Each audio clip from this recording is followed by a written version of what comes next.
Honourable members, please be seated.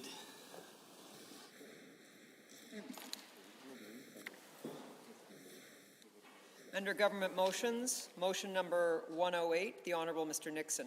I see the Honourable Government House Leader. Well, thank you, Mr. Speaker. I rise to move Government Motion 108 on the order paper as follows. Be it resolved that, pursuant to Standing Order 3.9, the 2021 fall sitting of the Assembly be extended beyond the first Thursday in December until such time as or when the Government House Leader advises the Assembly that the business for the sitting is concluded, and at such time the Assembly stands adjourned.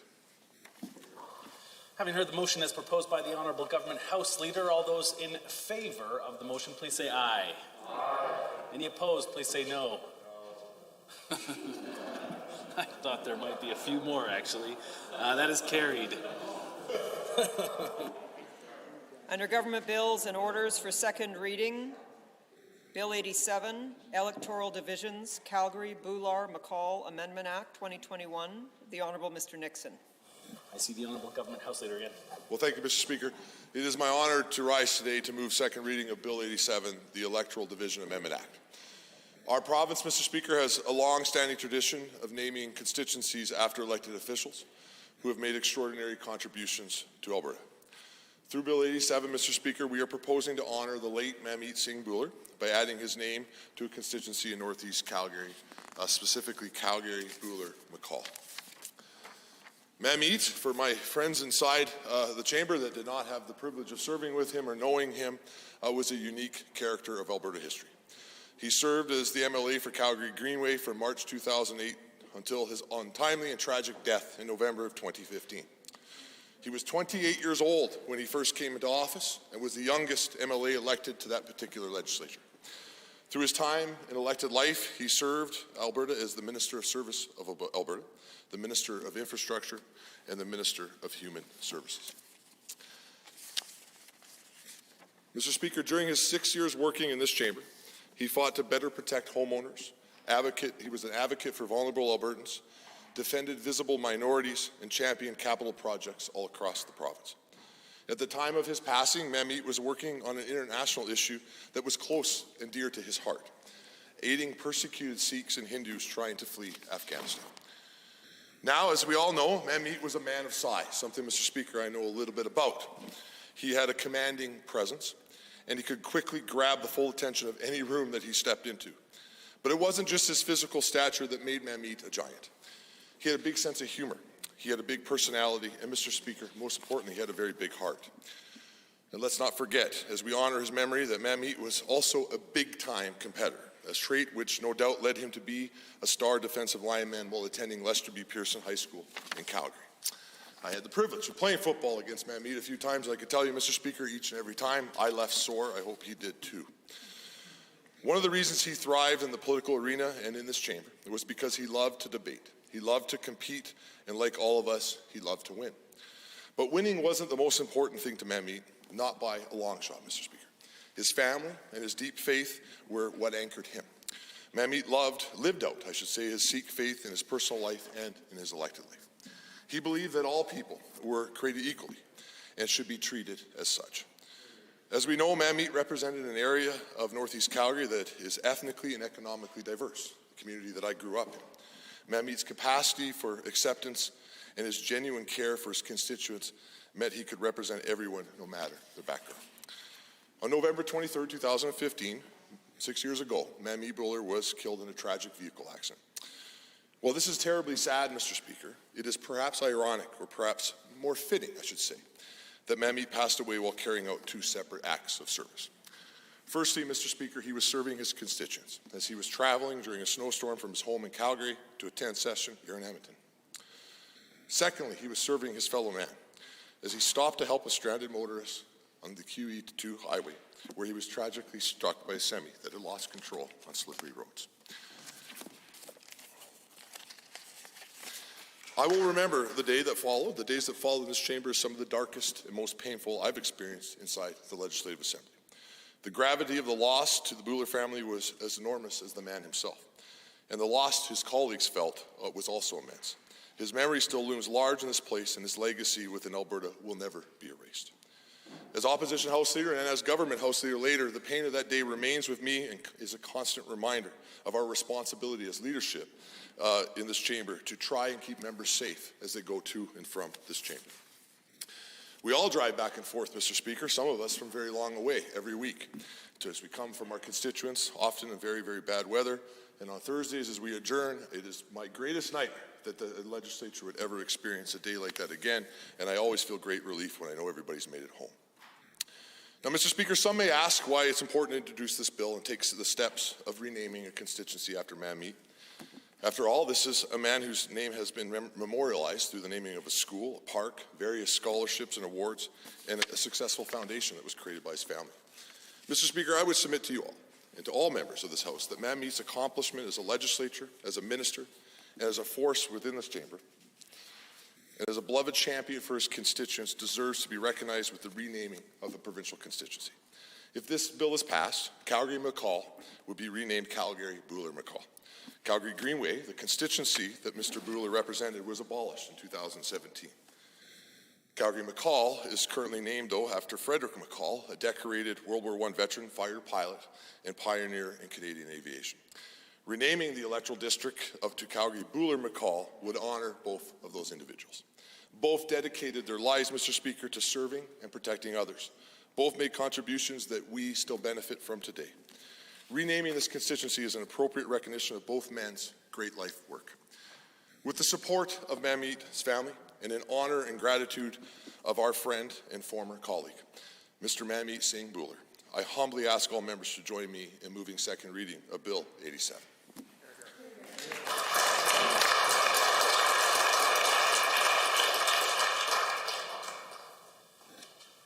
Thank you, Honourable Minister. Are there any members wishing to join debate? I see the Honourable Member for Calgary Fish Creek. Thank you, Mr. Speaker, and thank you for the honor and privilege of speaking in favor of Bill 87, the Calgary-Buller-McCall Electoral Commission's Amendment Act. Thank you to the Government House Leader as well for his kind words as a colleague across one of these local aisles here back in the day. And I was honored enough to sit beside Manmeet Singh Buller at the time of his death. It was a grave loss for all of us, and many will know that myself and Minister McIver, Minister Ellis were part of that small but mighty PC team that, as was noted. I'm so sorry, but we do have to still, I understand the gravity of this debate. We do still have to recognize that we cannot say names in the House going forward of current members. My apologies. My apologies. Other esteemed colleagues in this House were part of a small but mighty team of the Progressive Conservative Caucus at that time and sat just a few seats down here. As was noted by the Honourable Member across, Manmeet was the youngest of MLA to serve in this province when he was first elected. I know we've broken those barriers even further since then, but he subsequently served as a Minister of Service Alberta, Infrastructure and Human Services throughout his 8 eventful years as an MLA in this province. And his memory will serve us well as we go forward, and his commitment and the honor that he brought to this role. Those of us that were lucky enough to serve with him and sit beside him also know that he also had some quirks, and I think perhaps the Government House Leader will remember that he would occasionally, he didn't like to heckle, but he let out these loud whoops every once in a while, and you could hear them across the floor, and people would have a good chuckle because it was kind of a fairly deep and loud and large sound coming out of a man we called Mount Buller on many, many occasions. And he was a mountain of a man as he came in to the room, and we were so honored to serve with him. You know, I think for those of us that served with him in the past, it's an honor for us to see this bill brought forward for consideration. And I think as was reflected by the Government House Leader, I think we have in Fred McCall and Manmeet Buller 2 people that deserve the respect and honor of this province. And I think this is a very, very fitting way for us to achieve that. You know, there's a lot of different stories that went on, a lot of opportunities for us to work together, but I think it was reflected very much in the commitment that Manmeet Singh Buller had to his constituents, to the city of Calgary, to his community, to the province. And that started for him at a very, very young age as he was developing his passion for public service. As was noted, he was always one who stood up for the minorities in this province, but he also was a bridge builder, significant bridge builder across all cultures. And you'll see within Calgary that he was embraced not only among the Sikh Punjabi community, but in all the communities, particularly where he grew up in the northeast of Calgary and was a fierce football player, as we heard from the government House Leader. As was also noted, there is a history in this province of naming our constituencies after notable politicians and figures of the past, and we're lucky to have those and recognize those to this day. And this is an opportunity we have to do so alongside, again, that honored veteran of World War II. So Manmeet was a young man, but he accomplished a lot in a short period of time, and he was recognized as a leader not only within his community but here in the legislature. And reflecting upon that day, which was just 6 years and just over a week ago, for myself, the pictures of that and the commemoration of his memory at that time pop up on my social media and on my screens, and I know that happens for many of us in this room. And it, again, reminds us of the service that he put in there. And I recall the morning of his passing, he was actually, I think, presenting a speech at a social services function in Calgary, had made that commitment to attend that. And he called us and we said, Manmeet, don't worry about coming back. The weather's kind of bad. Don't worry about it. But he insisted. He wanted to be back here, shoulder to shoulder, with his peers, with his teammates, and in this legislature with people from all stripes, political stripes, to be here to represent the people of then the Calgary Greenway. So it's a great honor, again, for that crossover. The majority, of course, of this constituency will be reflected in that area as well. And I think that's really key for us.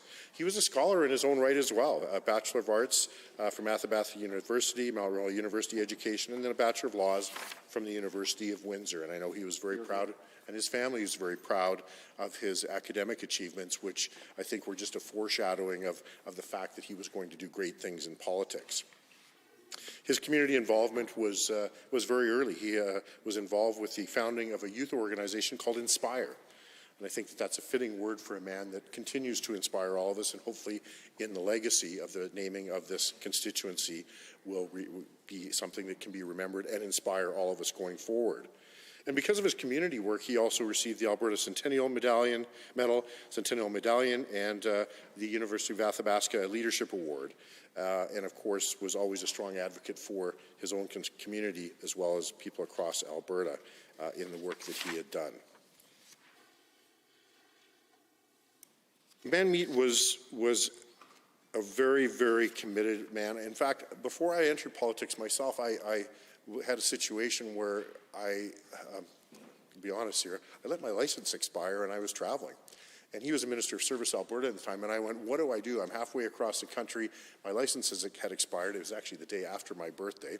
Had forgotten to renew it. And I thought, who do I call? Manmeet Singh Bhullar. He's a Minister of Service Alberta. Maybe he can help me. And he put me in charge of one of his people in his department. And they said, yeah, there's a way to do this. It's going to take faxes back and forth and all kinds of things. And you know what? 36 hours later, I had a temporary license all the way in Halifax, Nova Scotia. And I was back driving a vehicle there, which otherwise I would have been, that was before Uber, so I probably would have been walking everywhere for that time there. But that's the kind of guy he was. One phone call, I knew him just through community events, and he just put me in touch with the right person that knew what to do. And you know what? And when I called him to thank him, he said, there's no thanks. This is just part of my job.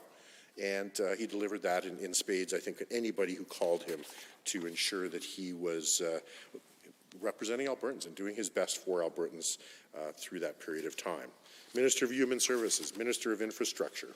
So many things that we've seen. But I think above all, he was loved by his family. He was a family man. He always made sure he was there for his family. His parents, Baljinder and Sukhvir, his wife Namrita, who I knew actually, her family, owned a travel agency that I dealt with for many, many years in Calgary. His siblings, Tarjinder and Appy, he had the unwavering support of his family. They were so proud of him, and they should have been, and they still are, of his memory. And in doing so, have invested their time and energy to make sure that his memory is not forgotten in the creation, as was noted, of the Manmeet Singh Bhullar Foundation. That is a way for them to honor his memory, the great things that he was able to do, and the greater things that they knew that he was going to do. Those will continue. And Mr. Speaker, that's something I think we can all take heart with. A school named after him, the Calgary Parks Foundation Park named after him, and so much other great work that's been going on since that time. I know that there's numerous scholarships in his honor that have been brought forward as well. He was committed to community, he was committed to his faith, he was committed to his city, his province, and his country, and so much of that was reflected in who he was and how he acted and how he brought himself forward to Albertans to ensure that they could understand the kind of commitment that he had to the people of Alberta. There's a Calgary Board of Education Legacy Award that's in his name. Mount Royal University, the Manmeet Singh Bhullar Inspire Award, using those words that were so important to him early in his career. Lester B. Pearson High School, where I think he probably competed on the football field with the government house leader. And I can imagine that was probably quite a face-off. It was a face-off in here and sometimes, and we were, unfortunately, he was not there when we were able to merge our two parties and to create that united conservatism that I believe he would have been a champion of to this day. The Manmeet Singh Bhullar Memorial Scholarship at that high school, extremely important to him. So you can see, Mr. Speaker, a history, a life of service in a short life, an all too short life that was brought to a halt by, again, the reflection of the kind of man he was, the kind of service that he delivered to his family, to Albertans, to his constituents, to us as his peers. He was fierce, but he was friendly. He was a happy guy to be around. He was somebody that we embraced. And when we saw him on a Monday morning at our caucus meetings, there was always a story to tell. There was always a friendship to embrace. There was always support. And I was a brand new MLA at the time, and here he was, a young guy, and he spent time with me to make sure that I was able to understand some of the experience that he had at a very young age and brought forward to this role. So, Mr. Speaker, this is a great opportunity. I thank my colleagues for bringing forward this bill, Bill 87. I'm very gratified to hear that we have members of Her Majesty's official opposition speaking in favor of this bill already and saying that they will embrace the support. In fact, one of our members who represents the area that will be renamed has spoken in support of this. And it would I think it would be very fitting for us in this House, in this opportunity, just 6 years and a few days after the sad passing of a gentleman who we know was a great Albertan and would have been a greater Albertan had he had that opportunity. It's our chance and our opportunity to recognize that, and nothing would make him happier. I'm sure he's watching over us to see that unanimously passed in this House, Mr. Speaker. So on that note, I would like to again encourage everyone to support this bill for us to get quick and happy and supportive passage of this through this House. And I look forward to us seeing the name Calgary, Bhullar, McCall on that constituency from this day forward. Thank you, Mr. Speaker. Hear, hear.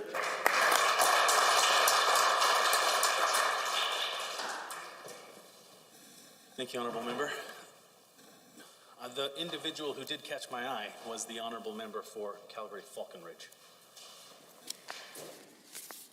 Mr. Speaker, I stand here to congratulate and thanks this House on this Bill 87 that proposes to enact change in the name of Calgary-McCall constituency to Calgary-Bhullar-McCall. Mr. Speaker, this bill says a lot about Albertans. We are known for being one of the most diverse provinces of Canada, and we are very proud of the fact. The renaming of the constituency of Calgary-McCall to Calgary-Bhullar-McCall will be etched in stone, speaking volumes to the future generations of Albertans about the commitment and dedication of the Sikh community towards his home in Calgary, Alberta, and Canada. Manmeet Bhullar, used to call him Meeta, was born on March 1st, 1980 in Calgary. At a young age, his family moved to Whitehorn, and he attended Chief Justice Milvian School and Annandale in his junior high.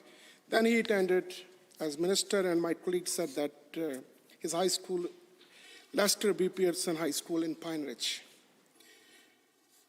And he was a proud member of a football team. And I also heard Minister of Environment was telling me that he was a very strong player. Big man. Manmeet, I think after high school, attended Mount Royal University, earned his Bachelor's of Arts, and then his law degree from University of Windsor. He was the founder of a youth organization called Inspire. Manmeet coordinated the Water Hunger Away campaign in Calgary and led a team of volunteers to raise money on behalf of Calgary Health Reason. He also worked with many other youth groups, and because of his community work, he received the Alberta Centennial Medal, the Centennial Medallion, and the Athabasca University Leadership Award. He was a strong advocate for the issues facing of Northeast Calgarians in Alberta legislature. He first sought his public office in 2008 provincial election in the constituency of Calgary-Montrose at the age of 28. He was the youngest member at that time, and it was 27th legislature. Then he was appointed as parliamentary assistant to the Minister of Advanced Education, and on March 12, 2008, making him the youngest politician to serve as a parliamentary assistant or secretary in Canada at the time. On October 12, 2011, he was elevated to cabinet as Minister of Service, Alberta, making him the first Turban Sikh to hold a ministerial position. In this portfolio, he oversaw the province's vast network of registry agents, led Alberta's Open Government Initiative, and was the lead consumer advocate in the government. He is credited with finishing the final mile that connected 98% of Albertans to high-speed internet, and for pushing the CRTC to implement a national wireless code to protect mobile phone users.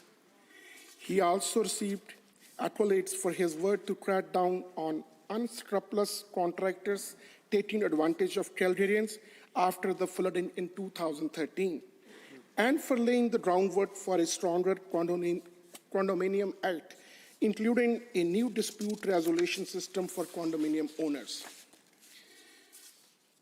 On December 13, 2013, he was promoted to the position of Minister of Human Services, putting him in charge of the third largest ministry by expenditure in government and overseeing more than 4,000 employees. Throughout his life, he worked so hard.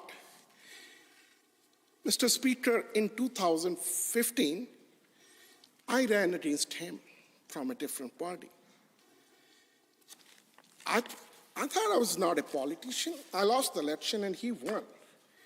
But that race, that political race taught me to work hard, how to win. It's not win or loss, but if you participate in this democratic process, he taught me the lesson, why you are here and you need to do this. And I think that's the reason I am here today, because he taught me how to be a member of a political party and run for a democratic process. At that age, I remember him working so hard because he was in India for a trip. Then he met few refugees from Afghanistan. And then he realized the pain they were going through this. Then he worked hard with the federal ministers to bring those refugees from Afghanistan to here. And the recent trouble in Afghanistan, I saw with my own eyes his father and family were working so hard to bring in people from Afghanistan to Calgary or to Canada. Day and night, I saw his father was phoning even Indian embassies and trying to get some connections because they are working with Afghanistan refugees from so long. He is credited with fixing Alberta's child intervention system. He changed the law to empower families to speak up about their experiences with the system, made new investment in the mental health supports for families involved in child interventions, hosted the first ever Alberta's Ministers' Forum on child sexual abuse and began a campaign to find a mentor for every child in care in this province.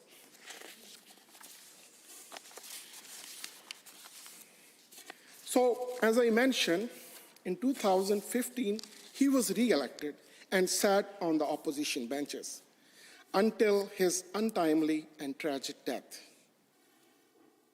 On the unfortunate day of November 23, 2015, Alberta lost Manmeet to a fatal motor vehicle collision just north of Red Deer, while unselfishly trying to help a stranded driver in bad weather on number 2 highway. Today, while we're thinking about the community he served, the work he carried out, the people he inspired, to all of them, we're sorry for your loss. You had a champion that was driven by his unwavering commitment and deep responsibility to making our community better. You had someone whose story was about more than him alone. It was about all of us. Manmeet, simply by virtue of how he looked, he used to say about things about his beard. Even he ran in a campaign, I was just looking at his t-shirt, man with a beard, but a great vision too. So he always stood out and reminded that a guy like him did not belong first on the football field, later in the politics as a cabinet minister, in the halls of power and influence. Armed with his family's lifelong philosophy of it is what it is, he kept moving forward and embraced his Sikh identity. He felt a responsibility to prove himself not only to those who made him feel unwelcome, but to those who looked like him, affirming that if he could do it, they could do it too. Stemming from this, much of his work was centered on making others feel that they belonged. He encouraged both young and old to be engaged in their communities and in the political process, even if at first that meant twisting their arms a bit. He reminded them their votes and voices matter, and that when they used them, it wasn't just ethnic vote blocking, it was simply democracy at work.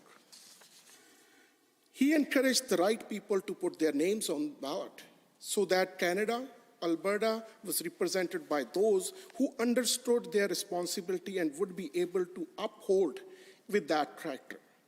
He saw their wins as a win for all of us, regardless of the political stripe.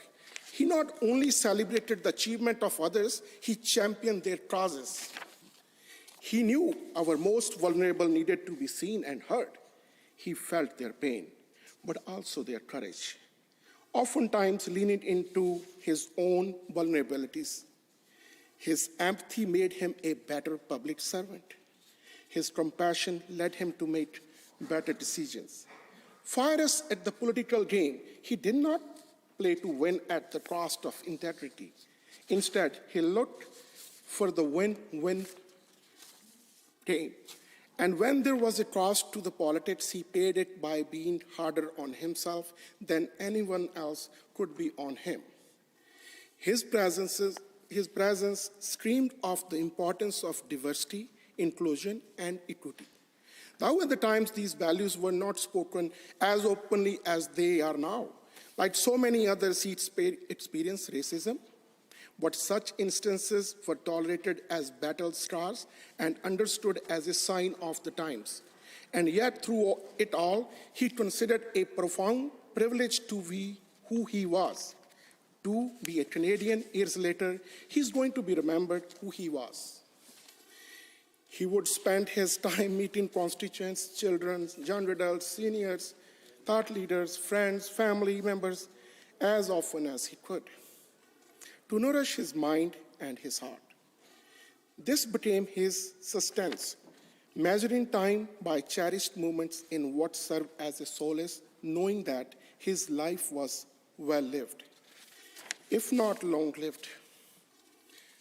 I'm sure all Albertans join today with me in saluting this selfless person. I am humbled to stand here in this assembly, but where Manmeet voiced his concern for the people of Northeast Calgary and indeed all of Alberta. Today, Bill 87 is a fitting tribute to Manmeet Bhullar and will prove once again to every Albertan that community service before self should be the motto of everyone in this assembly.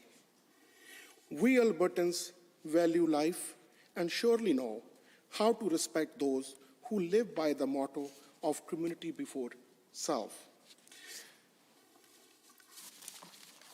So, just standing in this assembly, again, I want to say, Mitai, I knew him from a long time, but I could spend more time with him. Surely, I miss him. And thank you, Minister, for bringing this bill to honor that man, that the coming generation will be remembered. And I urge members of the House to support this bill and rename the constituency where he used to volunteer, where we have the Smash Culture Center. He used to work tirelessly to feed hundreds, to support the Smash culture like we saw what they did in COVID. This is all the inspiration he gave to those young crowd.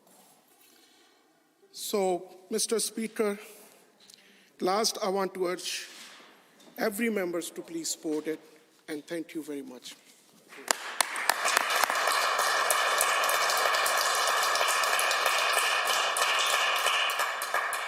Thank you, Honourable Member. Next, I see the Honourable Member for Calgary East has the call. Thank you, Mr. Speaker. I stand in this chamber today to express my support for this remarkable legislation, Bill 87, the Electoral Divisions, Calgary-Bulla-McCall Amendment Act 2021.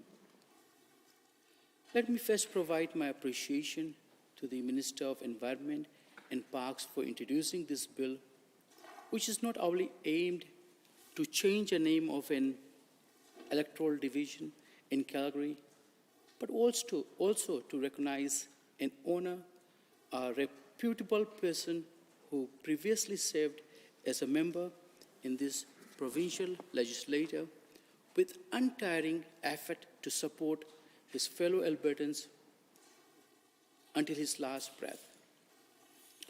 Mr. Speaker, I had the privilege to know him personally and get close with the late Manmeet Bhullar.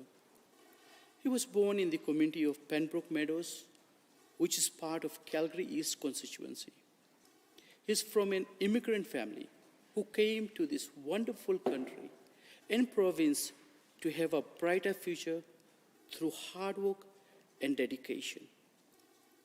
He was first elected as a member of the Legislative Assembly for Calgary-Montrose in 2008 and was the youngest at the time after the electoral division district was dissolved and redistributed to Calgary East, Calgary Greenway, and Calgary Cross electoral districts. He won his second term during the 2012 provincial election as the member of Calgary Greenway, where he served until his untimely demise merely 6 months after elected for his third term in 2015. He was a member of the House for more than 7 years and 8 months, Mr. Speaker. In all his term as a member of this legislature, he was my MLA as I used to live in Monterey Park, where Manmeet also lived, which was part of Calgary-Montrose, and later became part of the Calgary Greenway electoral district as a result of dissolution and redistribution. And I wanted to share that I lent a hand during his election campaigns. Also, I had the opportunity to work with him as we expressed support for the leadership campaigns. At his early age, he was an active leader and participant in community building and works, and he worked in collaboration with different youth organizations. I had several chances to join him in community events and activities, including Fijian events, Mr. Speaker. During my engagement with Manmeet, I have noticed of him, aside from being very active in the community work, he is a good listener and it stands with his constituents as he strongly advocates for all the issues and concerns raised before him. In his time as member of this chamber, he held several committee memberships, including a standing committee on the economy, select standing committee on legislative offices, a standing committee on community services, special select committee on members' services, standing committee on public accounts, and select special chief electoral officer search committee. Also, Mr. Speaker, upon election into office in March 2008, he held the position Parliamentary Secretary, Assistant for Advanced Education and Technology. And at that time, he was the youngest politician in Canada to hold a parliamentary assistant or secretary. He held that position until January 2010, and right after, he held the position as the parliamentary assistant for municipal affairs. Then in October 2011, he was appointed to the Executive Council as the Minister for Service, Alberta, where he held until December 2013. And immediately after that, he was appointed as the Minister of Human Services, a position he held until September 2014, when he was appointed as the Minister of Infrastructure. During his term as the Minister of Service, Alberta, one significant project of the ministry was the Final Mile Initiative in collaboration with the Agriculture and Rural Development Ministry. He announced in December 2013 that through the initiative, about 98% of Albertans have access to high-speed internet, including many residents in rural and remote areas. In his cabinet portfolios, he also fought to better protect homeowners, advocated for vulnerable Albertans, defended visual minorities, and championed capital projects across the province. In the second session of the 27th legislature, Manmeet sponsored Bill 4, the Post-Secondary Amendment Act of 2009, which ensured further consistency with the roles and mandates policy framework for publicly funded post-secondary institutions. It allowed bachelor's degree in applied studies institutions to have the option of applying for the use of the term university in their names. This bill paved the way of Mount Royal College to be named as the Mount Royal University and other educational institutions. In mid-2016, the Calgary Board of Education has named a school to Manmeet Singh Bhullar School, K-6 elementary school that could accommodate up to 600 students located near the community of Martindale in northeast Calgary. Also in the same community, the Dashmesh Culture Center is located. This center has served as one of the places where Manmeet have started his desire to help inspire others and molded him to advocate and instill optimism. In the nearby community of Torradale, our legacy park was built in 2018. It is a park which Calgary Park Foundation have worked on and named it the Manmeet Bhullar Park in remembrance and tribute to one of the Alberta's greatest supporters of community. The change is needed to honor a great young Alberta leader and a servant who I saw service is his passion. He spent every opportunity he had to help and empower his fellow Albertans, whether in his capacity as a private citizen or as a public servant.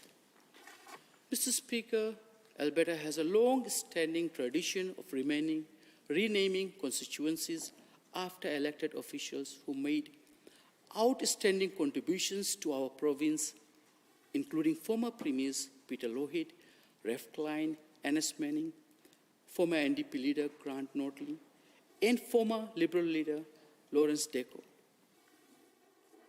Having said that, Mr. Speaker, let me again express my deep appreciation to the Minister for taking this initiative to introduce Bill 87 with the purpose to include the name of Manmeet Bhullar, an worthy Albertan, to an electoral division that he served during his lifetime.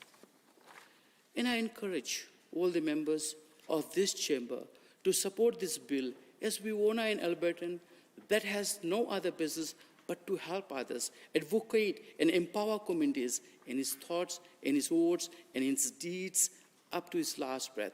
Thank you, Mr. Speaker.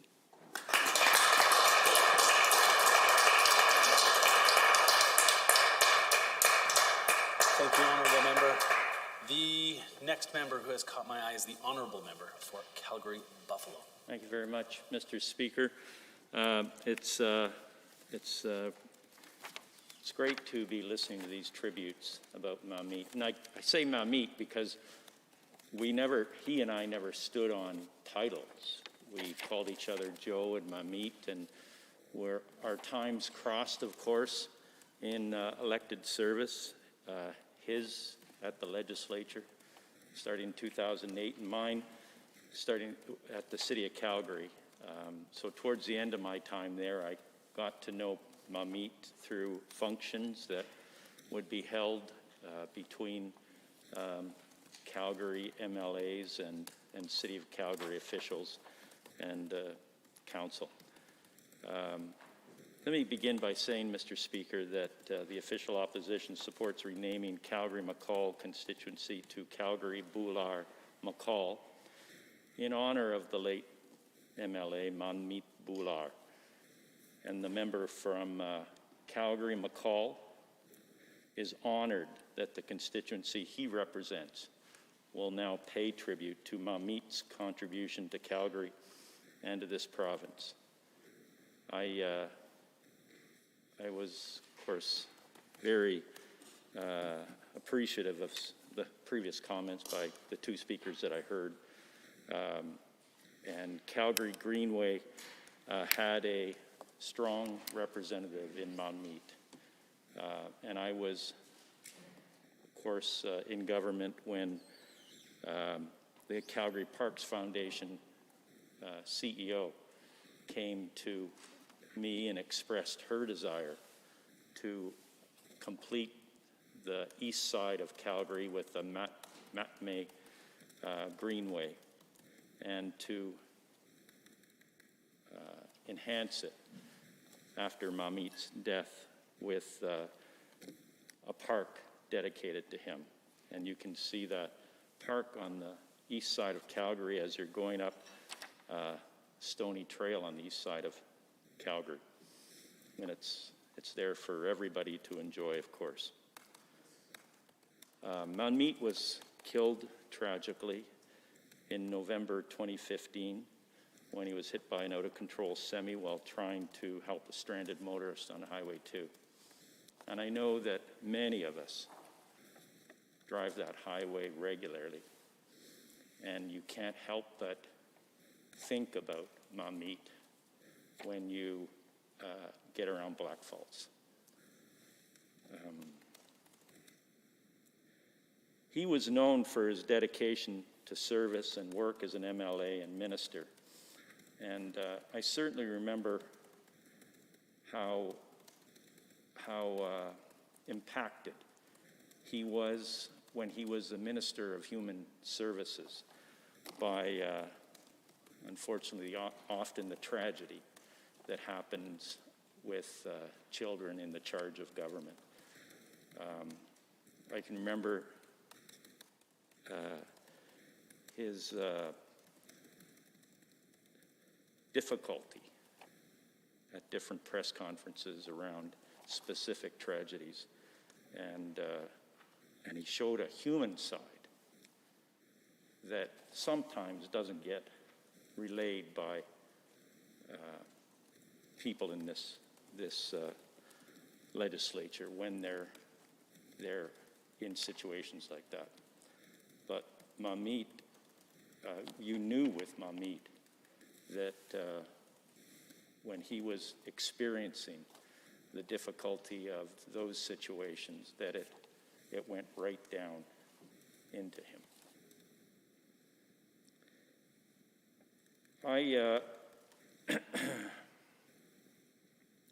I also know that he was, listening, kind of knowing him, that he was one of the youngest parliamentarians in this province. But I didn't anyway, see him as a young man in ways because of his stature and his big beard, and that he carried himself with a lot of experience. He seemed older than when I knew him. Today I was down in Calgary, and I was trying to remember. I was at the Jack Singer, and I was trying to remember, was this the place that there was a memorial for Mamit, or was it the Jubilee? It was the Jubilee. And at the Jack Singer, I was thinking, boy, this is a big place. But you know, the Jubilee is bigger than the Jack Singer. And it was packed to the rafters for that memorial. And I remember the tributes. It was a very touching time to listen to many people and their reflections, and obviously the large hole he has left in his family, with his wife, with his community, that won't ever get filled. You know, a life cut tragically short like his is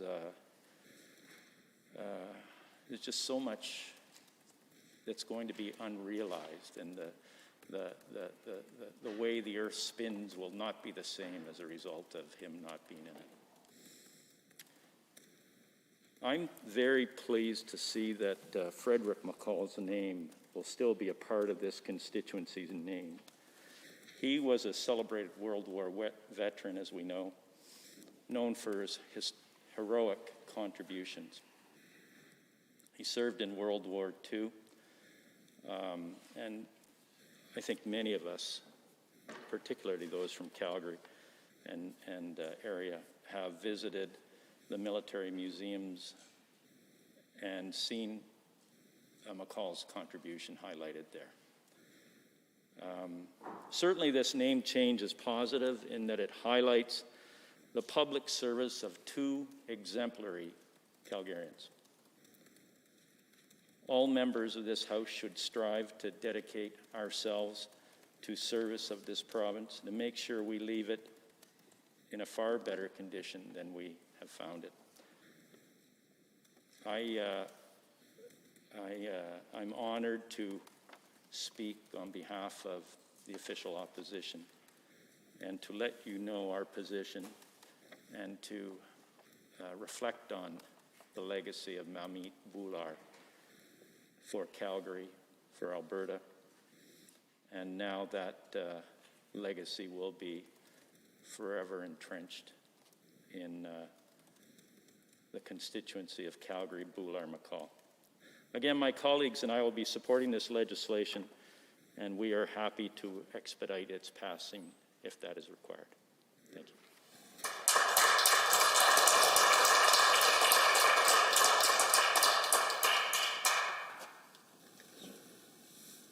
Thank you, Honourable Member. Are there any other members on second reading looking to join debate?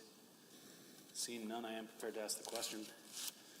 If the Honourable Government House Leader has moved second reading of Bill 87, Electoral Divisions Calgary Buller McCall Amendment Act 2021, does the Assembly agree to the motion for second reading? All those in favor, please say aye. Aye. Any opposed, please say no. I knew that was coming. Carried.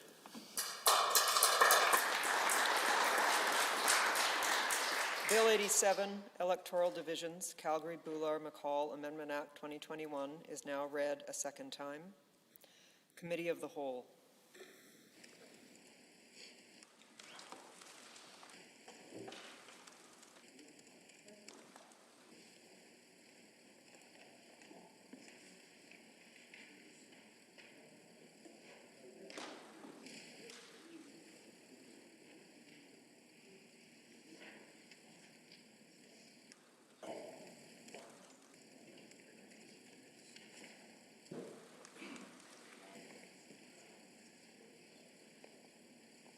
Thank you, honourable members. I would like to call the committee to order.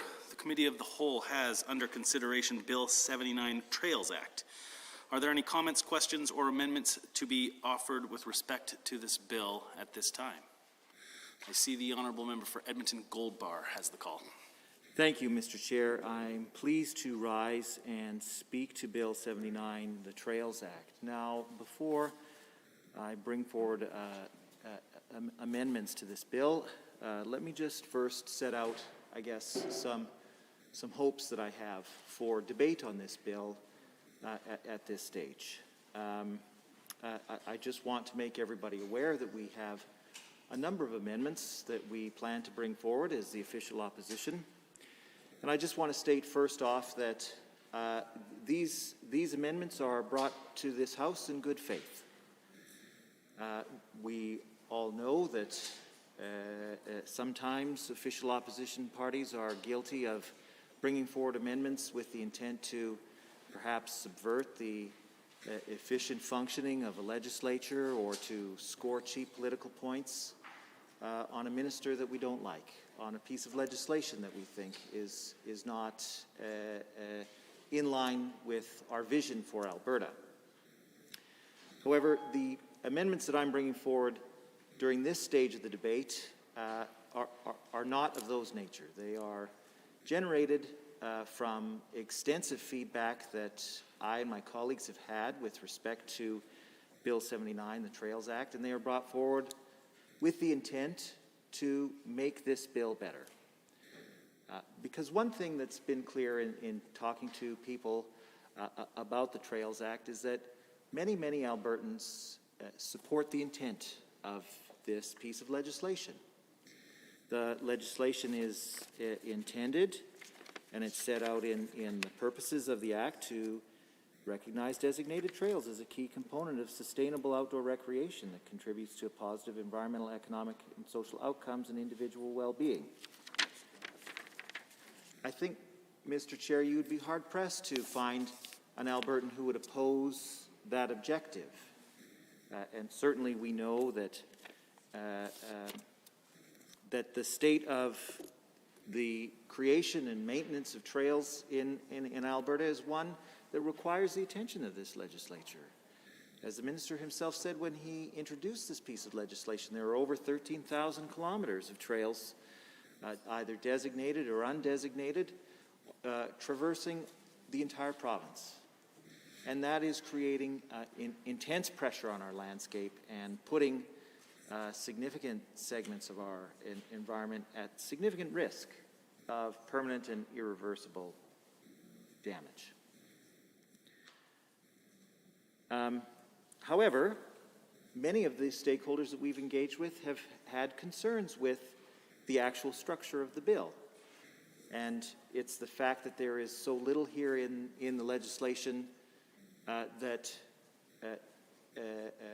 puts any detail or meat on the bones of the government's plans to designate and operate and maintain trails for the good of the public and the protection of the environment. And so it is my hope as the official opposition to improve the bill so that the chances of achieving the objectives that the government has set out for this piece of legislation are improved. And certainly it's the view it's my view, it's the view of my colleagues here in the official opposition, it's the view of many of the stakeholders that we've spoken to, that by adopting these amendments that we intend to bring forward, this piece of legislation would be significantly better than it is currently. And let me just state my hopes for how this debate will play out, Mr. Chair. From time to time, we have seen members of the government engage in thoughtful and meaningful debate in the Committee of the Whole stage on pieces of legislation. I certainly recall the then Minister of Labour, the now Minister of Health, engaging meaningfully with my colleague and friend from Edmonton Mill Woods on some amendments that she brought forward to various pieces of labour legislation. I certainly would commend the Minister of Advanced Education for his thoughtful interventions in debate with respect to legislation that he's brought forward. And I think the best example that sticks out in my mind of a government cabinet minister engaging in thoughtful and meaningful debate occurred during the amendments to the Mobile Home Sites Tenancy Act that we debated in the spring of 2020 in this House. Now, I don't expect to agree with everything that the government will say in response to my amendments, but I certainly hope that they are given thoughtful consideration and that the minister or his colleagues on Executive Council engage in debate in a meaningful and thoughtful way. Let me just also say that I don't think it's any secret that the relationship that I have with the Minister of Environment is fraught. And I just want to say full out that, say straight out that I'm setting aside my own personal feelings about the Minister of the Environment and bringing forward these amendments in the hope that he will give them serious consideration and hopefully adopt them, with knowing that my intentions are good and in good faith, and I hope that he does so as well. And let me just further add to this by offering a bit of an olive branch from the very beginning. I've had significant disagreements with the Minister of the Environment over the course of this legislature. But I have seen, Mr. Chair, even the Minister of the Environment, he has been able to reach across the aisle and engage thoughtfully with political opponents when the occasion has called for it. I remember personally standing on the steps of this legislature with him and members of the Common Ground Alliance when we were considering legislation to improve underground utility safety here in the province of Alberta. Unfortunately, we weren't able to get that legislation across the finish line before the election was called. But that is one example of the minister himself being open to laying down the swords for just a brief moment to try to achieve something constructive for the people of Alberta. Let me also commend the minister for something that I think is worthy of commendation, and that is the creation of the Kataskano-Nuinene Wildland Provincial Park in February of 2021. That provincial park that he created set aside 143,000 hectares of boreal forest that will forever be protected. and expands upon the creation of the world's largest contiguous boreal forest, protected boreal forest. So it is with those hopes and expectations, Mr. Chair, that I would like to bring forward my First Amendment.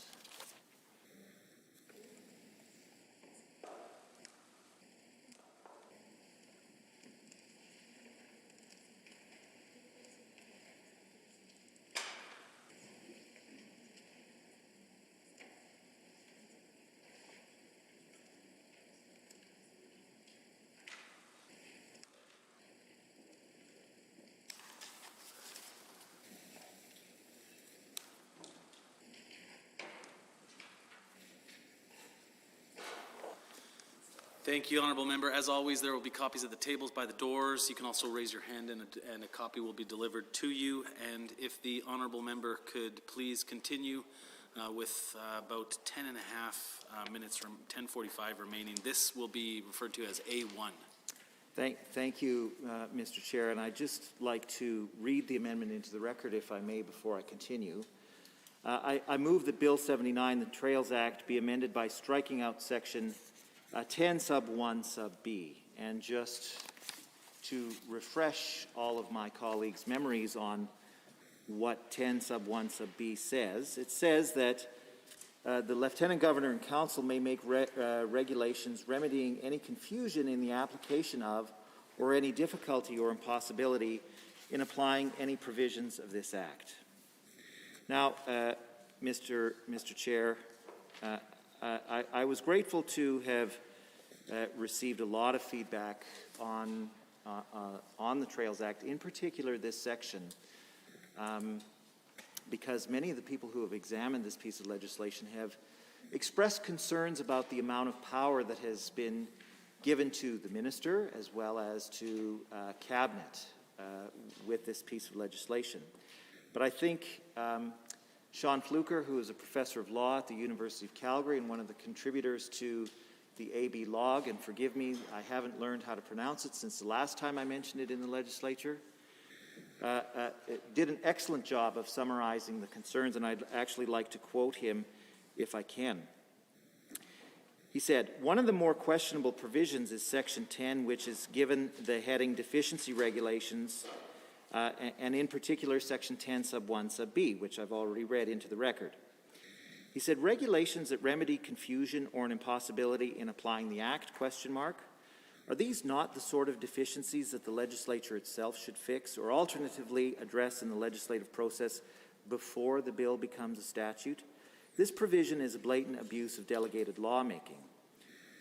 His curiosity with Section 10 led to undertake a quick survey of legislation across Canada to see how often regulation-making power is granted to remedy confusion or an impossibility. A search of the term impossibility within 10 words of regulations produced only 61 hits in legislation on the National CanLE database. Interestingly, most of the legislation containing this sort of provision has been enacted by only 2 provinces, Alberta and Manitoba. Perhaps most noteworthy is the scope of this type of regulation-making power is almost always limited to address one of 2 instances. 1, a difficulty or impossibility that arises from the that arises in relation to a transition from repealed legislation to new legislation, or 2, a difficulty or impossibility that arises from the dissolution of a statutory entity. A search of the term confusion within 10 words of regulations produced only 17 hits in legislation on the National CanLE database, and Alberta was the only jurisdiction on our search results with legislation that delegates regulation-making power to the executive branch to remedy confusion. So I want to thank Professor Fluker for providing that extensive feedback on this section, and I think he lays out quite well many of the concerns that we have with this piece of legislation. Now, you know, Mr. Chair, if I were in a snarkier mood and not standing here in good faith with the hope that the government will consider these amendments thoughtfully, I would probably make some snide comment about the ability of this cabinet to remedy confusion instead of creating it. But I'm not going to say those kinds of snide comments, Mr. Chair, because I know full well, having sat in cabinet myself for at least 3 years, that cabinets are particularly ill-fitted to remedying confusion. But my point is that this is the kind of democratic or undemocratic rule by regulation in cabinet that many of the members of the government, including the Minister of Environment for himself, railed against when he was a member of the Wild Rose opposition. But now it seems that the shoe is on the other foot, and now that he and his cabinet colleagues have the ability to make these, give themselves these kinds of regulatory powers and shut people out of the democratic process by making these changes in the legislature where they should be, he seems to be fine with that. At the very least, I hope that the Minister of the Environment and his former Wild Rose Wild Rose Party official opposition members recall their time in the 29th legislature and live up to the words that they spoke at that time. If the minister wants to beat up on us for making these kinds of regulatory powers when we were in government, that's fine. But I sincerely hope that he recognizes the truly undemocratic nature of this provision and accepts this amendment, because really the issues that this legislation may create, any kind of confusion or difficulty or impossibility in being applied, those need to be done here in the legislature, in the full light of the legislature, where people can watch what we say and how we vote, and understand what's going on, not to be done in the privacy of the cabinet room. Now, I will say that one of the things that the stakeholders that we engaged with, who were a frequent thing that they were upset with, was the government's lack of consultation on this particular piece of legislation. Now, I don't want to get into the consultation on this particular piece of legislation, but I just want to highlight that consultation should be at the heart of what this government wants to do if it identifies any difficulties or impossibilities in applying provisions of this piece of legislation when it comes into conflict with other pieces of legislation.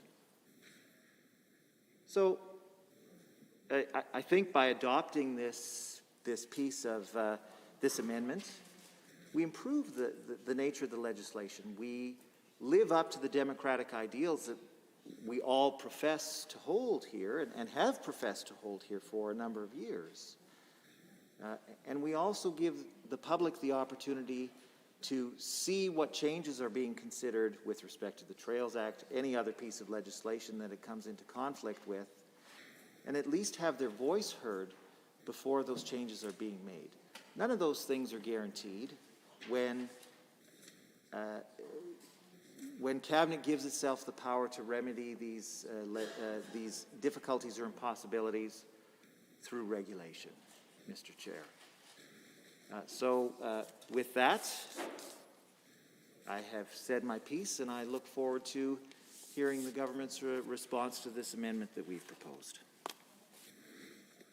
See the Honourable Minister of Environment and Parks. Well, thank you, Mr. Chair. First of all, I didn't even know that there was a bad relationship between myself and the member from Edmonton Gold Bar, Mr. Chair. Through you to him, I want to assure him that I don't give him another thought when I leave this chamber, Mr. Speaker. I do know, though, that he is the member of this legislature who's had to apologize the most inside this chamber. But I have no concerns with that at all. I usually look at it with great humor as he does that. Now, specifically on this amendment, Mr. Chair, and I do know I've heard there's a couple more coming. All of them seem to have a theme, which is to create significant red tape and to advance what has been the NDP's agenda when it comes to trail management in the province, and that is to create barriers for people being able to recreate on their own land inside the province and be able to ban them, sterilize landscapes, and not allow them to go on to those landscapes. Mr. Chair. The member is mistaken about one thing. He said there's 13,000 kilometers of trails inside the province of Alberta. There's 13,000 kilometers of designated trails inside the province of Alberta. There's hundreds of thousands of more trails all across the province that are not designated.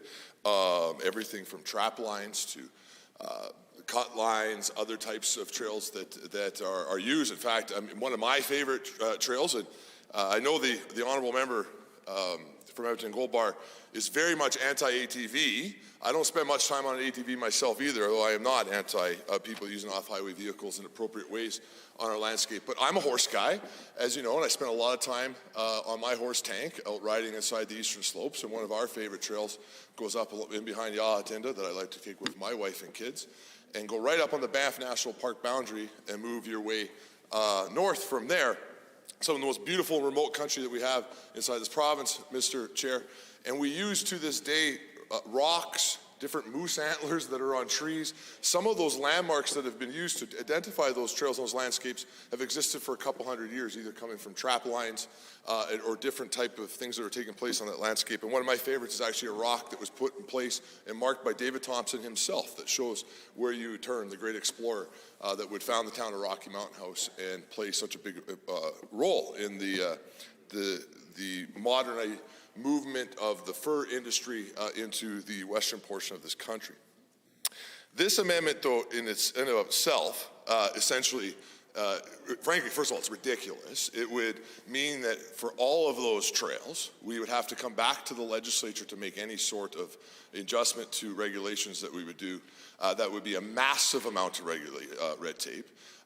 We have a situation here where, you get through, we move pretty quick in this legislature, sometimes upwards of 20 bills in a fall sitting, for example, Mr. Chair.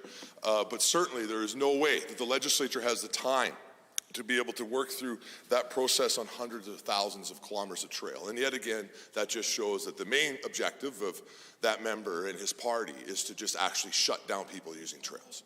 And that's disappointing because organizations that work very hard, volunteer organizations that work to create things like cross-country ski trails would not want to see us do that. Hiking organizations certainly would not want to see any more delays in some of the trail work they're doing.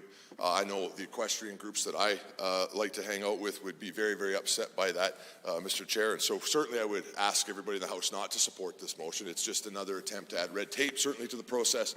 And I think really at its core, just to try to block Albertans from being able to enjoy their backyard. Something that we disagree with the official opposition on. That's their approach, that's not our approach, and we will do everything we can to be able to make sure that Albertans can continue to enjoy their backyard and that we can ultimately protect and respect these important trails for future years and make sure that our kids and our grandkids and others will be able to enjoy them.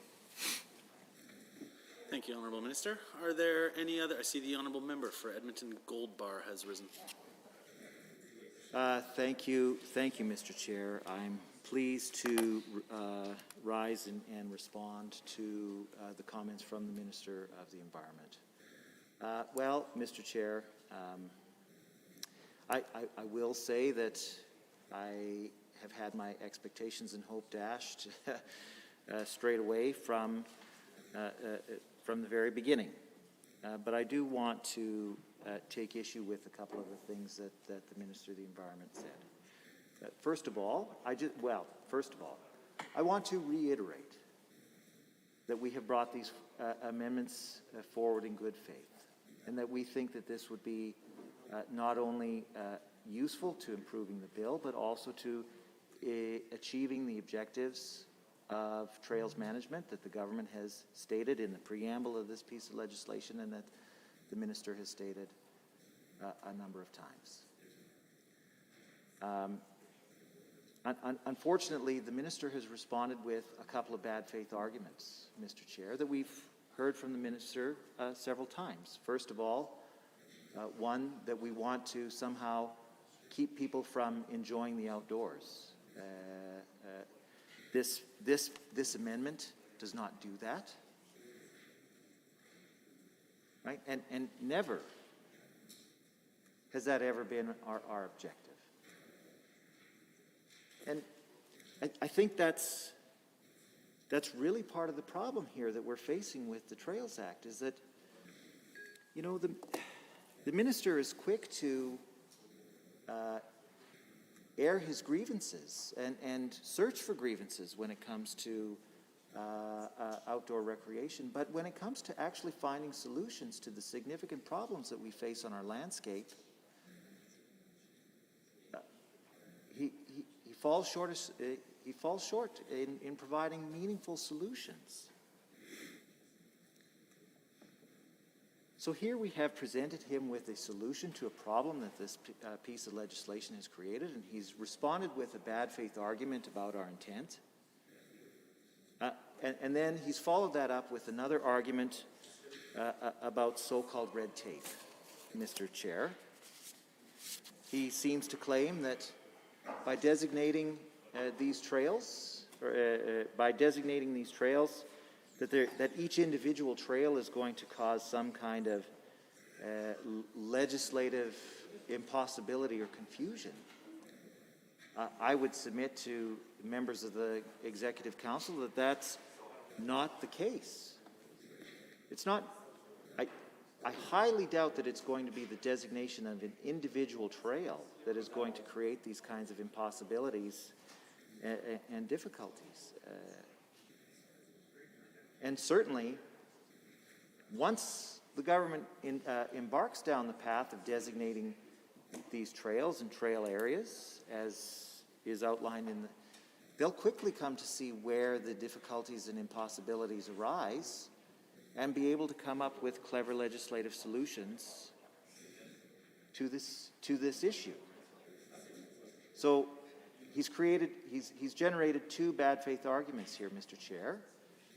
One about our intent, the other about the so-called creation of red tape. That is not going to happen if the government adopts this particular amendment.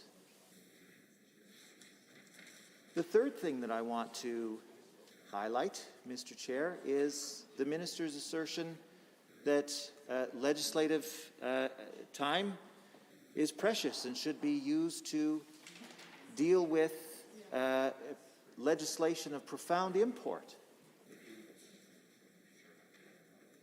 And yet, what have we seen this session so far? We've seen an infrastructure act that tells the minister that he has to do his job. My friend from Lethbridge West refers it to the tabs and binders legislation, right? That gives a job description to the bureaucracy when it comes to capital planning. That's hardly a useful way to spend the legislature's time. We saw some amendments to advanced education statutes that did nothing. Earlier in this session, Mr. Chair, we had some kind of Financial Transparency Act. I don't even remember what it did because it did so little, but that was dedicated a bill. And even the minister himself has used the precious legislative time that we're given here wastefully, in my view, by bringing forward an extended producer responsibility bill that doesn't actually do the thing that it says it does. So it seems that we have plenty of time here in the legislature to deal with frivolous pieces of legislation. It's hardly an argument to say that the impossibilities or difficulties that are created by designating trails aren't worthy of the legislature's time. They certainly are, Mr. Chair, and certainly the stakeholders that I've heard from agree with me. So, Mr. Chair, I just want to recap my arguments, my responses to the minister. He's mischaracterized our intent. Our intent is to improve this legislation. and to improve the management and designation of trails in this province so that Albertans can get out there and enjoy them safely with a lens of environmental protection and conservation, which is the stated goal of this piece of legislation. We're not creating red tape, we are enhancing democratic accountability, which is desperately needed here in this place. So with that, Mr. Chair, I'll conclude my remarks and express my hope that perhaps the government will have a change of heart after giving this a second chance to consider. Thank you.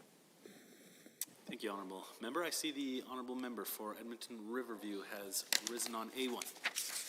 Thank you very much, Mr. Chair. It's my pleasure to join the debate on this amendment for Bill 79, the Trail Act. Yeah, and I certainly, like my colleague from Edmonton Cold-Bar, encourage the members of this assembly to vote in favor of this amendment because it goes a long way to strengthen this legislation, which certainly has just been established as showing some profound weaknesses. It actually, and certainly I'm no legal expert, that's not my background, but I did do a bit of research to prepare for speaking to this bill.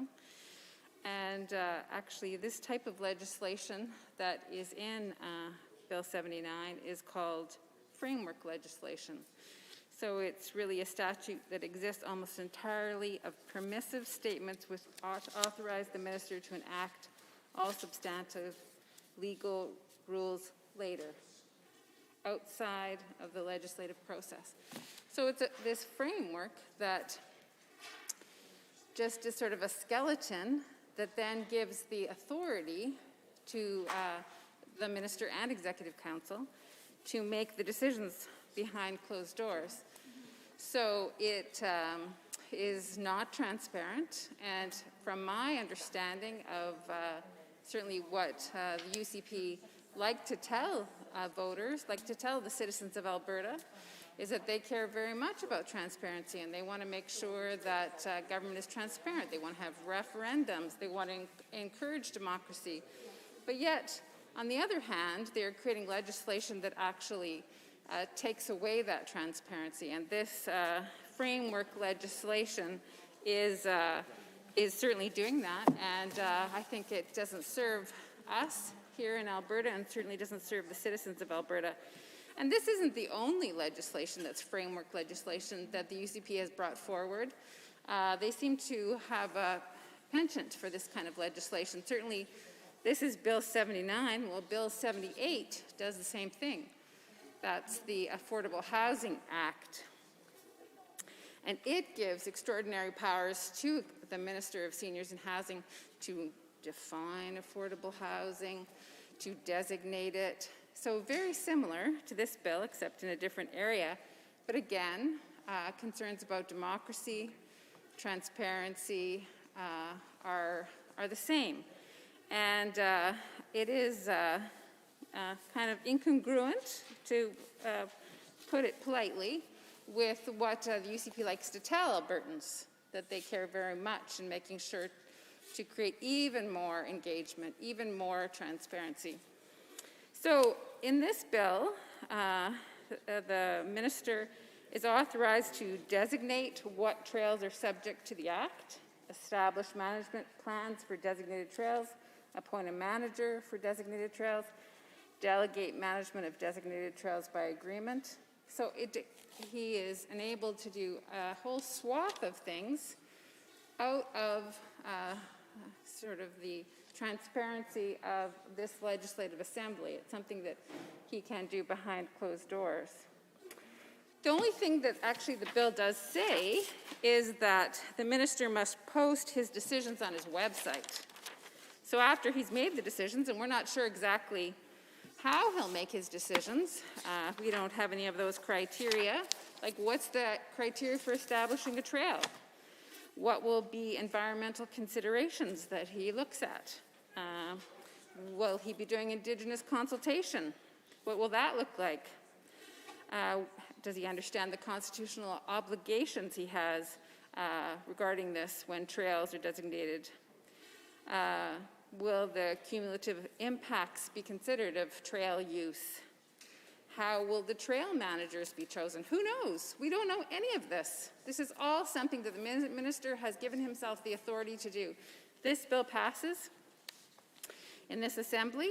He'll be able to do all of that behind closed doors, and that's a considerable amount of power to make decisions without the oversight of this legislative chamber. So I do encourage all members to support this amendment, A1. And again, I just want to, my honorable colleague from Edmonton Gold Bar also referenced the Faculty of Law at the University of Calgary, who has written extensively on this.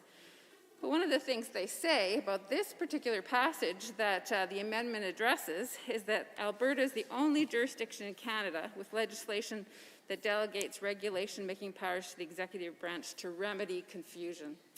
It's quite ridiculous, really. As the member said, it really, legislation hopefully is improving things, and not making things more complex and confused. So this, and then of course, it is extraordinary, it seems, that the UCP is giving themselves these powers to do this kind of legislative control, which gives a lot of power to the minister. And it seems to be quite unique to Alberta, so other provincial or even the federal government have not taken such perhaps bold, perhaps, entitled action. And so I do encourage my colleagues to vote in favor of this amendment. And, as many matters in this House are before us because they're of serious nature. And it's really so important that we as legislators make sure that we're thinking in the best interests of our province, our citizens, our society, the land that we are stewards for. And unfortunately, we're in a situation where there has already been extensive damage to many of the public lands that, many species of animals live in the lakes and rivers where fish swim. And the extent of that linear disturbance has been for some time threatening Alberta wildlife and fish. Thus, we do need to reduce the trails. But unfortunately, this is not anything that this legislation does. The minister was quoted clearly when he spoke about this and very boldly, and I would say gleefully said, what this bill will not do is close trails. Despite several studies coming from his own department saying how important it is to limit trails and not increase trails in our province because of the clear risk that many species are experiencing. There's been at least 4 peer-reviewed government-funded studies that concluded road and trail density are already having populations of animals such as the caribou, grizzly bears, and bull trout. They're already negatively impacted by this. And we know that this is especially true on the eastern slopes of the Rockies in southern Alberta, where off-highway vehicle use is extensive in that area. So sadly, what we would think this Trails Act would be doing, it is not doing at all. And it is, as I've said earlier, is just giving the minister extraordinary power, this framework legislation, to do really what he wants and not be accountable to the citizens of Alberta, not care for our animal species in this province, at a time when there is serious concern and that the erosion and the already difficulties in our trail system have already created so much difficulty, and there may be damage that cannot be repaired because of it. So I certainly want to speak in favor of this amendment because it goes some way to actually helping the government be more accountable about this, and I would hope that members on both sides of the House would understand the importance of this. And certainly as someone who has certainly done a lot of hiking in our Rocky Mountains with my family and has a great and deep love for this province and its wide open spaces, I certainly stand in support of us making sure that we are caring for these public places. And sadly, I don't see this bill doing that, and I don't see the extraordinary powers that the minister is granting himself in this legislation is helping. And so therefore, I do commend everyone to vote in favor of this amendment A1. Thank you. Thank you, Honourable Member. Are there any other members looking to join debate on Amendment A1? Seeing none, on Amendment A1 as proposed by the Honourable Member for Edmonton Gold Bar. Are you agreed? Any opposed? I believe the noes have it. That is defeated. Are there any members looking to speak to the main bill? Bill 70. I see the Honourable Member for Calgary East caught my eye. Thank you, Mr. Speaker. Thank you, Mr. Chair. I rise to express my support to this significant bill that introduces a modernized approach for recreation management on Alberta trails. Bill 79, the Trails Act. Let me first thank the Minister for introducing this bill, as there has been no substantive change to our existing legislation regarding recreation management on public land since 1979. That is more than 40 years ago. Over the years, the influx of outdoor recreational users and trail goers have grown. It has been made as part of our regular routine for many Albertans. It is also a way where families and friends celebrate special events or a time for them to have fun and have a bonding while enjoying outdoor recreational experiences. More and more parents have involved their kids in motorized outdoor recreation like mini motorcycle, off-roading, and you could see their concentration and excitement. I myself, Mr. Chair, love to go out and experience outdoor recreational sites in Alberta for a walk and a hike. And it is just so relaxing to see the breathtaking views of our outdoor landscape. Also, it is nice to see and hear different birds chirping and flying around. And there is a great chance to cross paths with different animals in the wild. Though some animals would immediately rush away when they see you coming, others would stay and stare at you as you walk your path through. With the Canadian Rocky Mountains in Alberta, we are able to have the abundance of water flowing from the upper parts of the mountains, going to the rivers and lakes. Whenever this water flows near the trails, it is refreshing to feel its chilling temperature, and it is exciting to strike a pose to capture the moment.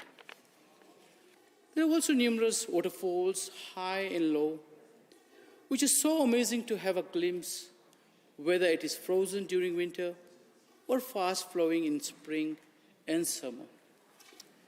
By having these astonishing natural wonders, Alberta has countless trails and outdoor recreational sites in public lands. We have the eastern slopes in Alberta, the Kananaskis country, and many other trail-rich public lands all over the province. Also, we have 5 well-known national parks in Alberta. These are the Banff National Park, Jasper, Waterton, Elk Island, Wood Buffalo. They too have different amazing trails, although mostly managed and maintained by the federal government's Park Canada. But it proves that Alberta is rich with trails and outdoor recreational environment. Trails are a significant part of Alberta's heritage and identity as early transport and trading routes, offering Albertans and visitors to experience routes of the past, while contributing to conservation, tourism, and well-being. Today, trails are more popular than ever with Albertans. Mr. Chair, they are so popular that we needed updated tools to manage them. A survey and study conducted by the Tourism Industry Association of Alberta on the impacts of the outdoor recreation economy revealed that Alberta's outdoor enthusiasts spend $258 per day trip and $757 per overnight trip, while each year these consumers spend $2.3 billion on trip-related expenditures and $376 million in equipment and accessories. The consequential employment rate from this spending is 6.1 times higher than both the forest and logging industries. Also, around 0.8% of Alberta's GDP is accounted for in recreational trips to public land. That is about $2.8 billion contribution to GDP, Mr. Chair. There are about 13,000 kilometers of designated trails in Alberta, but many more kilometers unmanaged trails also exist, which for most part were the result of industrial use. These unintended and not planned trails were the result from long years of industrial activities. Some are located on sensitive soils such as wetlands and do not have bridges or other appropriate water course crossings to protect critical aquatic habitat and surrounding location. Most of these trails are not formally managed by the Environment and Parks. Current legislation and regulations are inadequate when it comes to the recognition of the significance of public land use for outdoor recreation. Moreover, the existing legislation and regulations does not effectively provide the proper management needed for non-motorized and motorized recreational site. The outcome of this lacking system is the unavoidable poor experiences for foreign and local visitors, confusion or sometimes conflict among users, inconsistent compliance, which would lead to public health and safety issues and environmental degradation. We need a clear and solid foundation of rules that would allow for a timely, appropriate directive that ensures environmental impairment is diminished while thriving for partnerships with stakeholders. We must advance meaningful partnerships.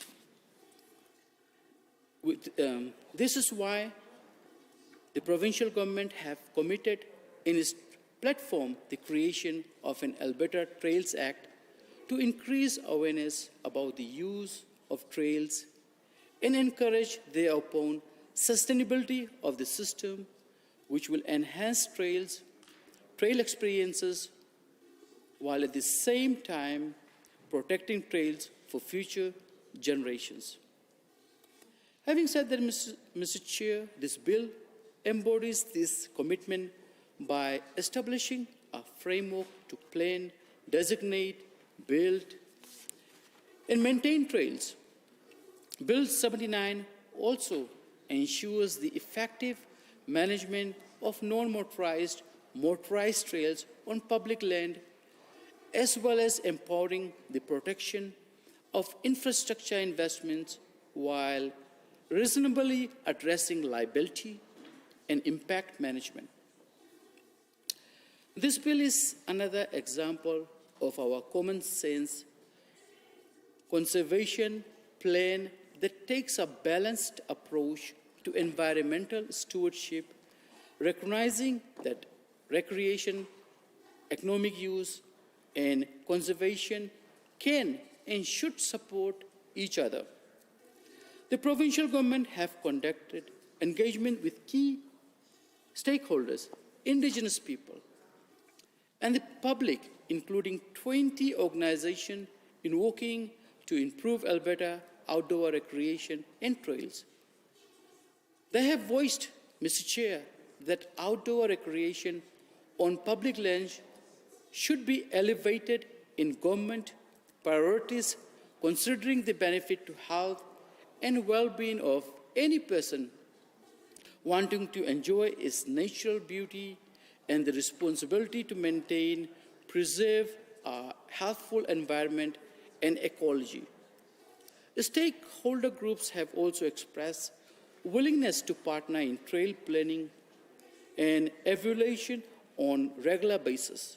Industrial stakeholders want to minimize impacts on disposition processes. Additionally, the need of better trails, recreation, management had become more apparent to help promote well-being, commercialized tourism opportunities. Alberta Environment and Parks have also engaged with 51 First Nations, 39 Métis organizations in 3 phases from November 2020 to September this year, Mr. Speaker. Indigenous people have an important historical and cultural connections to the land and its rich natural heritage. Alberta respects and supports the continued availability of public lands for the purpose of exercising First Nations treaty rights, Métis harvesting, First Nations and Métis traditional uses.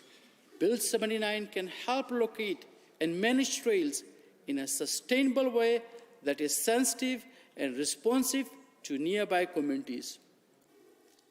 That is why it is important for this legislation to pass, Mr. Chair, as it creates a sustainable recreation system into Alberta trails, which will provide a greater opportunity for Albertans to enjoy their time and recreate on public lands.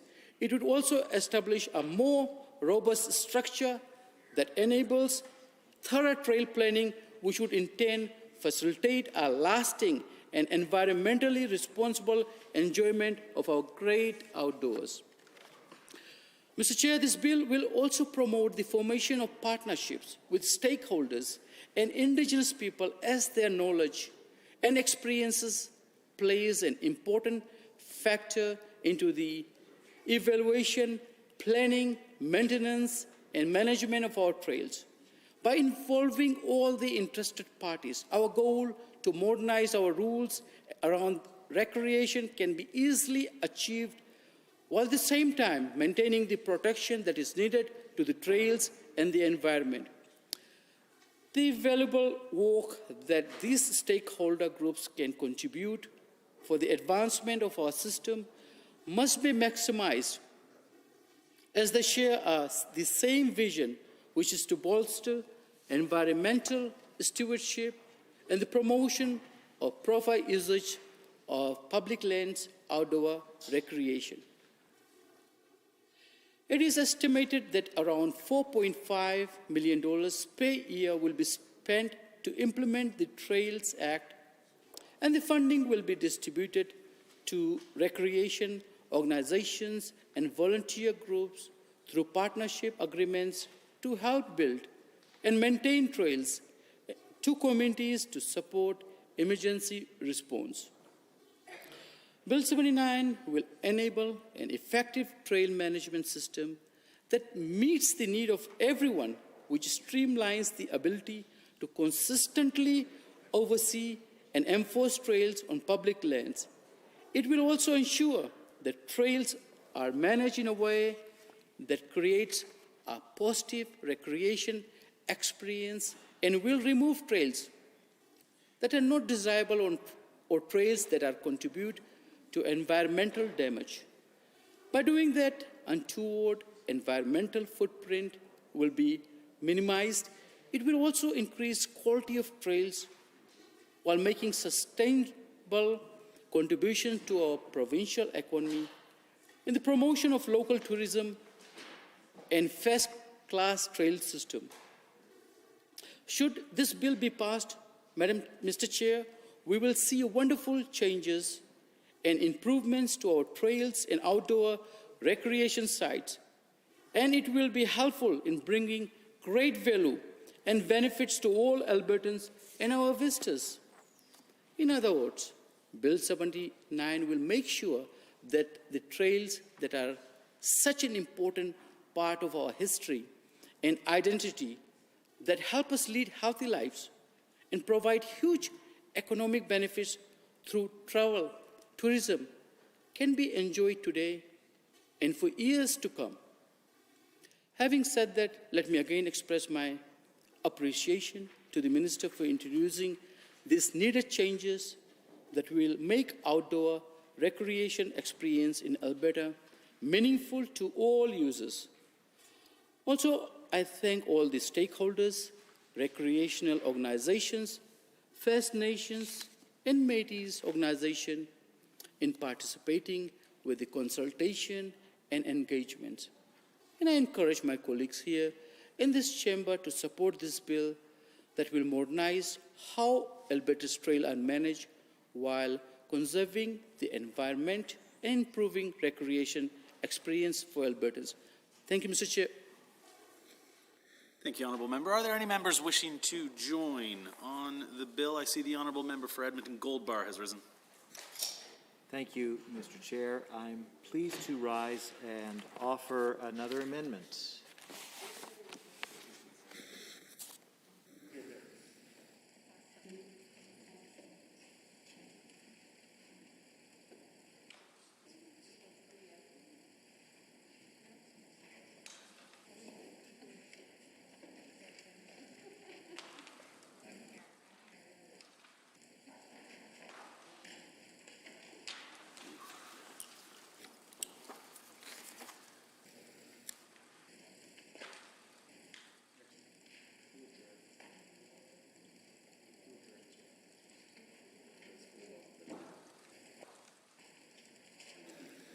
Thank you, Honourable Member. This will be referred to as Amendment A2 for the purposes of debate. There will be copies on the side tables close to the entrances should you want a copy, and also you can get one delivered if you just put up your hand.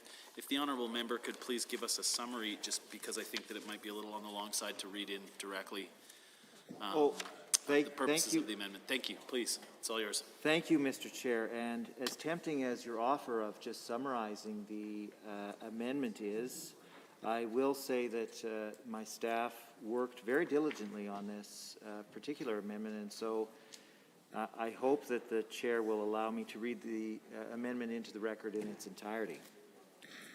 So I move that Bill 79, the Trails Act, be amended as follows. A, in Section 1, by adding the following in alphanumeric order. A.01, counterbalance has the same meaning as in the Alberta Land Stewardship Act. C.01, endangered species, has the same meaning as in the Wildlife Act. C.02, impacted area in respect of a trail or trail area means I, the area that forms the trail or the trail area. Double I, the area surrounding the trail or trail area that is subject to the regional plan that applies to the area referred to in subclause I. E.01, regional plan has the same meaning as in the Alberta Land Stewardship Act. E.02, species at risk has the same meaning as in the Species at Risk Act, Canada. H.01, wildlife has the same meaning as in the Wildlife Act. B, in Section 2, by adding the following immediately after Clause A. A.01, to ensure that before a decision is made to permanently establish a trail or trail area through designation under this Act, the Minister is adequately informed about the potential adverse impacts to the environment and wildlife and fish populations of, and Indigenous peoples' rights and uses within the impacted area. B, in Section 4, Sub 1, by striking out the Minister may and substituting subject to Section 4.1, the Minister may. B, by adding the following immediately after Section 4, impact evaluation required prior to designation. 4.1 Sub 1, the Minister may not designate a trail or trail area under Section 4 Sub 1 unless the Minister carries out each of the following in respect of the proposed designation. A, an evaluation in accordance with subsection 2 of the adverse impacts to each of the following that could reasonably be assumed to arise in relation to the impacted area if the trail or trail area is permanently established through designation under this Act. I, the environment forming the impacted area, specifically populations of flora that are endangered species or species at risk within the impacted area. Double I, wildlife and fish populations within that environment, specifically populations of wildlife or fish that are endangered species or species at risk within the impacted area. Triple I, Indigenous peoples' rights and uses within the impacted area. B, on conclusion of the evaluation and for a period of not less than 90 days, conduct a public consultation on the proposed designation and the evaluation in accordance with subsection 3. C, within 60 days of the conclusion of the public consultation, make publicly available the Minister's decision whether to proceed with the proposed designation.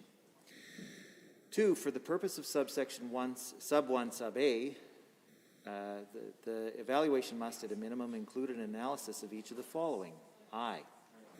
1, the direct adverse impacts on the matters referred to in that subsection. 2, the cumulative effects that could arise in relation to other existing developments within the impacted area if the trail or trail area is permanently established within that impacted area. 3, the counterbalancing measures that, if enacted or implemented, could sufficiently offset the direct and cumulative adverse impacts referred to in subclauses 1 and 2.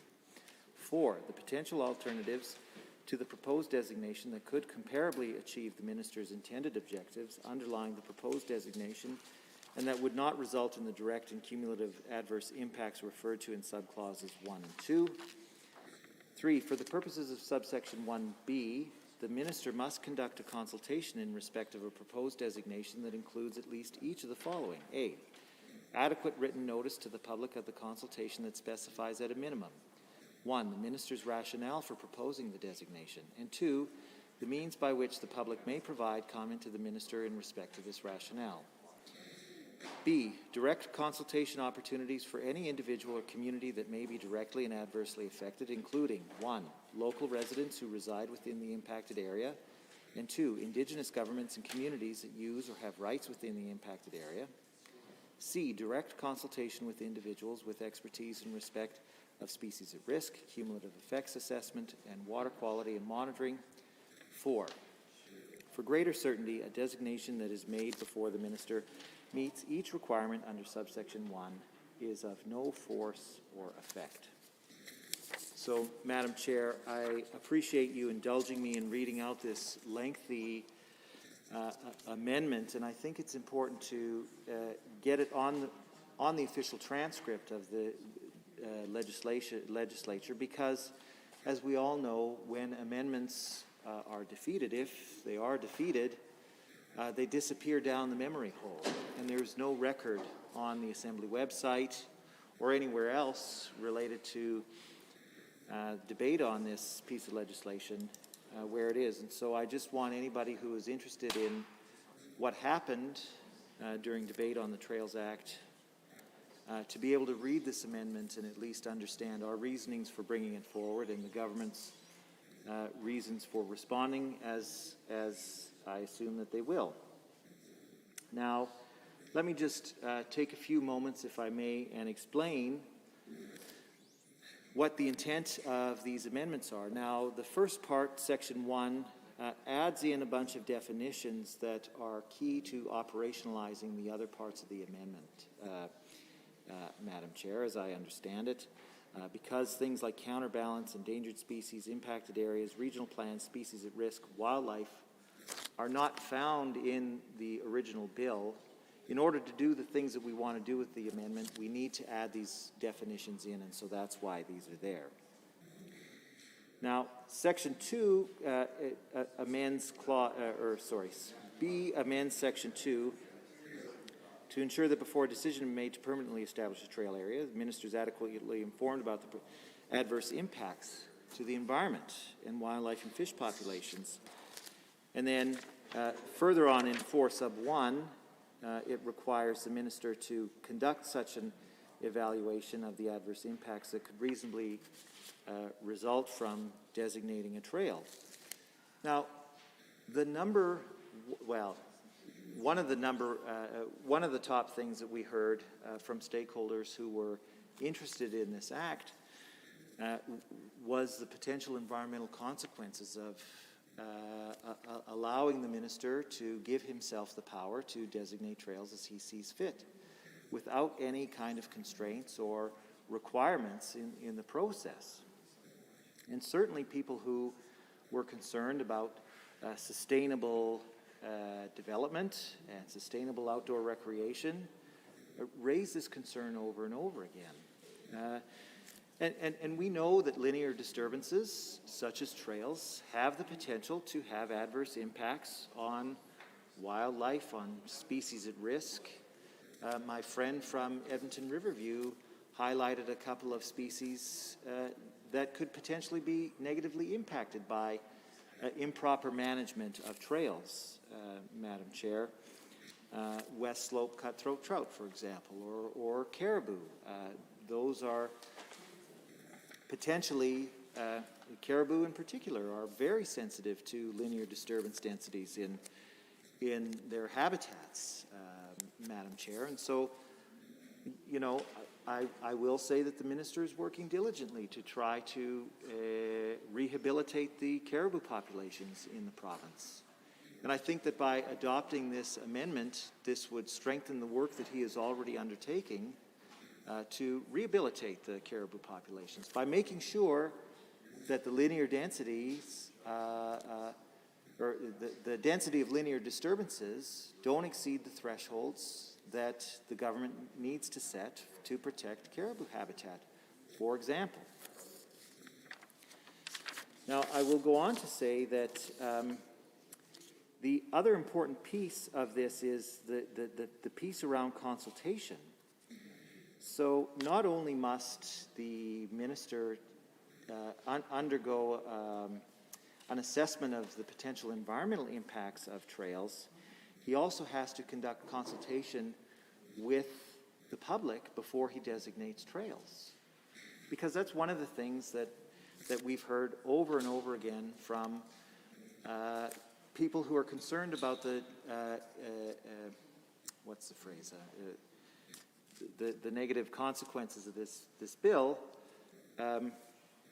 that there doesn't seem to be a process set out for consulting with the public before designating a trail. And they have many concerns that they won't be listened to, or that one particular group will be favored over others. Indigenous people want to know that their constitutional rights will be, with respect to consultation, will be upheld. Certainly that's something that the government has needed some help with, I guess, in the past, and is currently in court with a number of First Nations groups with respect to some of its actions in the past. So by adopting this amendment, the Trails Act will go a long way towards protecting and conserving the environment so that it can be used sustainably for trail users. And it will also set up a consultation framework so that the public will be able to have its say before trails are designated, something that they desperately want. You know, We know that there are a lot of good people out there on the landscape working to create and maintain trails. And they just, all they're asking for, Madam Chair, is to have it written down in legislation that the minister is required to consult with them before he goes ahead and designates trails. I think that's a reasonable request. Madam Chair, it's certainly one that that both we as the official opposition and the Wild Rose, when they were the official opposition, talked about a lot, the need for consultation. And in fact, I recall a couple of decisions about outdoor recreational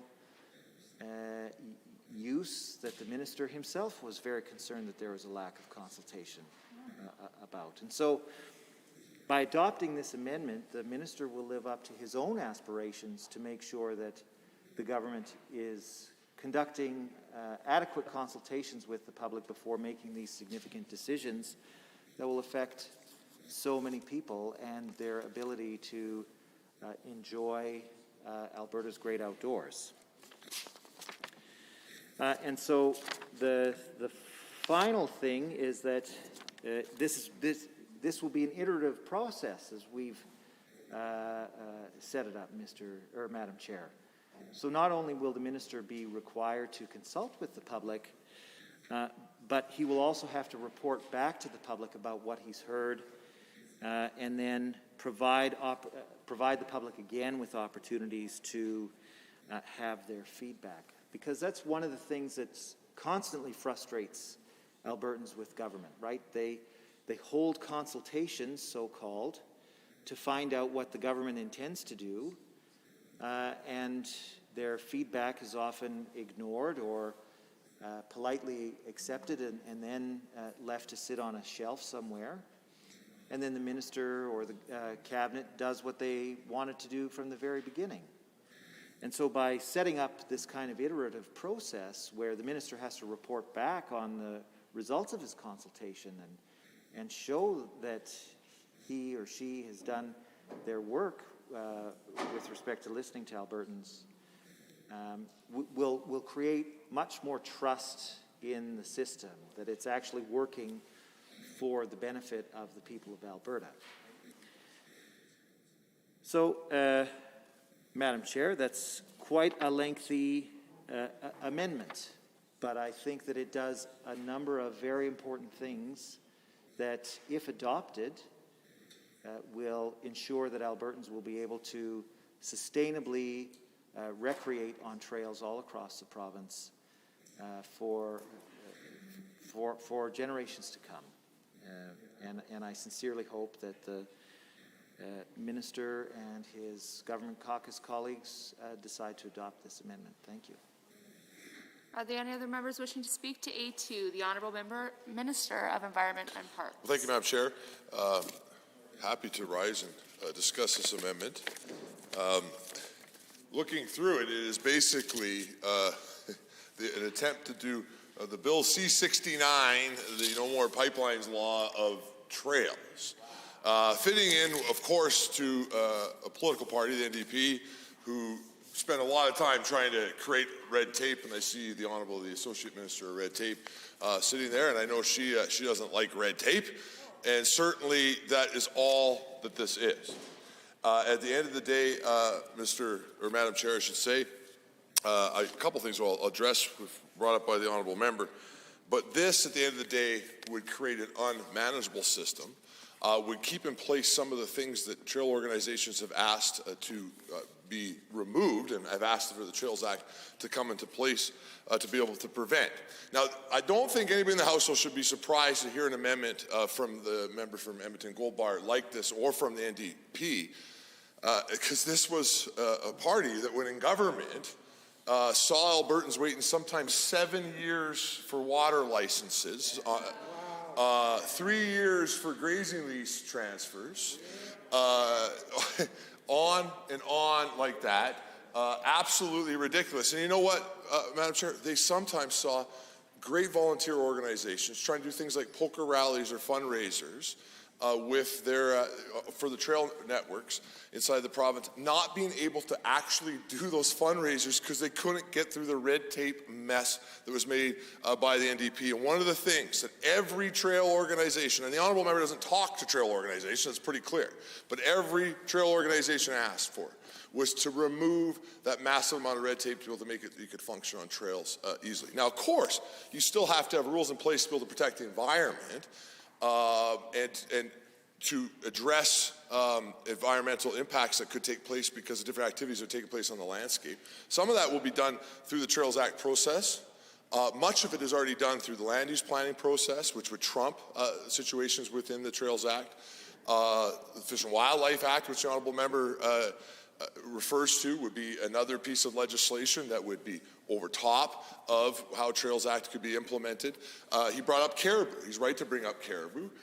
Caribou is being done through a sub-regional land use planning process, and those sub-regional plans would be used as a lens and would become mandatory through a very robust consultation process, would be brought into place into the land use designation within that area.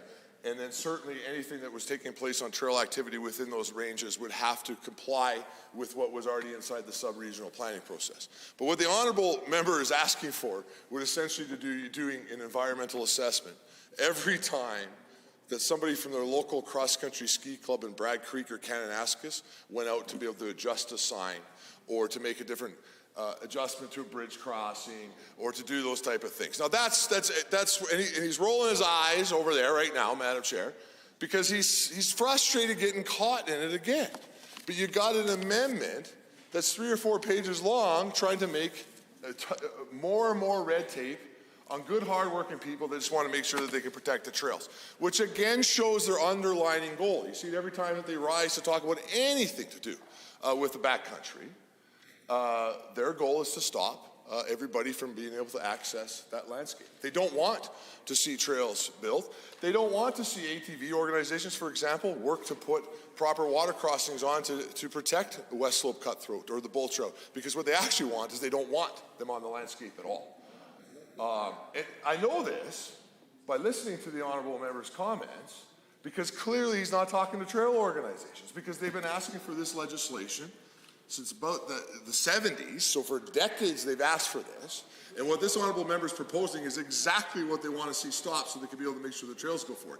The only people that are proposing where he is headed are extreme environmental organizations dedicated to removing human beings from being able to access their backyard.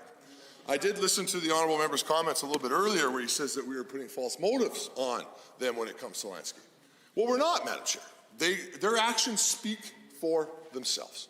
When they were in government, they went out of their way with certainly no consultation, no Indigenous consultation, and tried to put in land use plans that shut Albertans out of their own backyard. They tried to use the Parks Act as a weapon to prevent people from being able to utilize landscapes that they had for generations. And you know what, Madam Chair, it's so rich to hear the honourable member talk about Indigenous consultation. Because at the time that they did that on the Bighorn Plan, for example, they didn't bother to call the O'Chiefs. They didn't bother to call the Sunchild. They didn't bother to call the Bighorn. And they had the nerve to name the plan after their reserve and didn't even bother to call them. And they did not bother to call the Small Boys Camp. Those are the 4 First Nation communities that call that area home, and they were appalled and frustrated with that government. In fact, I remember a rally that they held. It was so cold, Madam Chair. In the Home Hardware parking lot, Rocky Mountain House, you didn't see any NDP MLAs there. I've never seen an NDP MLA inside Rocky Mountain House, to be fair. But I see the former Minister of Senior Services. She's in Sundre, so she's confused. I remember her being there. Sundre's a great town too, my hometown actually. But Rocky Mountain House is a different place, further up on the highway. But the point being is, all four of those First Nation communities, in the Home Hardware parking lot, it was about minus 35. You can still go online and see the speech from every one of those chiefs. The member from Drayton Valley, Devon, he was there, not an NDP MLA, certainly not the minister who was trying to shut down their backyard. And those chiefs stood up there and asked for the government to stop the ridiculous plan that they had not even bothered to talk to them about that would impact the home that they have called home since the beginning of time. But that's who we're going to trust with Indigenous consultation. Now, at the same time, some of those members have trap lines inside those areas. They certainly don't want us to have to come back to the legislature every time that they have to make adjustments to that trail. In fact, maybe the honourable member gets some time. We can maybe arrange for him to spend some time on trap line, and he can learn about that important part of much of my community's culture that has existed for centuries inside our communities. At the end of the day, this, every time, it is so transparent.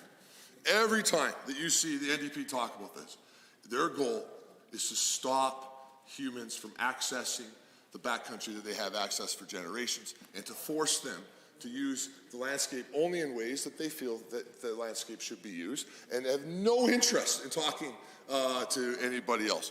I can tell you this, Madam Chair, the equestrian community is a big part of my community. There is some of the best trail riding outfits around that operate out of places like west of Rocky Mountain House in Sundre. I know many members here go on vacation inside that constituency. I've taken kids out out with organizations inside my constituency to be able to go and enjoy that landscape. If we did what this member was asking, they wouldn't be able to get their trails approved anymore. Instead, it would end up being underneath the old NDP regime where it takes 7 years. 7 years, Madam Chair, to get a water license underneath that government. You know how long it is now? About 60 days. So, and the environment is still protected, and we actually make sure that we can get approvals out and the process running, because the NDP just couldn't do it. We got it fixed. I really would encourage everybody not to vote for the Bill C-69 of the trail world, and instead do what environmental organizations have been asking for decades, and make sure that we can create a sustainable framework that will allow trails to be built in environmentally appropriate ways, which will stand with partnership organizations that are working really, really hard in places like Kananaskis, Bragg Creek, of course in the David Thompson Corridor, which by the way is what you should have called your plan at least when you were trying to shut down my backyard. And stand with those organizations who are asking for this, and stand up against the NDP, who is trying to kick them out of their own backyard. It's absolutely shameful. Last thing is this. They want to clearly make everything as hard as possible on nonprofit organizations. And we were talking about this the other night on another piece of legislation, but it's very, very similar to the same situation here. It's a pattern that you see with the NDP. They don't like partnership organizations. They don't like it, particularly religious ones. I've noticed that. They really don't like to work with religious organizations. I think that's sad. And I want to take a moment and thank the great religious organizations from all faiths who work very, very hard, frankly, to make the social safety net of our communities and provide exceptional service. And we're proud to partner with them, with the Alberta government. They don't like volunteer conservation organizations either. Clearly, they go out of their way to stop everything. That member has spent a tremendous amount of the last 2 years attacking in this chamber, or allowing his party to attack inside this chamber, Madam Chair, volunteer organizations that help us manage the park system.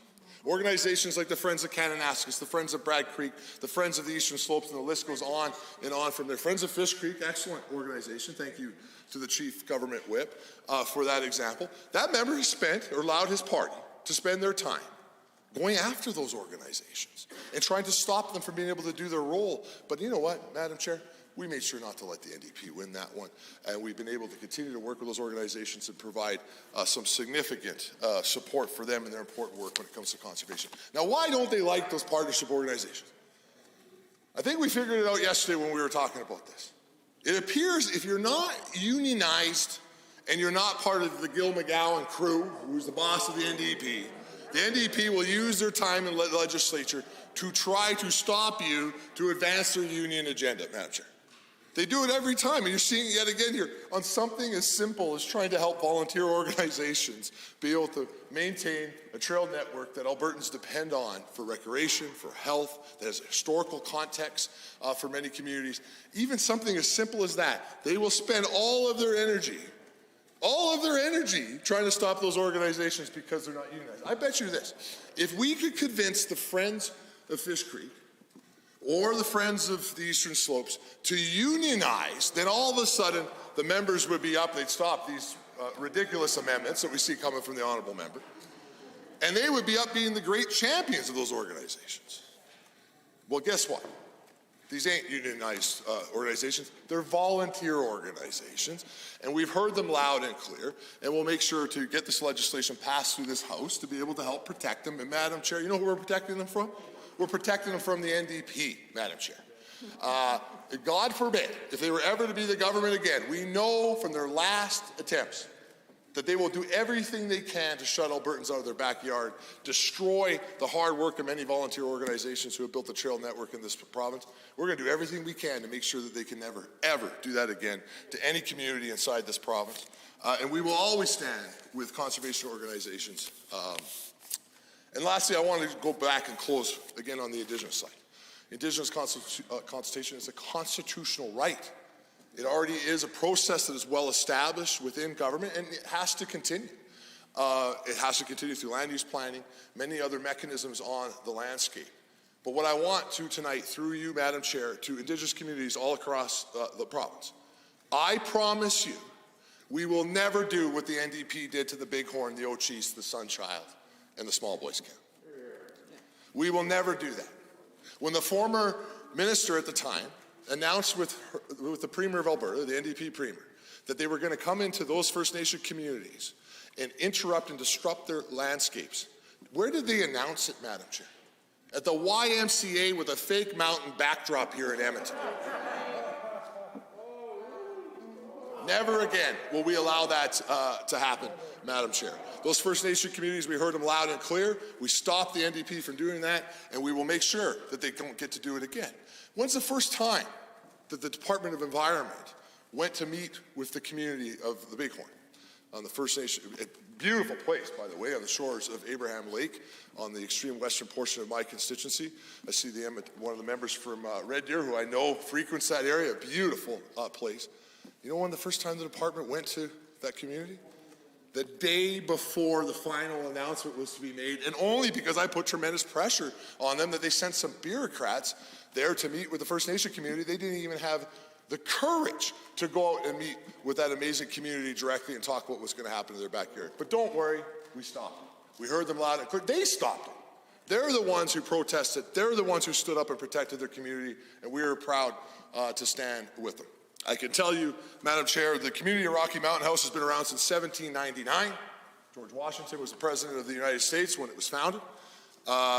We've been around a long time back there, and our First Nation communities have been around a lot longer than that back there, and we will never, ever, ever let a member like the member from Edmonton Gold Bar come down and shut our backyard. It will never, ever happen, Madam Speaker. We will always stand up for it. So vote against this ridiculous amendment, which is just an attempt to shut down nonprofit organizations, which does nothing to be able to stand up for Indigenous communities that want to protect their trails, and is completely and utterly ignores what trail organizations are asking, and just goes out of his way to advance the extreme ideological agenda that is around the NDP when it comes to things like the backcountry or access to the backcountry. You see it as well with Coastal GasLink just recently. 85% of that member's party voting to go out and illegally break the law, block a legal pipeline. I haven't seen him stand up inside this chamber and reject that yet. He's too busy trying to shut down nonprofit organizations who are trying to make nice trails for people to go cross-country skiing on. Yeah.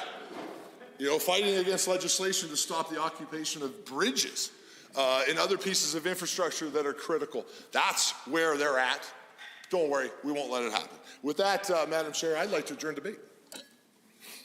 The Honourable Government House Leader has moved to adjourn debate. All those in favour, please say aye. Any opposed, please say no. I think the ayes have it. Debate is adjourned. The committee has under consideration Bill 80, the Red Tape Reduction Act. Are there any other members wishing to speak to Bill 80 on the main bill? I see the Honourable Member for Lethbridge West. Thank you, Madam Chair. I rise at this committee stage to speak to Bill 80, the Red Tape Reduction Act. Of course, a number of the items in this bill could be this sort of omnibus exercise, could in fact have been under miscellaneous statutes. That's how sort of random they are. You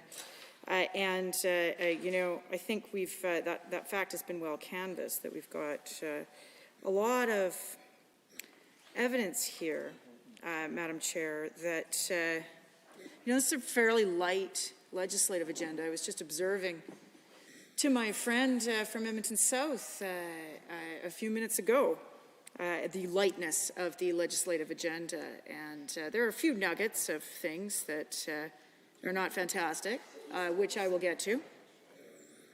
Certainly, there's a piece in Bill 80 that is certainly got nothing to do with red tape, but everything to do with how we understand help for people seeking higher education. But other than that, you know, it's a very light agenda, as my honourable friend for Edmonton Goldboro points out. You know, this Infrastructure Act is a simple job description for bureaucrats, so not exactly pressing matters of state, if you will, Madam Chair. And I was observing to my friend from Edmonton South that a possible explanation for the relative levity, if you will, of the government agenda, with few notable exceptions, could be that you know, I wouldn't have broken the Executive Council's heart if they had to, you know, make haste and leave the chamber, you know, by maybe the end of November, or in and around, say, the timing of the AGM. If that went south, alas, you know, we find ourselves in the Premier's happy place, whereby he is, you know, pulling the levers behind the scenes and putting his thumb on the scale of an internal party process. That is certainly where he has demonstrated his political talents, not elsewhere. And so, you know, that is a possible explanation for the fact that, you know, this bill seems to exhibit quite a lot of sort of slapdashery and be an amalgam of all sorts of random items, except for one, Madam Chair, except for one. And in fact, this bill contains significant changes to income support. And it is our clearly stated position that the changes that have been made already to various income support programs, of which income support is one, but of course we have seen across the board a number of different ways in which government provides supports in the form of income to various groups of Albertans, one of whom is people who are recipients of the Assured Income for the Severely Handicapped program. Others, of course, receive the seniors benefit if they're in a low or middle income sort of situation post-retirement. Other programs are ways that government provides support in the form of income are, for example, the subsidized amounts for long-term care or assisted living. Now, in all of these instances, I mention them, Madam Chair, because they have all been made been reduced effectively by not being indexed to inflation. Now, this wasn't a necessarily such a noticeable thing. Certainly, I think it was for ACE recipients, but maybe some others not as noticeable. When inflation was around 1% or so, those times have changed due to a number of international factors. Inflation is affecting economies around the industrialized world to greater and lesser degrees, depending on their trading relationships, the status of their currency, export, imports, and so on. And certainly this is a message that we have heard loud and clear from your friends, Madam Chair, not mine, in the Conservative Party of Canada, who have really taken up It's ever appropriate to bring the chair into debate, so I just caution you on doing so going forward. Thank you. the government's friends, not mine, in the form of the Conservative Party of Canada. Now, there's no question that they have been discussing inflation at some length, and there's no question that we have too. And the reason for that is not that necessarily the government controls the price of, ground beef that is up 11.6%. Statistics Canada shows us year over year. Or tomatoes, which are up year over year, October to October, 12%. or bacon, which regrettably, I regret to inform the House, is up 13%. Travesty indeed, Madam Chair. However, not that that is necessarily the fault of a provincial or a federal government or a municipal government or any government, really. There are certain market forces at work here around the world. However, where government does have an influence is their response to inflation. And this is why, Madam Chair, that benefits of various kinds and programs of various kinds are designed to respond to inflation and the reduction in purchasing power that then visits upon people who are otherwise on what is described as a fixed income. That in fact, fixed income recipients, it is, at least it was heretofore, not precisely fixed because it was at least indexed to a rise in the cost of living. That is no more, certainly with income support programs, AISH, the long-term care and assisted living subsidies, certainly, and the personal income tax code. So that means that obviously we are all going to be paying more income tax. However, this bill then takes that situation, which has been compounded by the challenge of the pandemic, which is the decline in purchasing power, and makes it worse for people who I would argue are in the most vulnerable, frankly, position of anyone who benefits from a support for income of various kinds. People on income support in Alberta, there are fewer of them than in some other provinces, and certainly our AISH benefits are demonstrably more generous than many other provinces, a fact that the government and the Premier just the other day reminded us of, as if we should be ashamed of it. I think that we should be proud of it, personally. I think it should be something that the government holds up as an example of the best of us as Albertans. And those were benefits that certainly were hard fought during the Klein years, and disability activists across the province made the case for those benefits, and amazingly, they prevailed, and I think that's a good thing. The people on income support do not benefit from those same levels of benefits at all. And if one finds oneself on income support, I can describe for you, Madam Chair, those constituents who come to my office. I don't want to make any generalizations for other people's constituents, but I know who comes to my office people who find themselves on income support. Nobody particularly wants to. I think that's the first piece there. That all work is valuable, and people who want to participate in the workforce, or people who, most people want to, I'll just rephrase that, participate in the workforce, the vast, vast majority. So generally speaking, you find folks on income support, particularly those with dependents, are there because they are looking for ways to transition off those arrangements.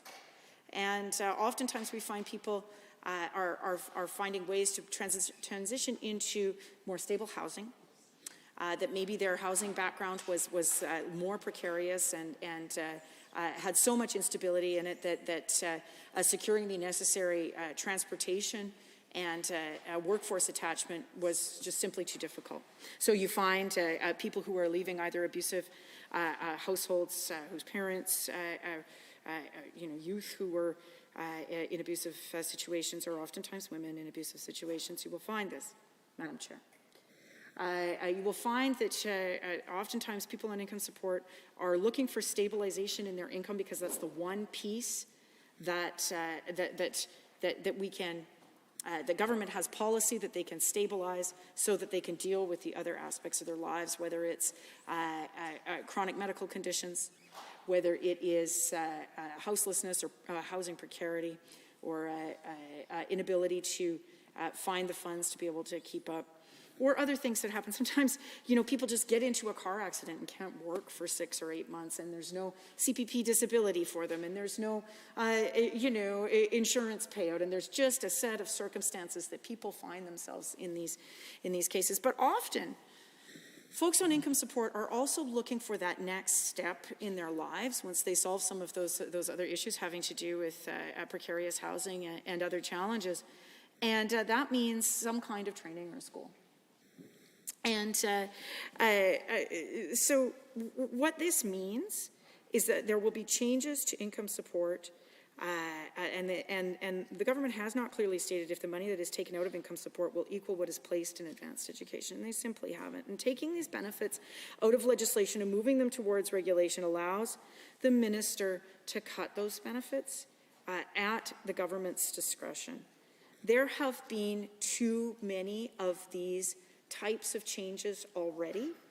And during a pandemic, I believe that, that's really not the time. I don't know if it is ever actually the time to take away these benefits that, quite frankly, a relatively small number of Albertans actually benefit from, and they provide, I think, an outsized benefit to all of us when we provide them, because, as I said, Madam Chair, they provide that ladder out of poverty often, and they provide that stabilization so that people can get their feet under them.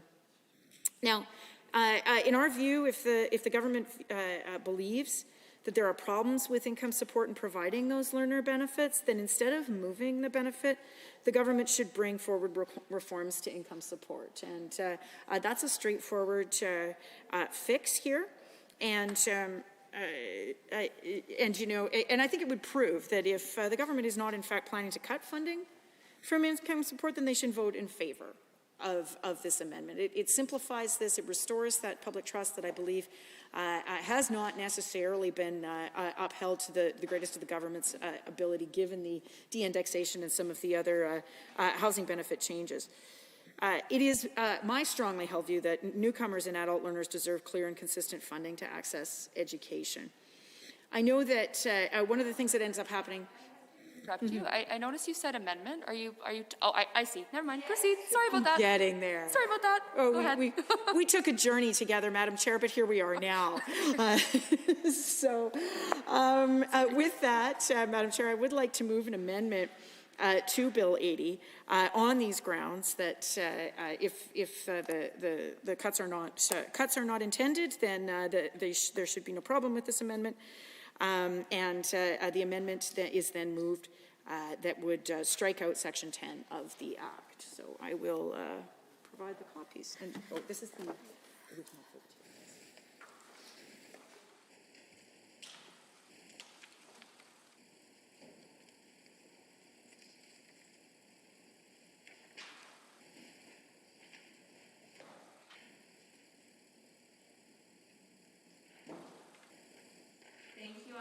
This amendment shall be known as A1. If the honourable member would like to proceed, she may. Thank you, Madam Chair. So now, there's no question that within this Act, the government claims that the Section 10, which phases out part-time and full-time learner income support by April 1st, 2022. And the government's claim is this will be replaced by regulation in the Department of Advanced Education. I hesitate to interrupt you again. I've just been told that I need you to make sure that you clearly state that you're moving it on behalf of a member. Yes, I would like to move this Thank amendment. Pardon me for that omission on my part. I'm moving this amendment on behalf of the Honourable Member for Edmonton-Decore. Proceed. Thank you. And so now the regulation right now, the Act would allow these programs to be administered over in the Foundational Assistance Learner Program. And, the UCP or the government is claiming that the new program will streamline processes and expand eligibility. But these changes could still be made by amending the Employment and Income Supports Act instead of taking away advantages and certainties of having it in legislation as it currently is. And so what we have proposed here, Madam Chair, and I think it's fair to at least say, okay, if we amend this piece of legislation in this fashion, then there's no question that the Employment and Income Supports Act could be amended to include the government's intention, and we would work with them to move that through very expeditiously. In the alternative, Madam Chair, which advocates, nonprofits, people who work with people trying to ensure that people have the income supports that they need, what they're left with is the impression that there will be behind-the-scenes tinkering with these forms of support, and quite frankly, you know, there is a lot of trust that has to be re-earned. Let's put it that way, and so that is not the kind of uncertainty that people need right now, not during a pandemic, and quite frankly, not ever. And so with that, I will conclude my comments on the subject of this amendment, Madam Chair, and thank you to the honourable members for considering it. Are there any other members wishing to speak to Amendment A1? I see the honourable member for Edmonton-Whitemud. Well, thank you, Madam Chair. It's a pleasure to rise in committee and speak to Bill 80, the Red Tape Reduction Act, and specifically speak to the amendment that was just brought forward by the member from Lethbridge West on behalf of the member from Edmonton-Decor. And I've had the opportunity, Madam Chair, to speak a few times, maybe this is my third time speaking, I believe, to this bill. Actually, no, correction, it's my second time speaking to this bill. Because, you know, this is actually, the amendment that's brought forward is actually deeply important, I believe. The members on this side have spoken quite at length about the fact that, you know, these red tape reduction acts seem to contain a lot of various somewhat inane and minor changes, often that could be handled through Miscellaneous Statutes Act. But then sometimes tucked in there seems to be these what appear to be minor changes that actually have profound and deep impacts on Albertans' lives. And I believe the amendment that's brought forward today is meant to address one of those proposed changes by the government. So, you know, we know that Bill 80 amends a number of different pieces of legislation, much of which we don't take much issue with, Madam Chair. The Healthcare Insurance, Alberta Healthcare Insurance Act. I am intrigued by the changes from the Alberta Human Rights Act because I know, given some of the work that I've done on behalf of school boards and other, prior to entering into life in the Legislative Assembly, I know that that process can be very time-consuming. It does not move with great pace. It leaves the parties to those complaints, both the people who bring them and are responding to them, in limbo for quite some time. And of course, it means the delayed adjudication of Albertans' human rights. And so certainly any proposed changes that would, you know, I guess alleviate or speed up those processes are good, but I'd love a little bit more information about how those changes, specific changes were reached, who was consulted. There are a number of other changes in Bill 80, Madam Chair, to other pieces of legislation, the Credit Union Act, Ensuring Fiscal Sustainability Act. I won't list them all. But the change that is of concern is the change that is being made to the Income and Employment Assistance Act. And these are deeply important. I spoke about my own experience having somebody close to my family who relied on these supports, income supports, as an adult learner, and how deeply important they were to his journey to complete his high school diploma and to potentially be eligible to take on more meaningful work. And I know how critically important that is for so many Albertans. But every time we have spoken in this chamber, Madam Chair, about the changes, specifically the changes that this amendment seeks to address, there seems to be this level of sort of incredulity from the members opposite. We've seen it from the Minister of Advanced Education. We've seen it from a number of the members who seem to be shocked. I recall the Minister of Justice speaking at length that the changes that we were discussing were not being made. So I think it's worthy of some consideration in this Assembly to point out exactly what this bill is changing and why we have deep concerns about it on the opposition side. So as has been laid out, you know, the Bill 80 does make amendments to the Income and Employment Supports Act, and specifically the concern in Bill 80 is that set out in section, that amends section 10 of the Income and Employment Supports Act. So it amends sections, it amends section 6 and section 10. So section 6 and section 10, what they've done is they've added a provision into the bill, into the act, which says that a household unit or an individual who is seeking to apply for income supports as an adult learner for part-time training benefits is only eligible for those supports if they, quote, have been accepted in an approved training program referred to in Part 3 that commences before April 1st, 2022. So by virtue of this section, it says that anybody who's applying for these income supports as an adult learner is only eligible if the program has started before April 1st of next year. So anybody seeking to enroll in a program after April 1st is no longer eligible in the Income and Employment Supports Act. So let's be very clear that that's clearly what's happening in this bill. It is saying that after April 1st, an individual or a household unit is no longer eligible for this support after April 1st, regardless of if they're enrolled in a program. So that's what the bill does. Now, we have heard the Minister of Advanced Education, we've heard members opposite say, but it's being addressed in advanced education. It's just simply moving over. This is not the end of the program. It is simply moving over. And this is the part that I'd like to delve into a little bit, if I can, Madam Chair, because this is deeply important. Under the Income and Employment Supports Act, if an individual or a household meets those criteria, as it's set out now in the Act, they are entitled to that support. If they meet out all there's requirements around age, around barriers for employment, being eligible to work, about income level, but it's set out in the Act and the regulations that if you meet those requirements, you will get those supports. That's the way it's set out in the Income and Employment Supports Act.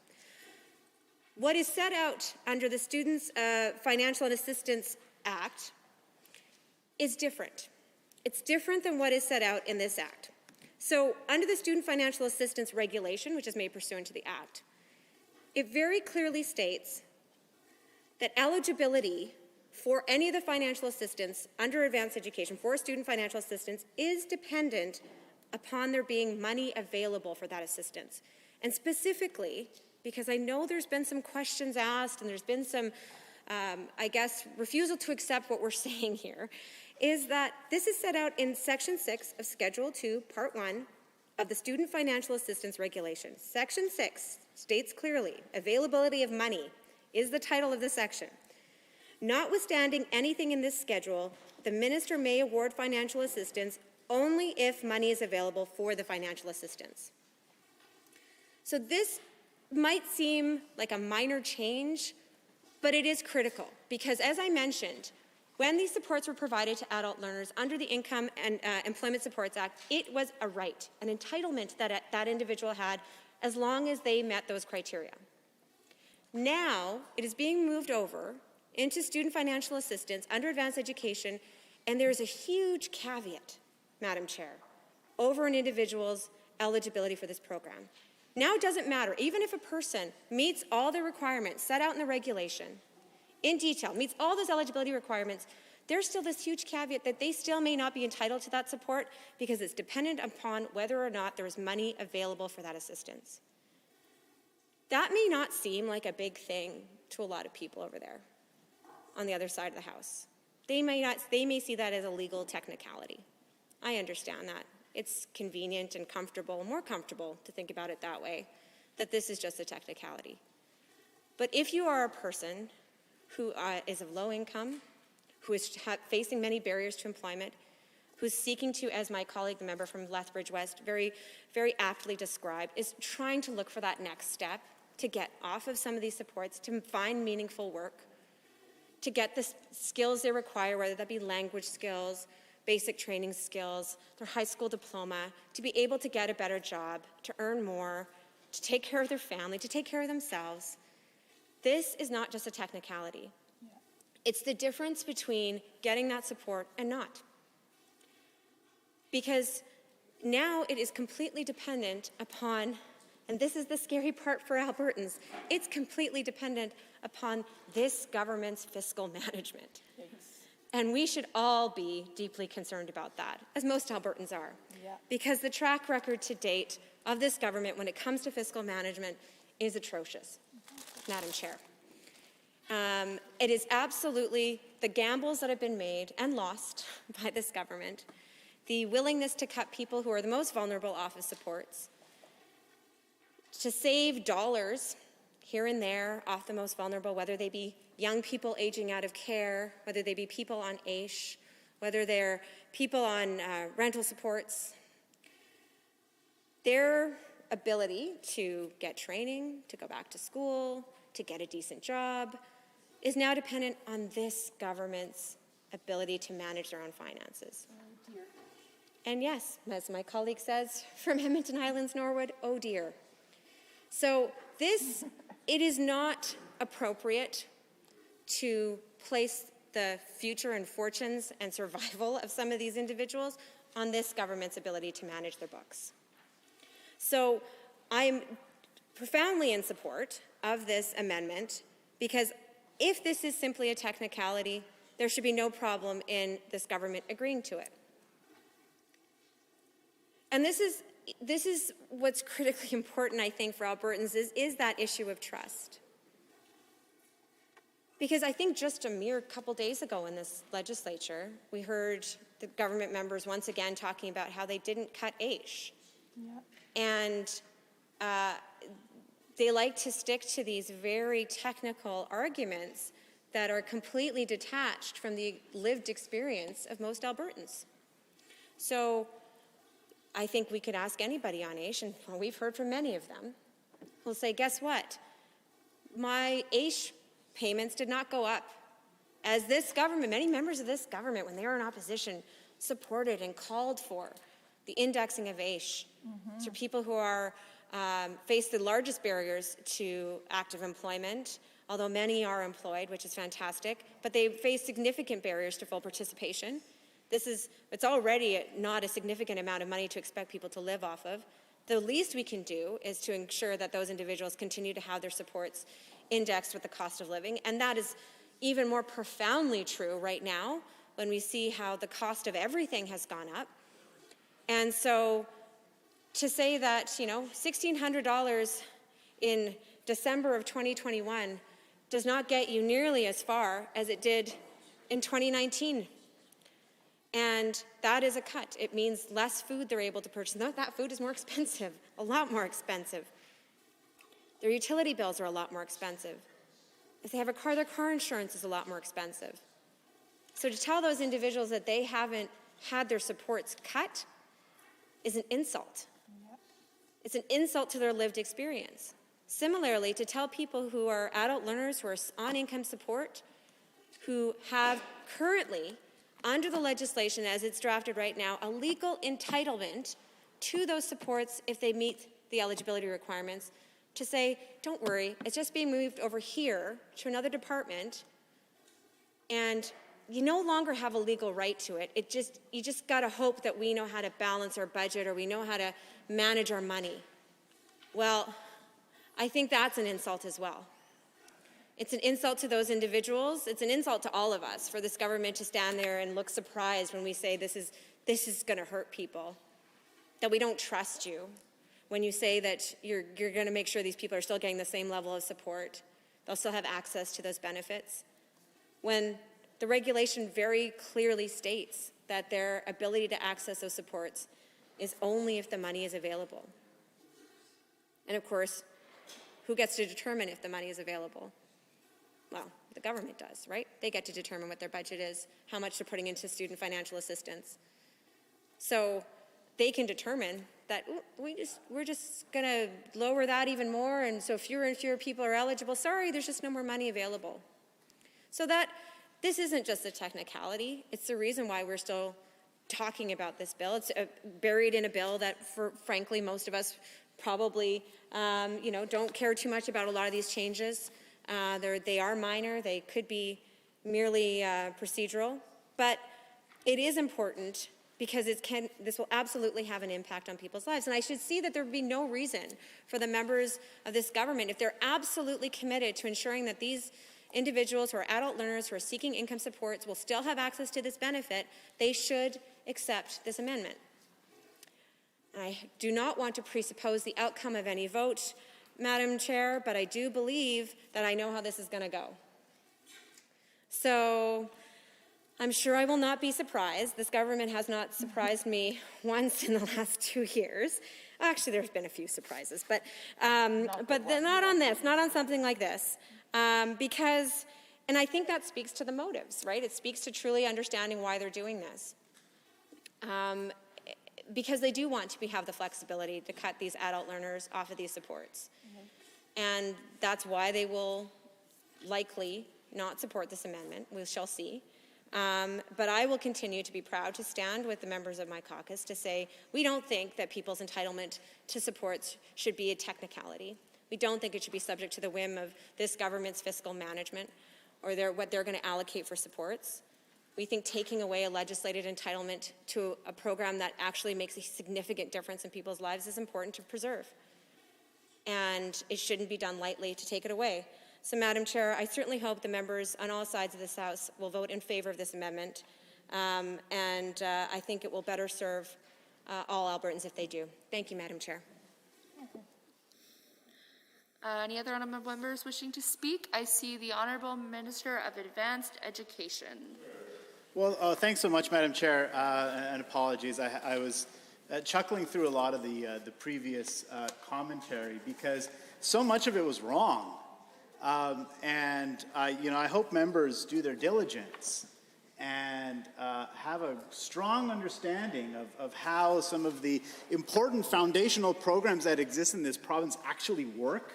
I think would be a good place to start. I heard the member opposite go on at length about, well, these changes are going to give the government flexibility and that they can determine at a future time if they want to provide these programs or not. I think that's the essence of what they said. Or it depends, it's in the hands of our financial management as to whether or not these programs would be, these programs in financial assistance and foundational learning would continue to be available. That is completely wrong, Madam Chair. Over $95 million that the government of Alberta provides to foundational learners, it comes from LMTA funding. It comes from the federal government. So I guess the members opposite want to leave the decisions in the hands of the fiscal management of the Trudeau Liberals. I definitely don't want to do that. I'd prefer to leave the financial management of these programs in the hands of the government of Alberta rather than the Trudeau Liberals. But for the members opposite to suggest that we can just somehow turn off the taps to these foundational learning programs doesn't make any sense. We have an agreement through the LMTA with the federal government that specifically states how these funds are to be used and what the nature of these programs should look like and how they should be provided and supported to learners in Alberta. But somehow they can just magically disappear. So I'm not quite certain how the members opposite are suggesting that we can just turn off these programs if we make these changes. And furthermore, the members opposite should know that the process of streamlining learner and income supports began in 2016. Began under 2016 to streamline learner and income supports, which makes sense. Which is, now the member just opposite can't help herself. I know I sat and listened quietly and patiently to her arguments and rationale, but I can't get 2 seconds out until that member heckles Madam Chair. But again, there they go. You know what? That's fine. I'll just continue to make my points here. But the process of integration began in 2016 of transitioning the authority between learner income supports and student assistance under one authority. That process began a long time ago, and it makes sense for that transition to occur. because Albertans and learners should not have to navigate through a complex web of bureaucratic processes and forms and applications to get the benefits and services that they need for income support or for financial assistance. That's bureaucratic, that's red tape. That's exactly the premise that our government was elected to improve, to clean up red tape, to make life better for Albertans. That's exactly what we're doing in this bill through these changes. But the members don't want to do that. Making these changes in this section in the bill here will allow learners, will provide a more streamlined process for learners to be able to access the benefits. That's what's happening. And this amendment as well, I mean, the member opposite and other members have talked about this specific section and have raised some concerns, and their response, their amendment, strike it all out. Nothing substantive, Madam Chair. No detail, nothing substantive in terms of actual amendments to improve the bill or to strengthen it. Just strike out the whole section. So I can't understand, like, how is this an effective amendment by any stretch of any capacity, just to strike out an entire section, which I will remind the House, passing this amendment that they have and striking out the entire section, this is what it will mean. It will mean that learners in Alberta will continue to have to navigate through complex forms, different access services through different government bureaucracies, different government departments, and continue to live through struggles and challenges of red tape. That's what their amendment wants to continue to provide. But on this side, we want to remove red tape and make life easier for Albertans. And furthermore, by making these changes as well, and by finalizing the transfer of authority from the Income and Employment Supports Act to the Student Financial Assistance Act, Honourable members, there are many opportunities to speak in Committee of the Whole. In fact, you can speak as many times as you would like. Let's try to direct our comments through the chair. Let's try to raise the level of decorum. It's been a peaceful evening up until now. We would like to keep it that way. Minister, you have the floor. Well, thank you so much, Madam Chair. And so as I was mentioning, so here's what the changes will actually mean, and here's what we're going to transition from. So by finalizing the transfer of authority for these programs under Income and Employment Supports Act to student financial assistance, we'll be able to dramatically shift the model as well from one of income support to one of effective student financial assistance to help Albertans get the skills, training, and competencies that they need in order to succeed. We will move to a model of programming that will provide greater focus on skill development, again, to help ensure that Albertans are able to access the programs that they need for career and life effectiveness. We will move from program complexity, which I talked about a moment ago, to a more streamlined process and a more streamlined system. And again, not just for learners and students and individuals accessing these benefits, but as well for administrators who work on our post-secondary campuses to assist learners in processing these applications. And they have, typical of government bureaucracy, one set of forms for the one act and one set of forms for the other act. So I don't understand why we shouldn't take advantage of the opportunity to streamline those processes, provide additional flexibility and support to learners so that they can take advantage of the supports that are available. And any notion that these amendments are being made so that we can shut off funding to foundational learning is just utter nonsense, Madam Chair. As I mentioned earlier, over $95 million is provided to the government of Alberta to support foundational learning from the federal government through LMTA agreements. So I don't know how, if you have an agreement in place with the federal government, you can just decide to one day turn around and decide to not distribute the funds. I mean, you have an agreement in place. So I can't understand the logic that the members opposite are using.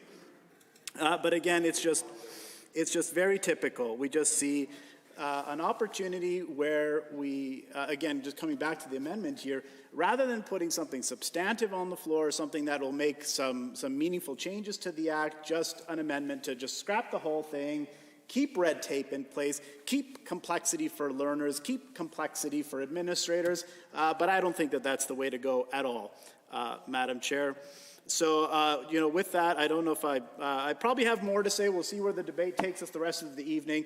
But I just wanted to provide my commentary as it relates to some of these really bizarre amendments that we continue to see from the members opposite, and of course encourage all members to vote for, against the proposed amendment here. Thank you. Any other members wishing to speak to Member A1, the Honourable Member for Edmonton Gold Bar? Thank you, Madam Chair. Let me, first of all, offer my profound disappointment with the comments that were made by the Minister of Advanced Education. I know the members from the Minister of the Environment and the member from Red Deer South are shocked. I'm sure that their hearts will take some time to recover, Madam Chair, from the news, yes, that I'm disappointed with the members, the minister's statements. Because what he's, it's amazing, Madam Chair, to hear the Minister of Advanced Education get up and say how upset he was from the comments that my friend from Edmonton Whiteman made because they were all wrong, and then proceeded to make nothing but wrong statements about what's going on with income supports for learners. And I see him shaking his head, Madam Chair. But he has not argued this matter correctly. Now, he rightly stated that income supports for learners were transferred to the Department of Education in 2016. I happen to have been the minister at that time. And he implied that when that move was made in 2016, that this was just the start of the process that's being ended here today, and that is completely false. Never at any time when I was Minister of Advanced Education did we consider phasing out income supports for learners. Never, not once. Cover your nose.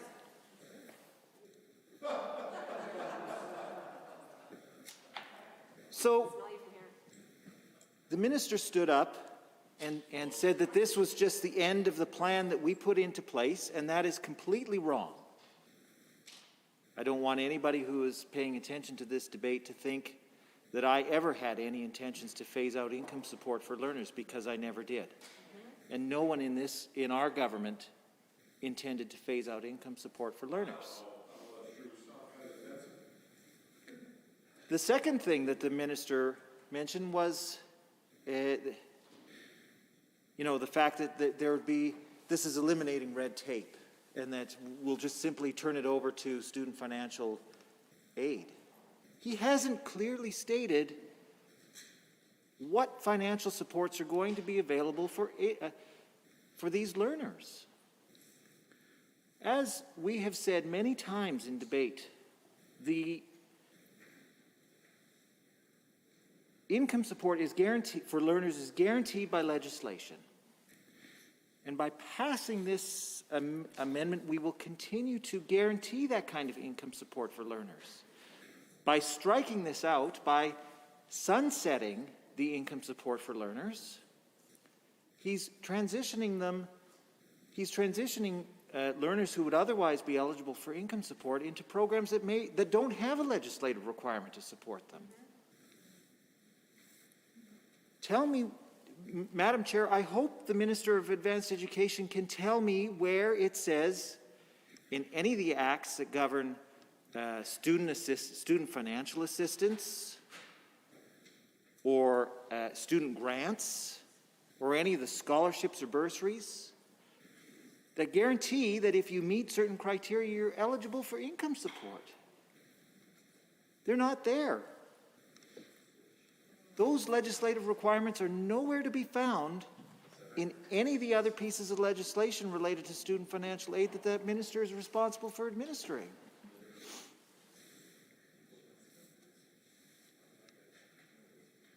So to say that this is simply a matter of reducing the number of forms of people who want income support is completely ridiculous. Learners who are applying for income support won't have any forms to fill out because there will be no program for them. That's why we're proposing this amendment. You know, and the third thing that the minister complained about was, you know, he's learning from, I guess, the less palatable members of the executive benches or executive council that he works with, talking about federal interference in the administration of adult learning programs. Well, if the minister didn't want to accept that money from the federal government, he's completely within his rights to tell the federal government no thank you and come up with all of the provincial money himself. Those labor mobility agreements have been in place for a really long time and have helped the province of Alberta deliver meaningful training to adult learners without depleting the treasury of the province of Alberta. I'm grateful for that. The minister should be grateful for that. All Albertans should be grateful that we have this kind of cooperative relationship with the federal government in this regard. But that money goes to support the people who deliver the programs. The minister knows full well that none of that money goes to this kind of income support. The money that provides income support for learners comes entirely from the province of Alberta's treasury. So when he's saying that he doesn't want Justin Trudeau to be interfering in the delivery of adult learning programs here, he's effectively saying that nobody should be providing income support for adult learners.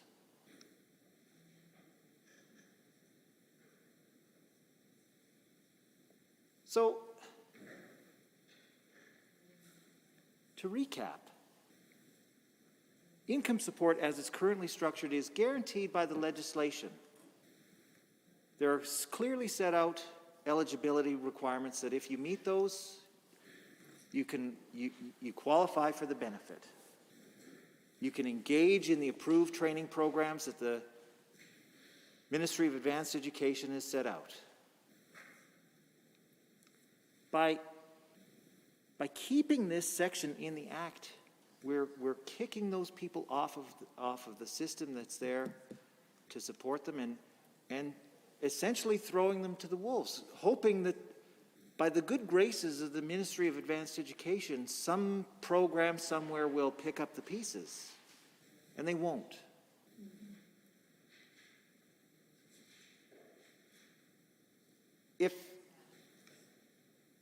If the minister disagrees with that, if he thinks that by removing this income support, this legislative requirement to provide income support, and by transferring them over to these voluntary programs that have limited budgets with no guarantee of support, then he should make that argument. Tell us why transferring them over to the system will help support learners. And I hope that he's got a better argument than they have fewer forms to fill out. Because if he doesn't like the income support for learners forms, boy, will he be surprised when he has to fill out a form for student loans.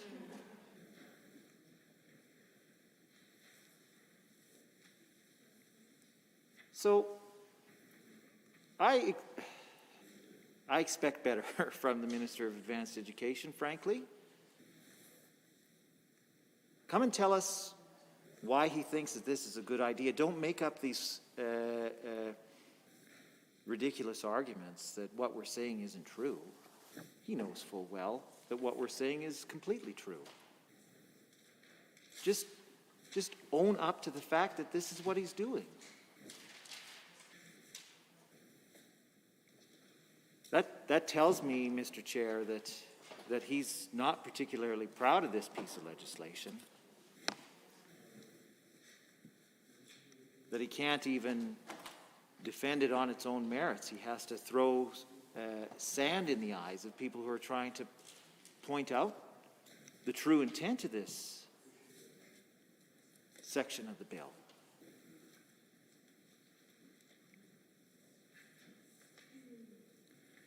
I'm proud of the work that my friends here in the official opposition and I are doing to try to support learners on income supports. We need to make sure that more Albertans have the opportunity to go back to school and improve their skills, and that they have the financial means to do so.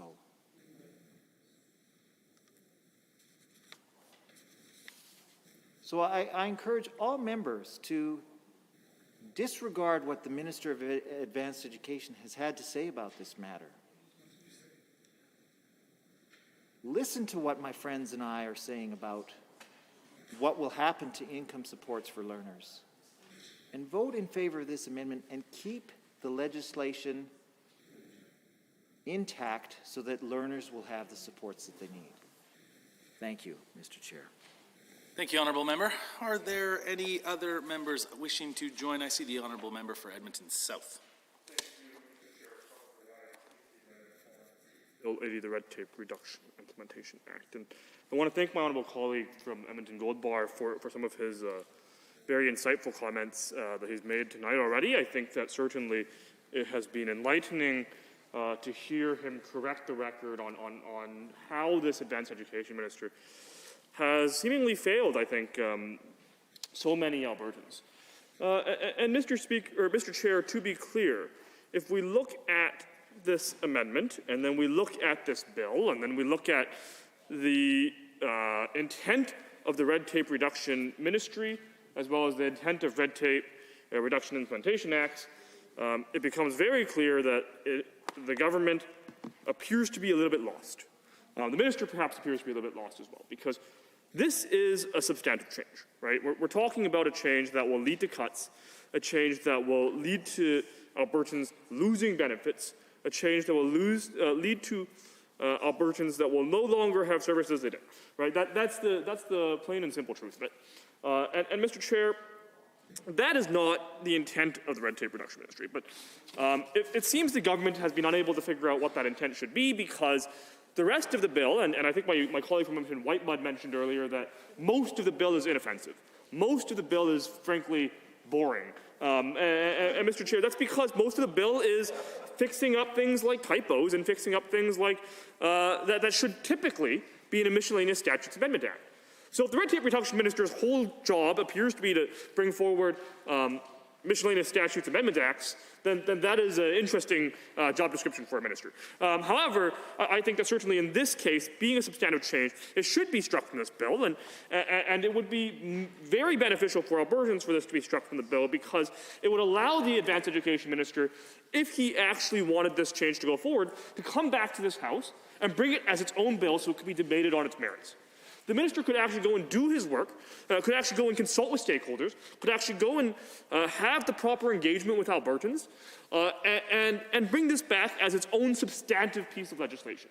Because that is what we're talking about here. This isn't something that should be hand-waved through. This isn't something that should be in a giant omnibus piece of legislation being introduced by a minister who has nothing to do with this advanced education system. Shouldn't be introduced as basically part of miscellaneous statutes omnibus piece of legislation. And that is what is so offensive about this. That is what is so insulting about this to Albertans.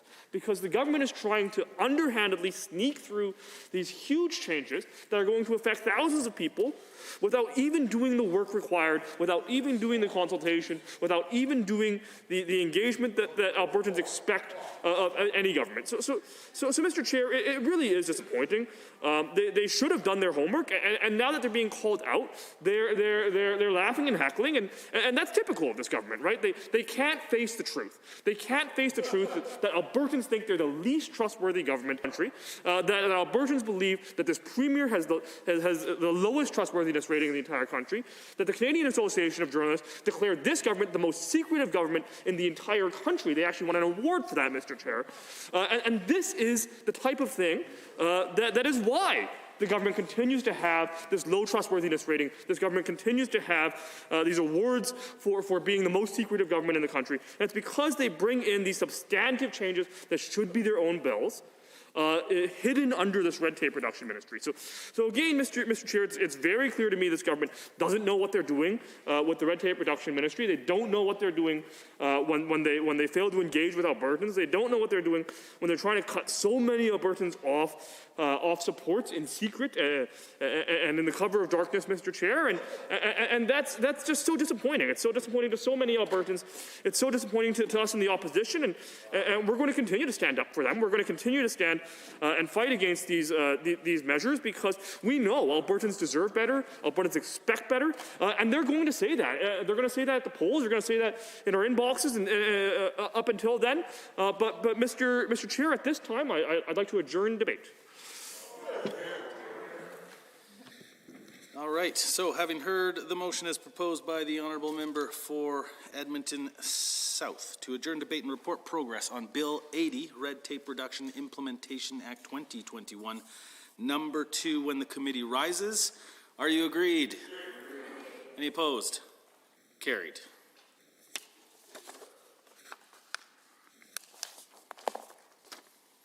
Thank you, honourable members. We now have Bill 87 before the committee, Electoral Divisions, Calgary, Buller, McCall Amendment Act 2021. Are there any members looking to join debate? Seeing none, I am prepared to ask the question. Are you ready for the question on Bill 87, Electoral Divisions, Calgary, Buller, McCall Amendment Act 2021? On the clauses of the bill, are you agreed? Any opposed? Carried. On the title and the preamble, are you agreed? Any opposed? Carried. Shall the bill be reported? Are you agreed? Any opposed? Carried. Just one second.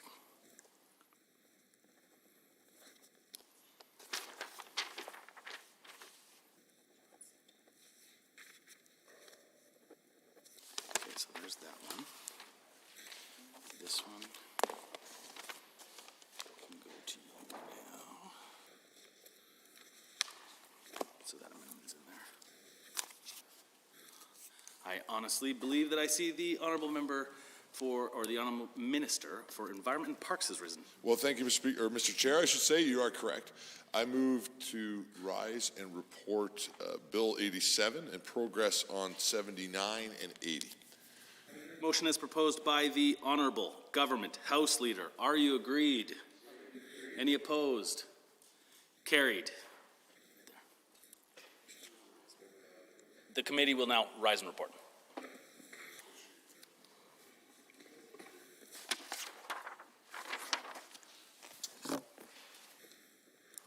Just in case.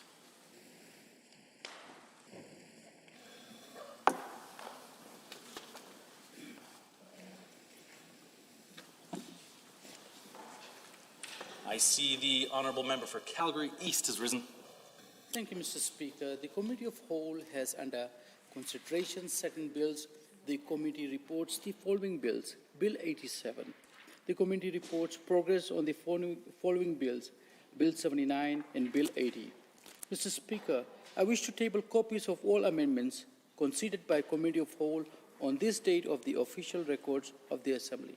Thank you, Mr. Speaker.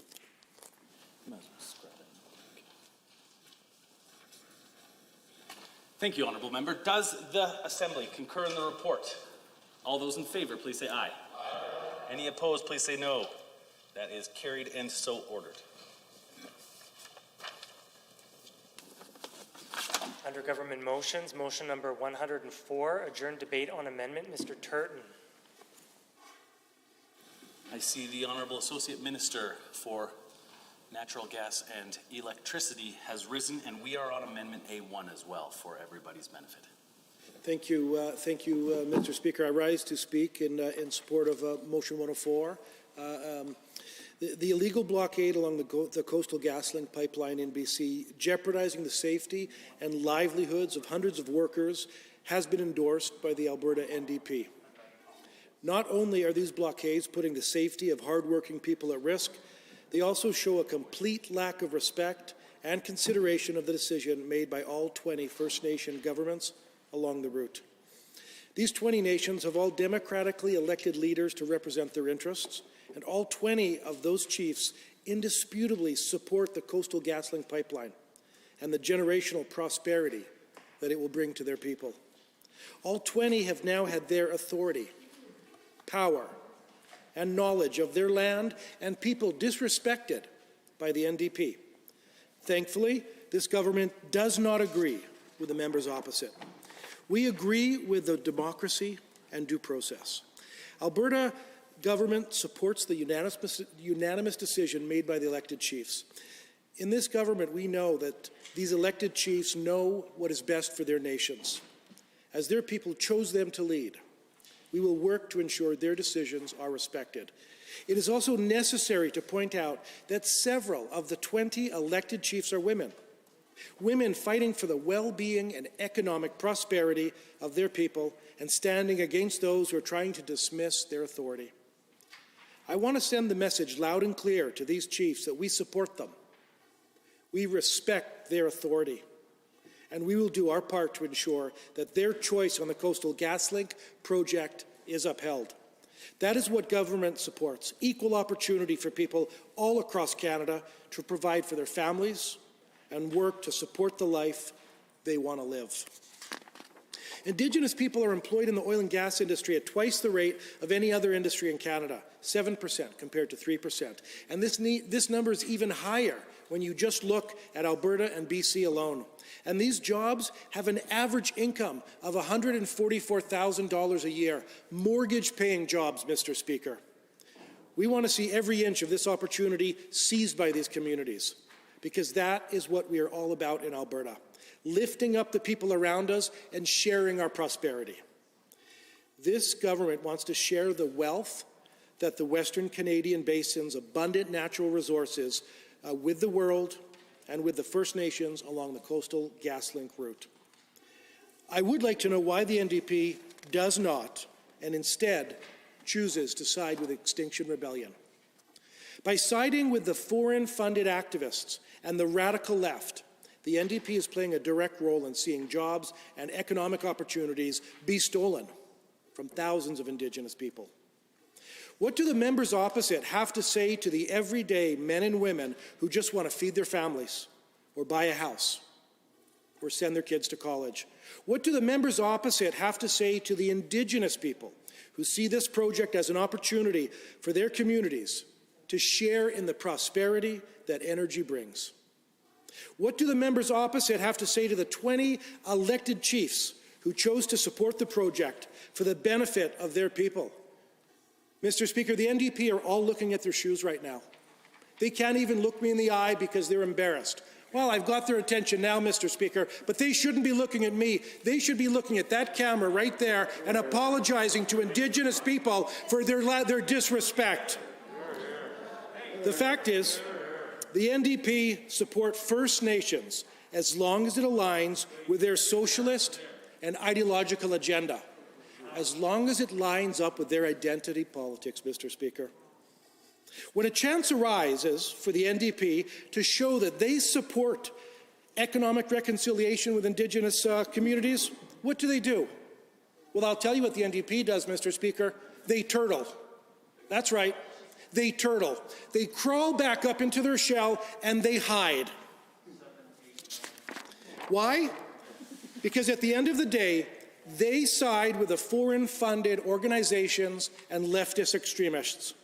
They side with the likes of David Suzuki. They are so desperate to show the world how virtuous they are that they side with anti-Alberta entities, all while ignoring the ESG efforts and the social investments made by the Alberta energy sector, work they should be incredibly proud of, as this government is. If they truly cared about the hardworking and highly skilled people in the energy sector, they would acknowledge the authority and expertise of the 20 elected chiefs who met with TC Energy to make an informed decision for their people. TC Energy put in the work to earn the support of every single one of these leaders, Mr. Speaker. Since the Coastal GasLink project was announced in June of 2012, they had over 15,000 interactions and engagements with Indigenous groups, Mr. Speaker. 15,000. I can't help but wonder how many interactions the Alberta NDP had before they chose to disregard the authority of 20 elected leaders. How many hours they spent speaking with the impacted communities or proposing an alternative path for them to get such a massive economic opportunity for their people. My guess, they didn't speak to any of the First Nations. But I know who they did speak with, Mr. Speaker. Extinction Rebellion. The Coastal GasLink project would mean thousands of jobs, both here in Alberta and for our neighbours in BC. It would mean millions of dollars in annual tax revenues for local communities, First Nations, to build schools, roads, and hospitals. It means local spending and demand for construction, maintenance equipment, food services, and accommodation. Above all else, it means economic reconciliation. To date, TC and Coastal GasLink have awarded $825 million in contracts to Indigenous and local businesses. There has been $1 billion in employment and contract opportunities for local and Indigenous communities. TC and Coastal GasLink have also invested in the education and training for local and Indigenous communities focused on the environment, safety, and community. Since 2012, they've spent over $8.5 million in community investments and sponsorships in northern BC. Since 2014, TC has sponsored over 850 classroom seats, scholarships, and bursaries for BC students to invest in a skilled workforce for not just the Coastal GasLink, but future projects as well, Mr. Speaker.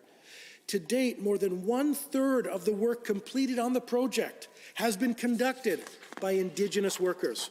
As of January 2020, more than 350 Indigenous men and women are working on the project. These numbers speak for themselves. As the Premier put it a few weeks ago, helping First Nations become not just participants, but owners of major resource projects to move their people from poverty to prosperity is the great moral cause of our time. Our government will achieve that by working with First Nations, starting with the ones right here in Alberta.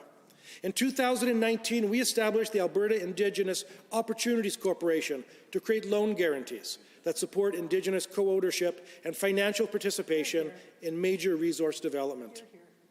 The Alberta Indigenous Opportunity Corporation has backed 3 major Indigenous investments to date, involving 10 First Nations and 5 Métis communities.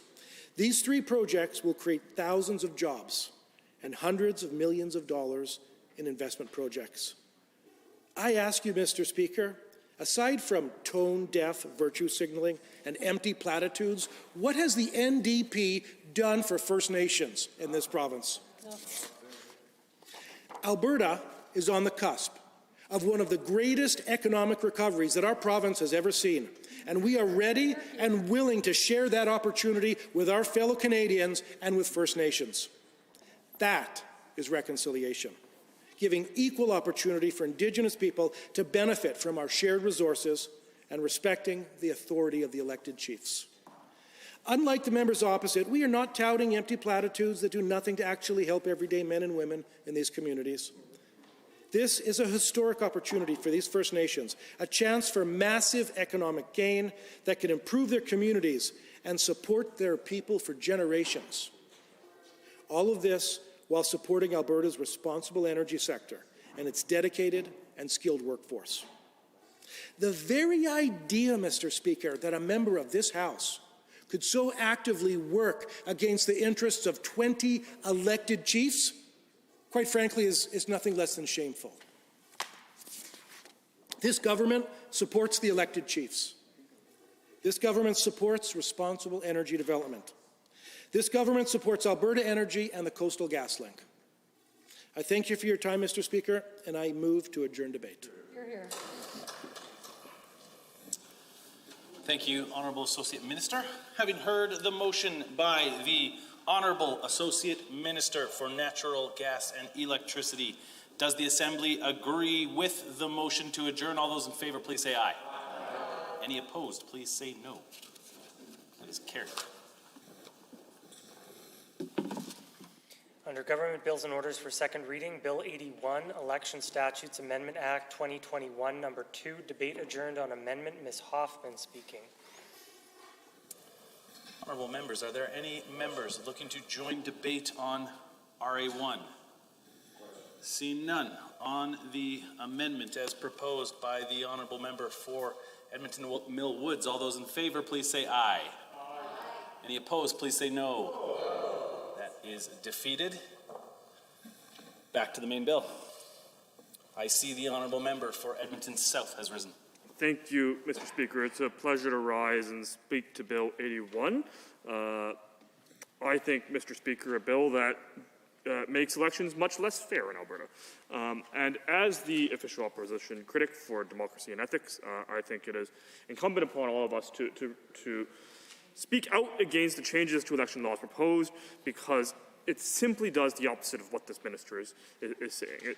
It creates a system that allows large donors to get involved and unduly and unfairly influence provincial parties and provincial elections.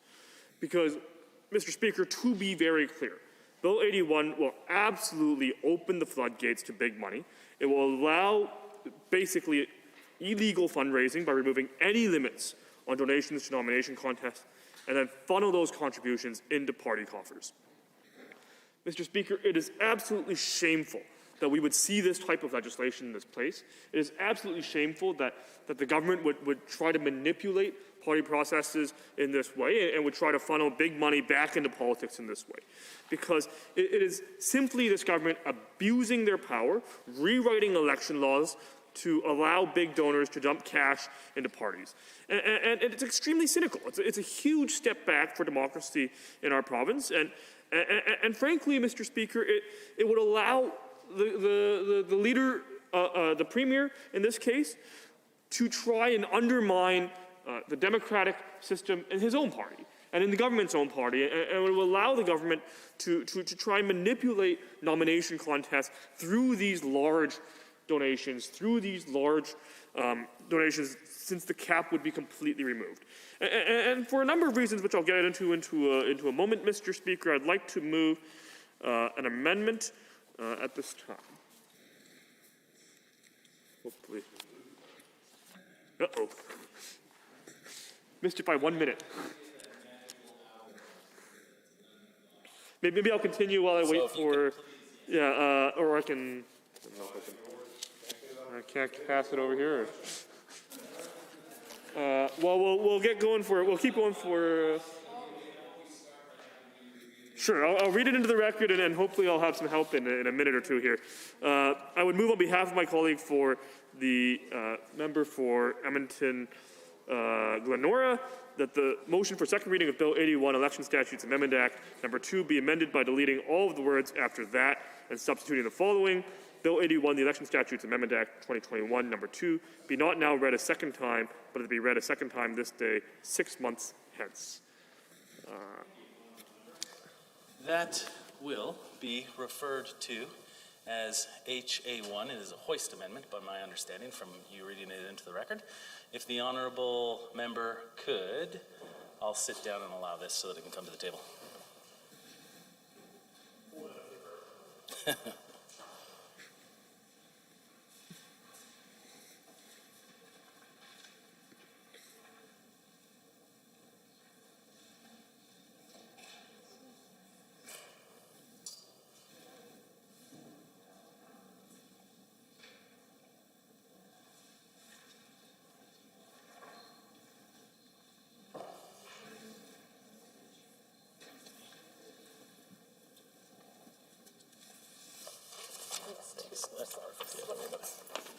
Thank you, honourable member. As mentioned, this will be referred to as HA1, or honestly HA will do as well, because there can be only one of them.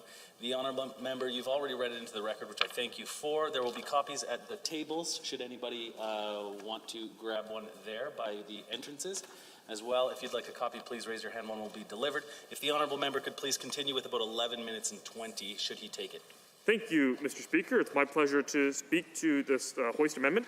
I think that certainly this is the opportunity for the government to stop and correct their horrible mistake. Frankly, this bill is going to have long-lasting impacts on our democratic process. Like I've already mentioned, it's rife with issues.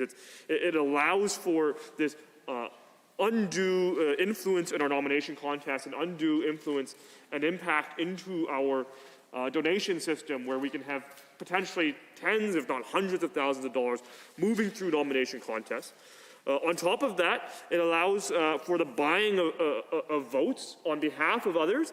It allows for, and it creates a massive loophole that allows somebody to buy memberships on behalf of another individual.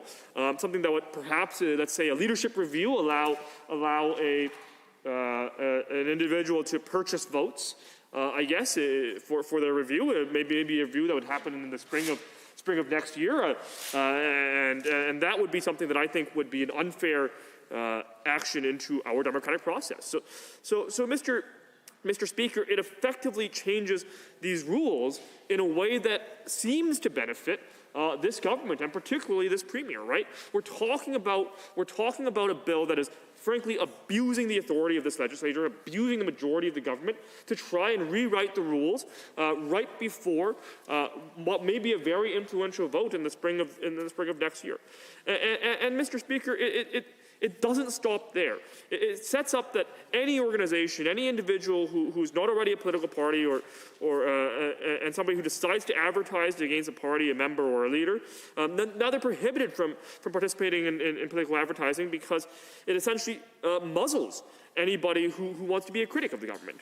Right? We're looking at a system that is going to have calculated changes. We're looking at a bill that is bringing in these very specific targeted measures to try and rewrite our election laws right before this premier's leadership review. That's frankly where we're at in this province. It's frankly what this government is doing, and it's something that I think is absolutely shameful.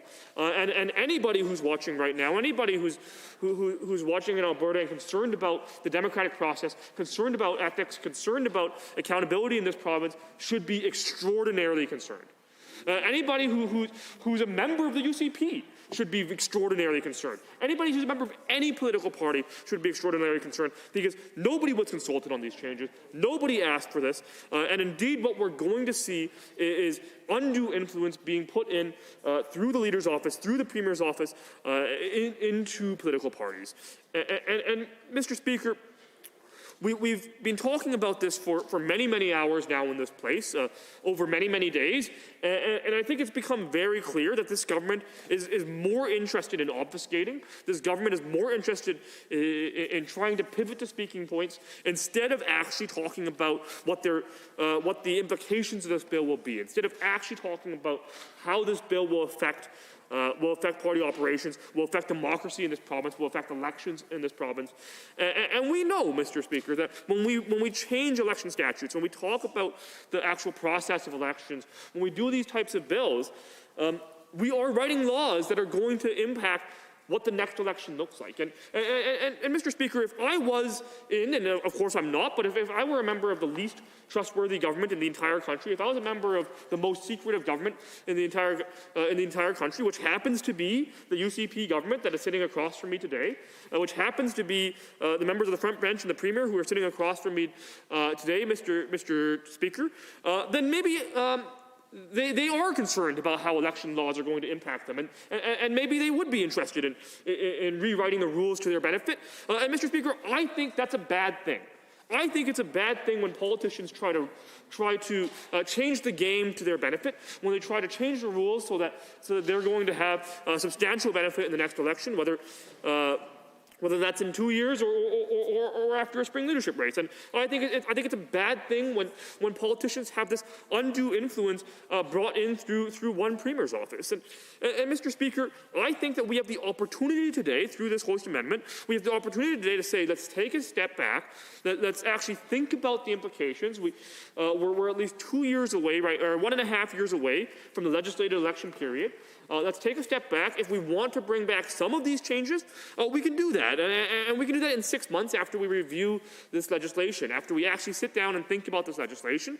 And this voice would give us the opportunity to do that, right? This would give us the opportunity to actually think about it, because it is extraordinarily dangerous to set a precedent in this place that any government that is flailing in the polls, any government that is flailing and lost direction and lost support of many of its members, that they would be able to simply change the rules so that they could have unlimited donations come into their party, so they could suddenly buy up memberships on behalf of their leader, that they could suddenly try and change all these rules to hold on to power. I think that's a terrible precedent to set in this place, and it's terrible for democracy in our province. It's terrible for anybody who cares about the function of this legislature and who cares about the function of elections. And Mr. Speaker, these are changes that nobody asked for, right? These are changes that are surprising, because if we look at the memorandum issued by the Elections Alberta just last week, it states things like you are unable to purchase memberships on behalf of individuals or unable to pay administrative functions on behalf of other individuals, which we then saw reporting or heard reporting was happening at the UCP AGM, right? And then now we see in Bill 81, well, individuals are now allowed to purchase memberships on behalf of other individuals. That was something which the Elections Office, Elections Alberta, had just issued a memorandum about last week, saying would have been against the rules. So we're seeing these changes of what was purported to have happened at the AGM. We see a response from the Elections Alberta saying that would have been illegal. And then in the same week, we see a bill that now makes it legal, right? So what is happening here? We're seeing changes that are actually actively being already broken, it seems like, laws that are already seems like it may not have been followed, and now we're going to remove those restrictions that would have been broken, right, or that are being broken. So it is really clear to Albertans, I believe, that this is a subverting of our democratic process, that this is clearly and transparently an attempt to undermine the democratic process, and I think Albertans will see very clearly that this is a premier's office who's floundering, and a premier's office who's desperately trying to cling to power, desperately trying to maintain control of the party, and these are the types of changes that you would expect from a premier trying to do these things, right? These are the types of changes that you would expect when you see these changes coming forward. And Mr. Speaker, I mean, I wish I could say I was surprised. I wish I could say I was disappointed. But frankly, it's something I think the Premier has been signaling for a long time. We know that the Premier's leadership campaign continues to be under RCMP investigation for fraud, for bribery, for corruption. We know members in this place have actually been fined upwards of $30,000 in relation to fraud, bribery, and corruption. And we know that, indeed, members of this place even had their businesses raided in relation to voter fraud, right? So when we see this pattern of behavior from the government caucus, when we see this pattern of behavior from the party the Premier is the leader of, when we see this pattern of behavior, we know that we're going to, now we see these election changes that remove many of the safeguards that were in place, right? That remove so many of the safeguards that would prevent this subverting of the democratic process, that would prevent the rules from, the rules that would have prevented this type of work. And then we saw the government, of course, right after the election in 2019, fire the elections commissioner, right? So even if the rules are in place, the government does not think that's a big deal, and that's what I'm very concerned about. So I'm very concerned that even when there are rules, the government doesn't care about them, and then now that the rules are being removed, they'll care about them even less, right?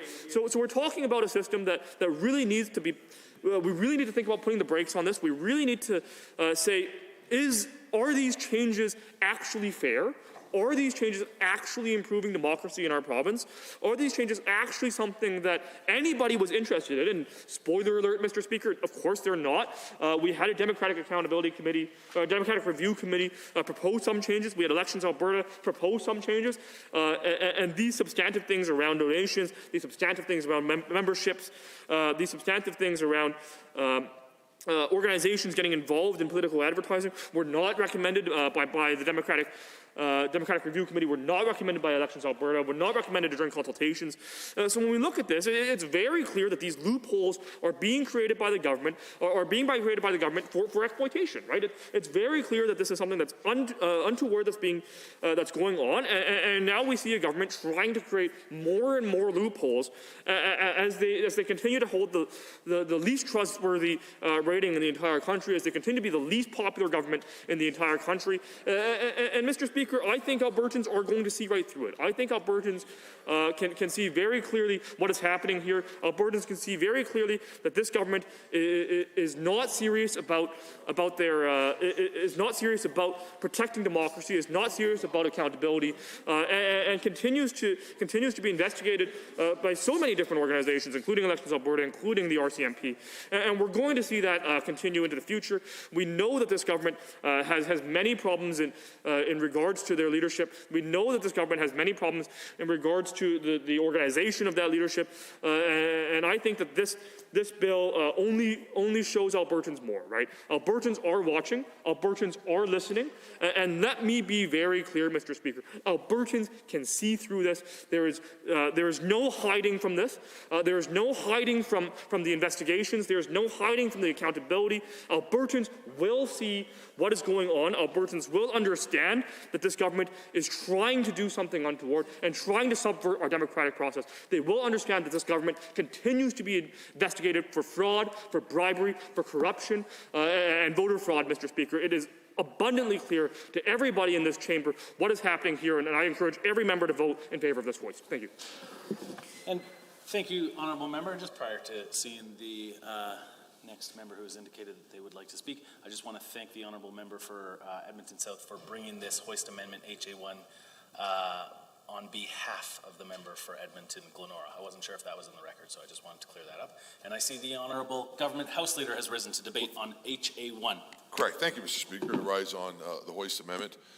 Well, that was interesting to listen to that tirade there, Mr. Speaker.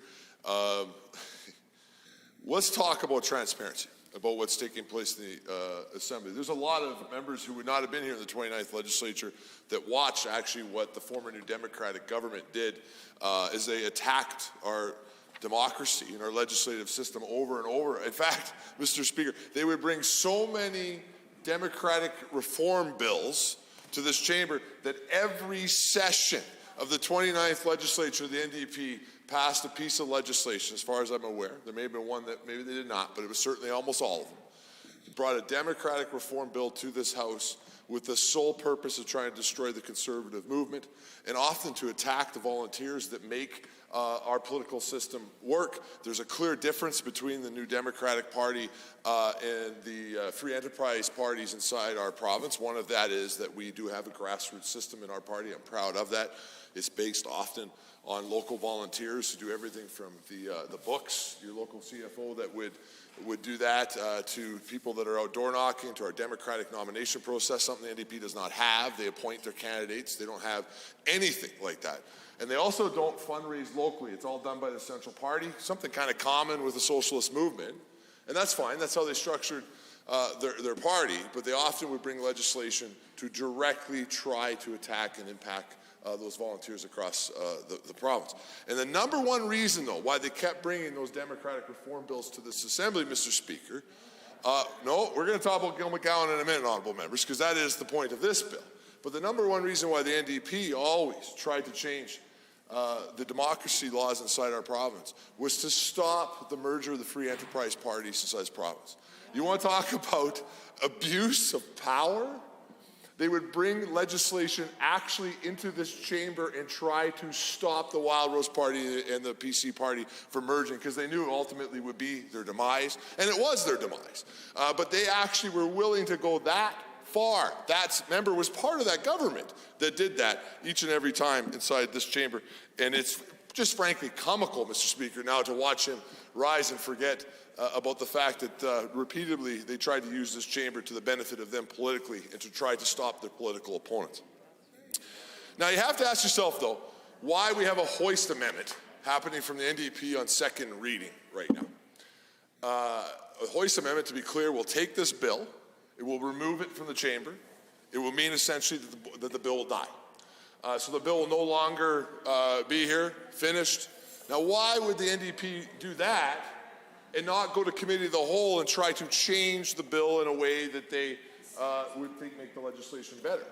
I don't know. Maybe they would have a good amendment. I haven't seen one come from the NDP in a long time, but it's possible. And it would seem to me that if you truly wanted to strengthen the bill, you would go to committee of the whole. In fact, we listened to a few of the members today in committee of the whole go on at length that they've believed it was their job to bring amendments and strengthen legislation. I do actually agree that that is their job. I just wish they'd bring good amendments and actually spend some time thinking about it instead of ridiculous amendments. But that would be the role. Why would they want to hoist and kill it? Well, because at the end of the day, they're scared. And why are they scared? Because the core of this legislation, while there may be some stuff that the chamber will decide later to change, to strengthen that legislation, I look forward to that debate in committee, where that's where it should happen. But that core of the legislation is to fulfill a platform commitment. And the honourable member, the deputy opposition house leader, went on at length that nobody asked for this. Well, that's not true. It was asked for by Albertans and committed to by the United Conservative Party, that if we were government, we would be closing the AFL loophole by prohibiting groups formerly affiliated with political parties from running PACs. That's the big part of this bill.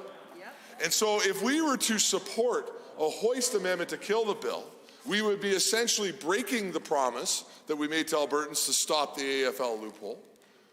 And we certainly would not be listening to the people that asked us to come and make sure that happened. And that's very important to lots of people. I heard lots about it in the last election. I've heard about it a lot recently, lots of correspondence on it, asking us to continue with that direction and deal with the AFL loophole once and for all. So do not support the hoist amendment, because what that will mean is that the AFL loophole can stay open, which is what that honourable member wants.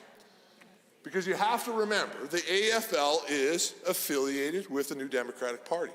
That's a fact. They are right there. You can't argue with it. They're there. They can't even deny it. They know it. Gil McGowan has a seat on their board. Has to. He's their boss, Mr. Speaker. He's their boss, Mr. Speaker. I think I've said this before in the chamber, but I got to be an observer at an NDP convention a couple of years ago. And we all seen, we let the NDP come and observe our convention. We do it a little different. We give them an observer pass and they can come to the bar and have a drink and go to speeches and see what's going on. When you're a conservative and you go to observe the NDP convention, it's a little different. They put you in the middle of the room with a rope all around you, and you have to sit there the entire time. And it was a new experience for me. I had never been to a Socialist Party convention, and I never seen so much union activity from big union bosses. They were all over the floor. They were definitely in control. There was no doubt about it. You could see where they were making the decisions and organizing votes, and that's how it worked there. In our party, this would happen, as we all know. We just had a great convention a couple weekends ago and watched a very fulsome debate on the floor of the convention, talking about policy, where grassroots members of our party voted to give feedback to the party on different policies that we want to proceed, voted for governance measures and bylaw measures in our party. That's how we do it. They don't do it that way. They got the union delegates who tell the leader of the party and the leadership what to do. And one of the big parts of that, of course, is the AFL, the Alberta Federation of Labour, who is legally associated with the NDP. And with this law passed, Mr. Speaker, won't be able to give a backdoor for big money in politics to the New Democratic Party, Mr. Speaker, which is what's happening right now, where they can spend millions of dollars trying to influence campaigns, often with misinformation, and often, Mr. Speaker, directly attacking the things that matter to Albertans, like the oil and gas industry and other things that help advance the socialist ideology that the NDP want to advance inside this province. So, while I think it's important when we go into places like Committee of the Whole to always strengthen legislation, and I actually think on this legislation, I expect that I'm probably going to see from some of my government colleagues some strong amendments on other areas where we can strengthen this bill. But what I can tell you, I suspect, I don't want to speak for all of the government colleagues in the room, but I suspect that none of them are going to vote to kill a bill that's going to allow the AFL loophole to stay open, Mr. Speaker. We will fulfill our platform commitment to Albertans. The other thing, Mr. Speaker, we will never, ever go down the road that the New Democratic Party has in their time in power in this province, which was to directly manipulate the election system to try to keep their party in power. They did it. They did it. I have lots of Hansard that you can go check in the 29th legislature when I sat on that side of the aisle, where we constructively and went through in great detail showing how they did it. They went out of their way to mess with democracy, to stop the merger of the Conservative movement inside the province, to try to keep themselves over here. That's why they did it. And that's why you see him stand up in the chamber and say ridiculous accusations about people or make up fake things constantly, Mr. Speaker. Because you know what? Partially, they actually think it's true because that's what they did. So when you see them talking like that, it's a reflection that they actually think that that's what a party in power would do because that's what they did. But that's not what we're doing. We will continue to protect democracy, but we will continue to fulfill the promise that we made to Albertans, to stop their big union bosses from having control of what happens inside our province, to stop their big union bosses from manipulating Albertans, spending millions of dollars of union members' money on stuff that they don't want to have it spent on, to try to manipulate elections, to advance their socialist ideology, and to continue to damage the great province of Alberta. We won't let that happen, Mr. Speaker, and I urge every member to vote down this ridiculous amendment, Mr. Speaker, and make sure that we can wreck Gil McGowan's Christmas and close the AFL loophole once and for all.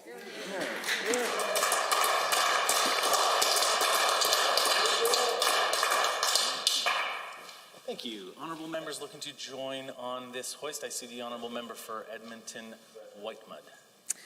Well, thank you, Mr. Speaker. It's a pleasure to rise. I actually have not had the opportunity yet to speak to Bill 81, the Election Statutes Amendment Act, and so I look forward to this opportunity to do so now. And in particular, to speak in support of the hoist amendment that has been brought forward by the member from Edmonton South on behalf of the member from Edmonton Glenora. You know, Mr. Speaker, I had the opportunity as a member of this legislature to sit on the Select Special Democratic Accountability Committee, which was comprised of members from both sides of the House. And during that process, we looked at a number of potential changes to the Elections Act, the Election Contributions and Financial Disclosure Act. We looked at all of those pieces, Mr. Speaker. We brought in experts. We brought in experts from actually around the world. We had experts from England and from the United States and from Canada here to speak and about some of the proposed changes. We heard from the elections, the Chief Electoral Officer of the Elections Commission. I'm getting the name wrong, Mr. Speaker. It's a little bit long. Chief Electoral Officer. That's what I'm trying to say. We also, of course, heard from members of the public on various pieces of changes to election statutes. And what was interesting, Mr. Speaker, is that was a very intense committee experience. We had many meetings. We read a lot of materials. We focused on presenting some recommendations, very detailed. And what's remarkable is that what we're seeing before us now was not even discussed at that committee. There was a number of changes that, yes, the members of the opposition, even when on that committee, did not support, and they came forward in legislation last year and earlier this year, which we, had some concerns with. We proposed amendments and had recommendations and all of that. But interestingly enough, we had this entire exercise within this legislature of having this committee to go through and talk about proposed changes to elections laws in this province. And yet, not once was it suggested at any time that, for example, there would be the contribution limit for donations would not apply to nomination contests. That never came up. That would have been a fantastic opportunity to discuss this and then to see what the rationale was for it, what the basis, what the evidence suggests. And so the very fact that that never was brought up by the government members who clearly had some clear direction that they wanted to go in during that committee, came forward with very clear mandate and it was evident which way they wanted to go on certain things, but never once brought up this idea of having no contributions limits for nomination contests. And so forgive Albertans and myself as a member who was on that committee for now being deeply suspicious as to the reason why this is now coming forward despite ample opportunity to discuss it in that forum. And, I think we know the reasons why. And in fact, one of the experts, Mr. Speaker, who came and provided some insight and input onto that committee was Dr. Lisa Young, who is a professor of political science at the University of Calgary. And she spoke about a number of different suggestions. What was really evident from a lot of the information she provided to the committee was how clearly she was focused on, something that I believe we should all be focused on, which is about the fairness and equity of the democratic process and ensuring that all people have access to not only participate by running for office, but that we're encouraging greater diversity and equity in candidates. I mean, that's really what we should be an objective of all the members of this chamber. And she spoke very passionately about that on a number of topics, but I certainly appreciated Dr. Young's focus on that issue. And yet we see now that this is a bill before us, Bill 81, that actually would profoundly make the process much more unfair and lean more heavily towards those individuals who can get a lot of money and have big pockets. And I see the Minister for Status of Women shaking her head, and I'm just confused by that, because it appears that she has not actually perhaps read the bill, but the bill clearly states on page 120, section 5, subsection 23A of the bill, and I know I tend to get a lot of people worked up when I read from the legislation, but it does indicate here that it is repealing subsection 1D of section 17 of the Act, which is the section which allows for the limit on contributions, the annual limit, to apply to registered nomination contestants. This is deleted by this Act. And Dr. Young, an expert, a political scientist expert, on this issue, spoke out about this. She said, what does it mean to remove the contribution limit from nomination contestants? And as she said, this, quote, this absolutely creates a backdoor to solicit contributions above the minimum and then transfer them into the campaign. This would effectively circumvent the limit on donations to the campaign of a party's nominated candidate. Quote from Dr. Young, it makes it meaningless to say that you can only give about $4,000 to a candidate who is running for election if you can give an unlimited amount to that candidate in the nomination, and then they transfer that over to the election. So if this is an unintended loophole, I look forward to not only the government members supporting this amendment to hoist this so that we can have that debate and discussion about how to improve this bill, but it's clear that the experts who understand this legislation very clearly believe that this has created a loophole. And I want to talk a little bit about what that kind of a loophole, actually it's not a loophole because it's intended, we have no evidence to suggest otherwise, what that means.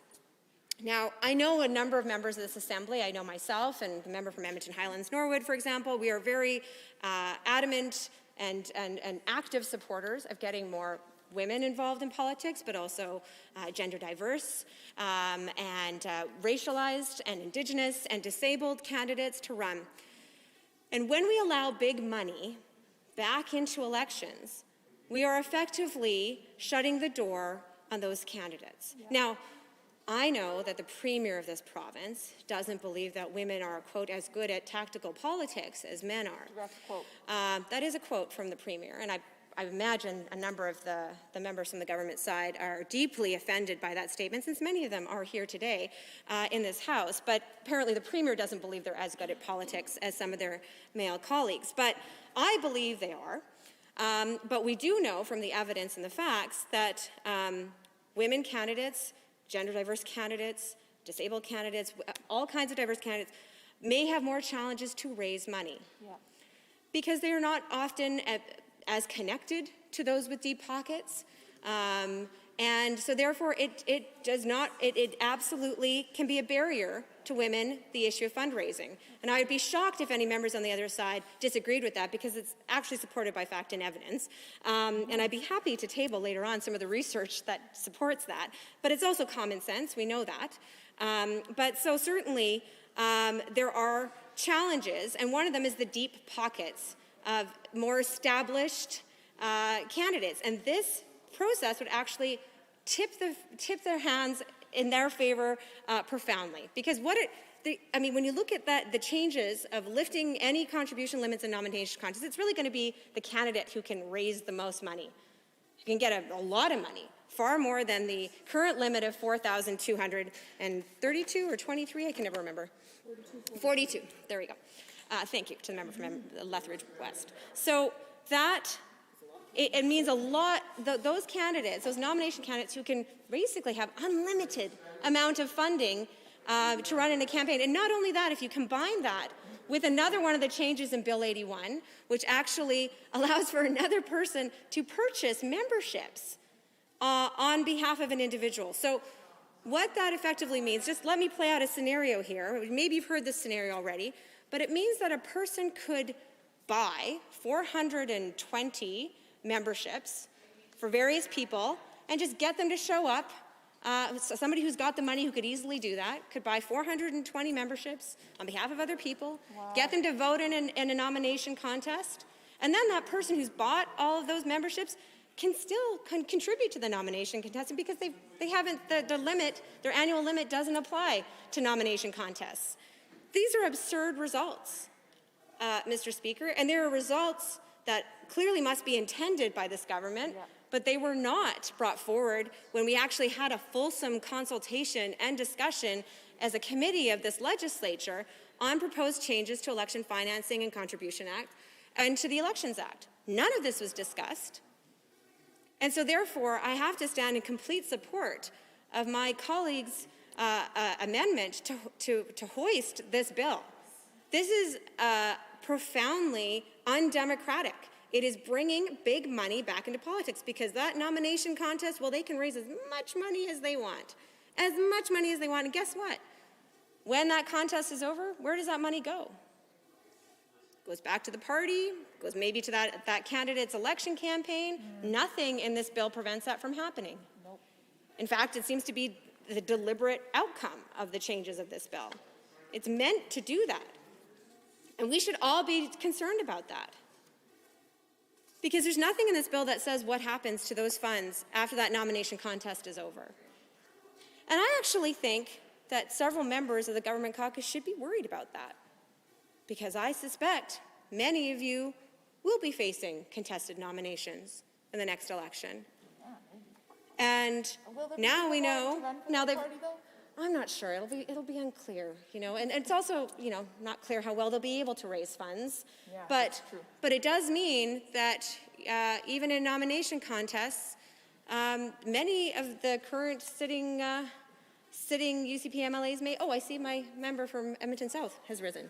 And I know some of the members opposite are a little bit confused, a little bit unclear of what their own bill is going to do. I've heard some heckles to that regard. They don't think it's going to allow memberships to be purchased on behalf. So maybe I'm just going to help you out a little bit, my friend here. But if they just flip to page 123 in Bill 81, they'll see under 26, Section 25 is amended in Clause C by adding the following after subsection 1.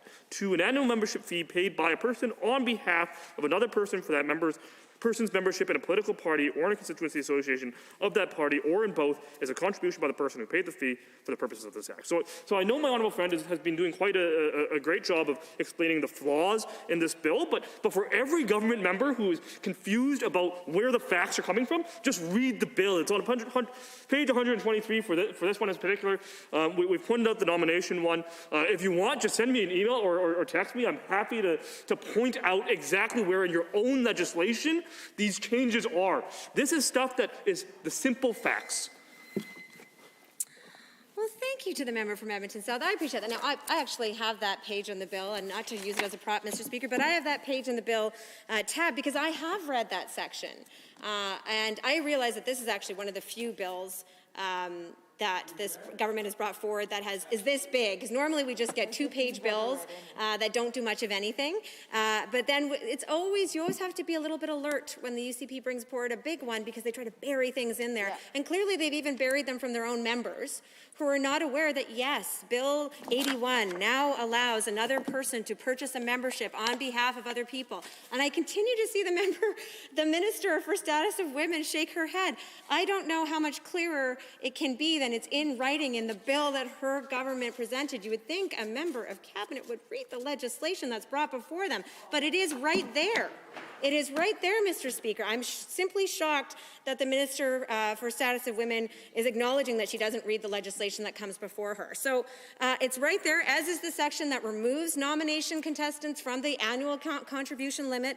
The scenario I just laid out, Mr. Speaker, is actually completely factual and completely possible, because that is what this bill will allow. And so if we are truly, well, I know on this side of the House we are truly committed to not opening the floodgates for dark money, but we know that that seems to be the calling card of this government. Oh, and I'm glad to see that the Minister for Status of Women has a sense of humor. I'm glad to see that. I'm glad to see that. I really am. She should have a good light heart laugh before she goes and reads the bill that she hasn't read. So in any event, Mr. Speaker, this government seems intent on undermining democracy in every way.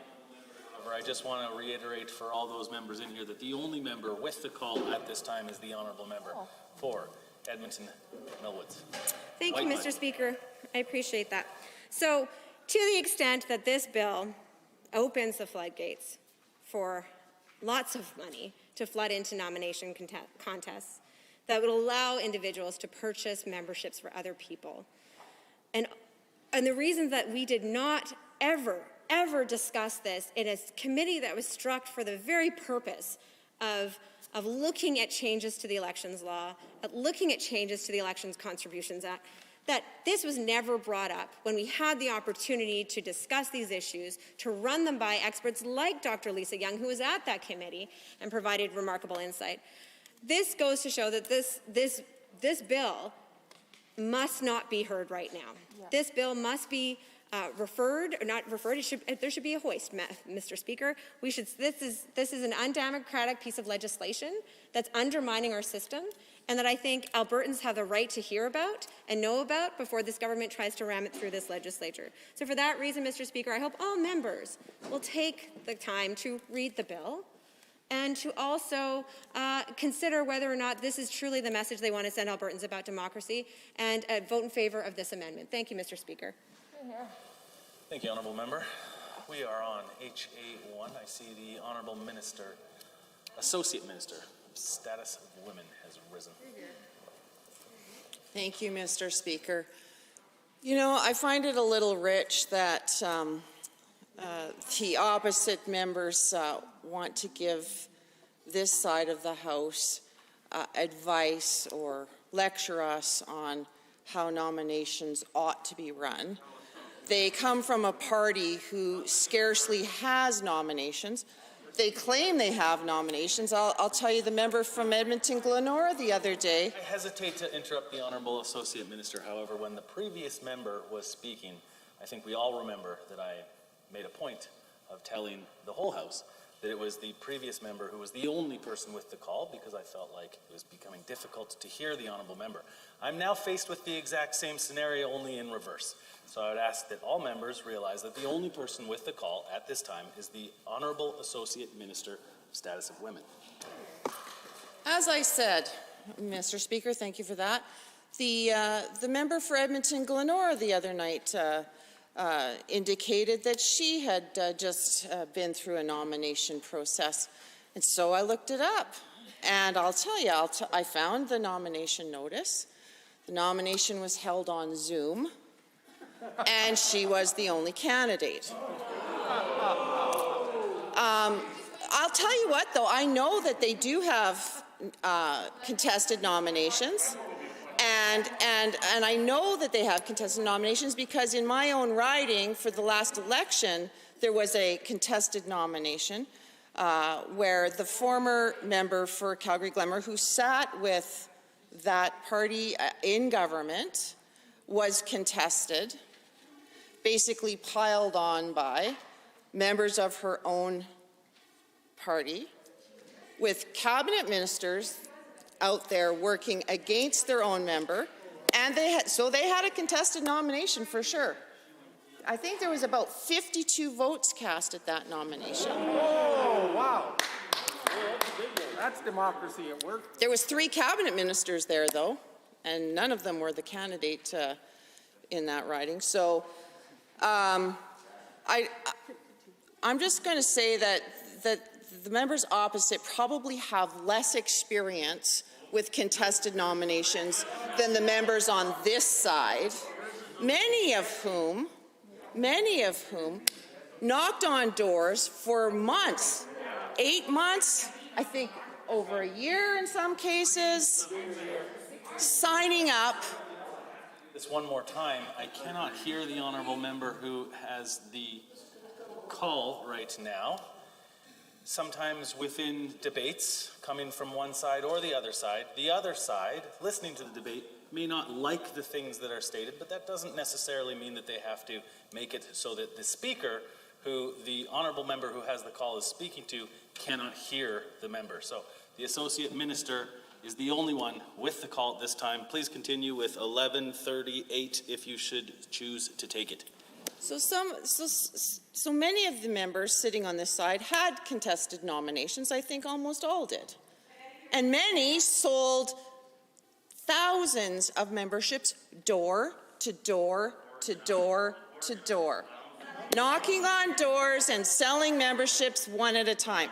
Now, interestingly, one of the issues that the members opposite seem to have with this bill, they claim that there's a provision that allows for memberships to be purchased by somebody for somebody else. I have to tell you, I got to tell you, I've read the bill, and I didn't really particularly appreciate being demeaned by the member across as if she'd been the only person capable of reading the bill in this House. However, I've read the bill carefully, and I'll tell you what I know is that that bill is about financing and contributions, and that bill outlines should somebody buy a membership for another person, it would be a contribution. That's what it says. I'll tell you what, I went through the constitutions of 3 political parties last night. 3. There's more political parties in this province. This bill is about more than one political party. It is about all political parties. And I have to tell you, yeah, this is now the 3rd time. There are obviously many opportunities to speak on this hoist. There are also many opportunities, in fact 3 still potentially remaining with regards to interventions. If the honourable members from the opposition would like to join debate, as it so very dearly sounds like they would, then perhaps they could choose one of those options which are greatly available to them. The only person with the call at this time is the Associate Minister for Status of Women. Please continue. as I was saying, of the 3 constitutions that I went through, the NDP, the UCP, and the Alberta Party, guess what? There's one constitution that actually states you can't buy a membership for other people other than your spouse or your kid. All the other constitutions, including the NDP's, are completely silent on it. The NDP constitution allows for members to pay a fee. They also have affiliated members, which I presume is how the AFL becomes a member, with thousands of union members. So, they have lifetime members. So, you know, this bill is about elections, financing, and contributions, and that's what this bill is about. And that is only dealing with, that section is only dealing with how a contribution becomes, goes against somebody's $4,230 limit. So then, let's go to the next issue, Mr. Speaker. This bill also deals with many other issues. Some of them are cleaning up language. They seem to have been able to read nefarious motives into just about everything, and I can only surmise that they're doing that simply because they don't actually understand nominations very well, because they don't really have them themselves.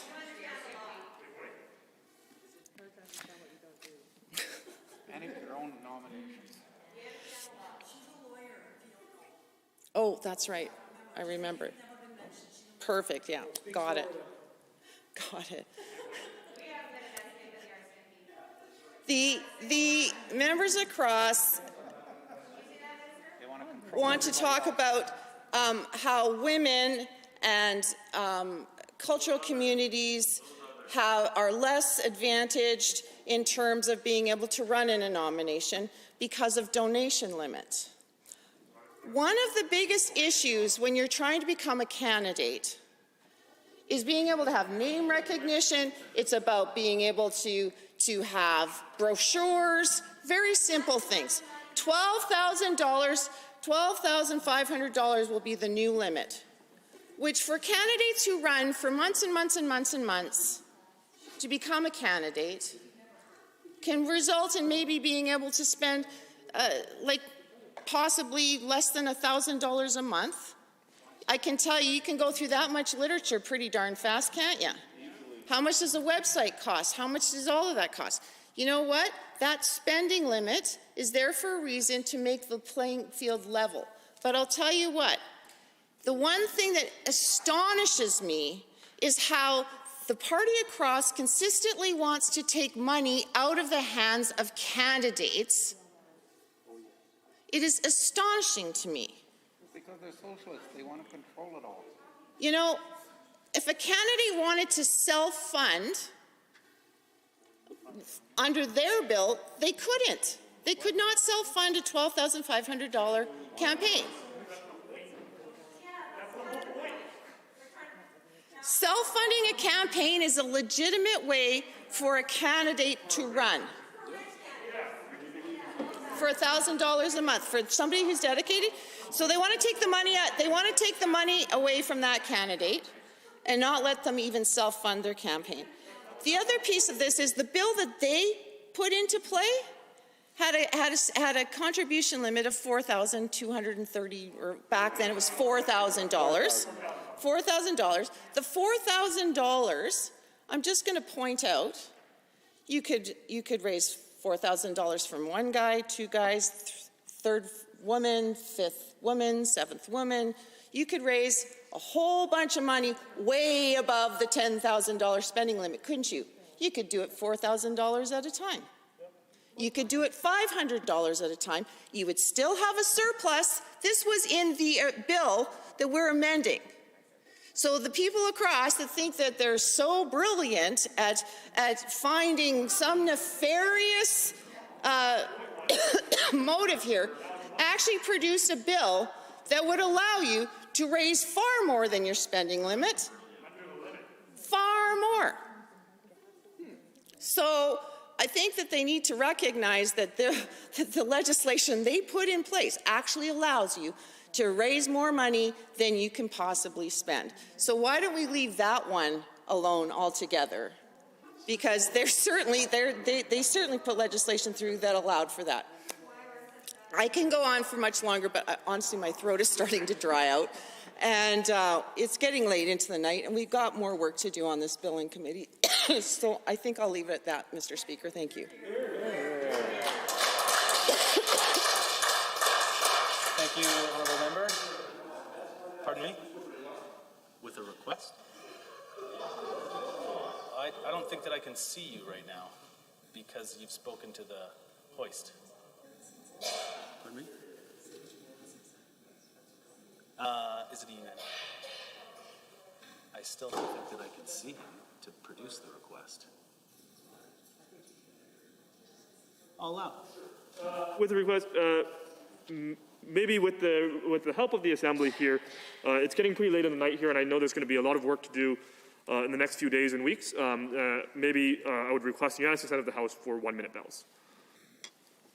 As requested from the Honourable Opposition Deputy House Leader, any members who are unwilling to provide unanimous consent, please say aye now. Unanimous consent is granted. We are at 1-minute bells. Are there any members wishing to join on HA1? Seeing none, on the amendment as proposed by the Honourable Member for Edmonton South on behalf of the Honourable Member for Edmonton Glenora, HA1. All those in favour of the amendment, please say aye. Aye.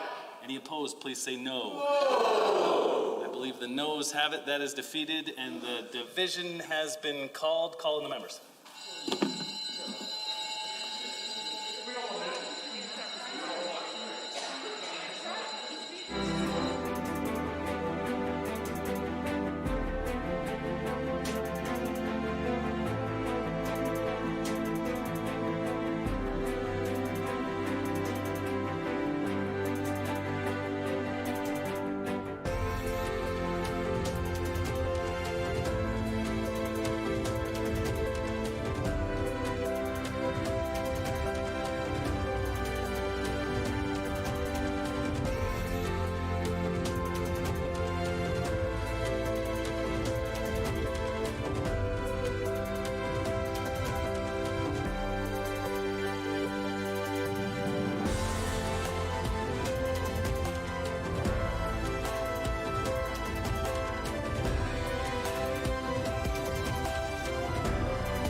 Honorable members, a division has been called with respect to HA1 with respect to Bill 81, Election Statutes Amendment Act 2021, number 2.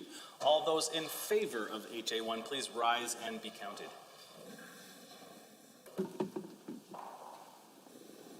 Day, Member Ceci, Member Phillips, Ms. Pancholi, Member Irwin, Ms. Sigurdsson, Mr. Schmidt. All those opposed to HA, please rise and be counted. The Honourable Mr. Copping, the Honourable Ms. Schultz, the Honourable Mr. Nixon, the Honourable Mr. Taves, the Honourable Minister LaGrange, the Honourable Mr. Nicolaides, Mr. Long, Mr. Churton, Mr. Amory, the Honourable Mr. Orr, the Honourable Ms. Isaac, the Honourable Mr. Nally, the Honourable Mr. Yassine, the Honourable Ms. Furr, Mr. Van Dyken, Mr. Dreesen, Mr. Smith, Mr. Walker, Mr. Getson, Mrs. Fry, Mrs. Allard, Mr. Jones, Mr. Singh, Mr. Hunter, Mr. Chur, Mr. Stephan.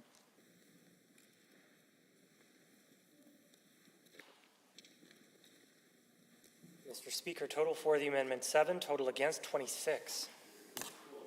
Honourable members, that amendment is defeated. We are back on the main bill, Bill 81. Sorry? Oh, yes, of course. The Honourable Minister of Justice. Okay, the Honourable Minister of Justice and Solicitor General has moved second reading of Bill 81, Election Statutes Amendment Act 2021, number 2. Does the Assembly agree to the motion for second reading? All those in favor, please say aye. Aye. Any opposed, please say no. I believe the ayes have it. That is carried. The division has been called. Ring the bells.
Honorable members, a division has been called on the motion for second reading of Bill 81, Election Statutes Amendment Act 2021, number 2. All those in favor of second reading, please rise and be counted.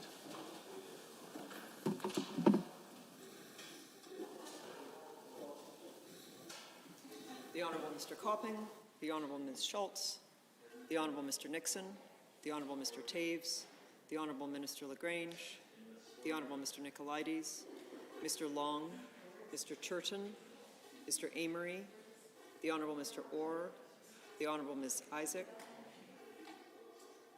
you okay? The Honorable Mr. Nally, the Honorable Mr. Yassine, the Honorable Ms. Furr, Mr. Van Dyken, Mr. Dreesen, Mr. Smith, Mr. Walker, Mr. Getson, Mrs. Fry, Mrs. Allard, Mr. Jones, Mr. Singh, Mr. Hunter, Mr. Tour, Mr. Stephan.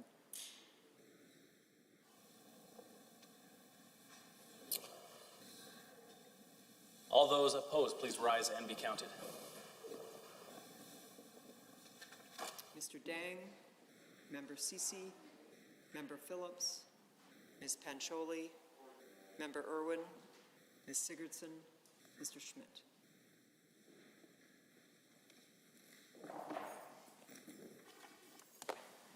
Mr. Speaker, total for the motion 26, total against 7. Motion is carried and so ordered. 1, Election Statutes Amendment Act 2021, number 2 is now read a second time.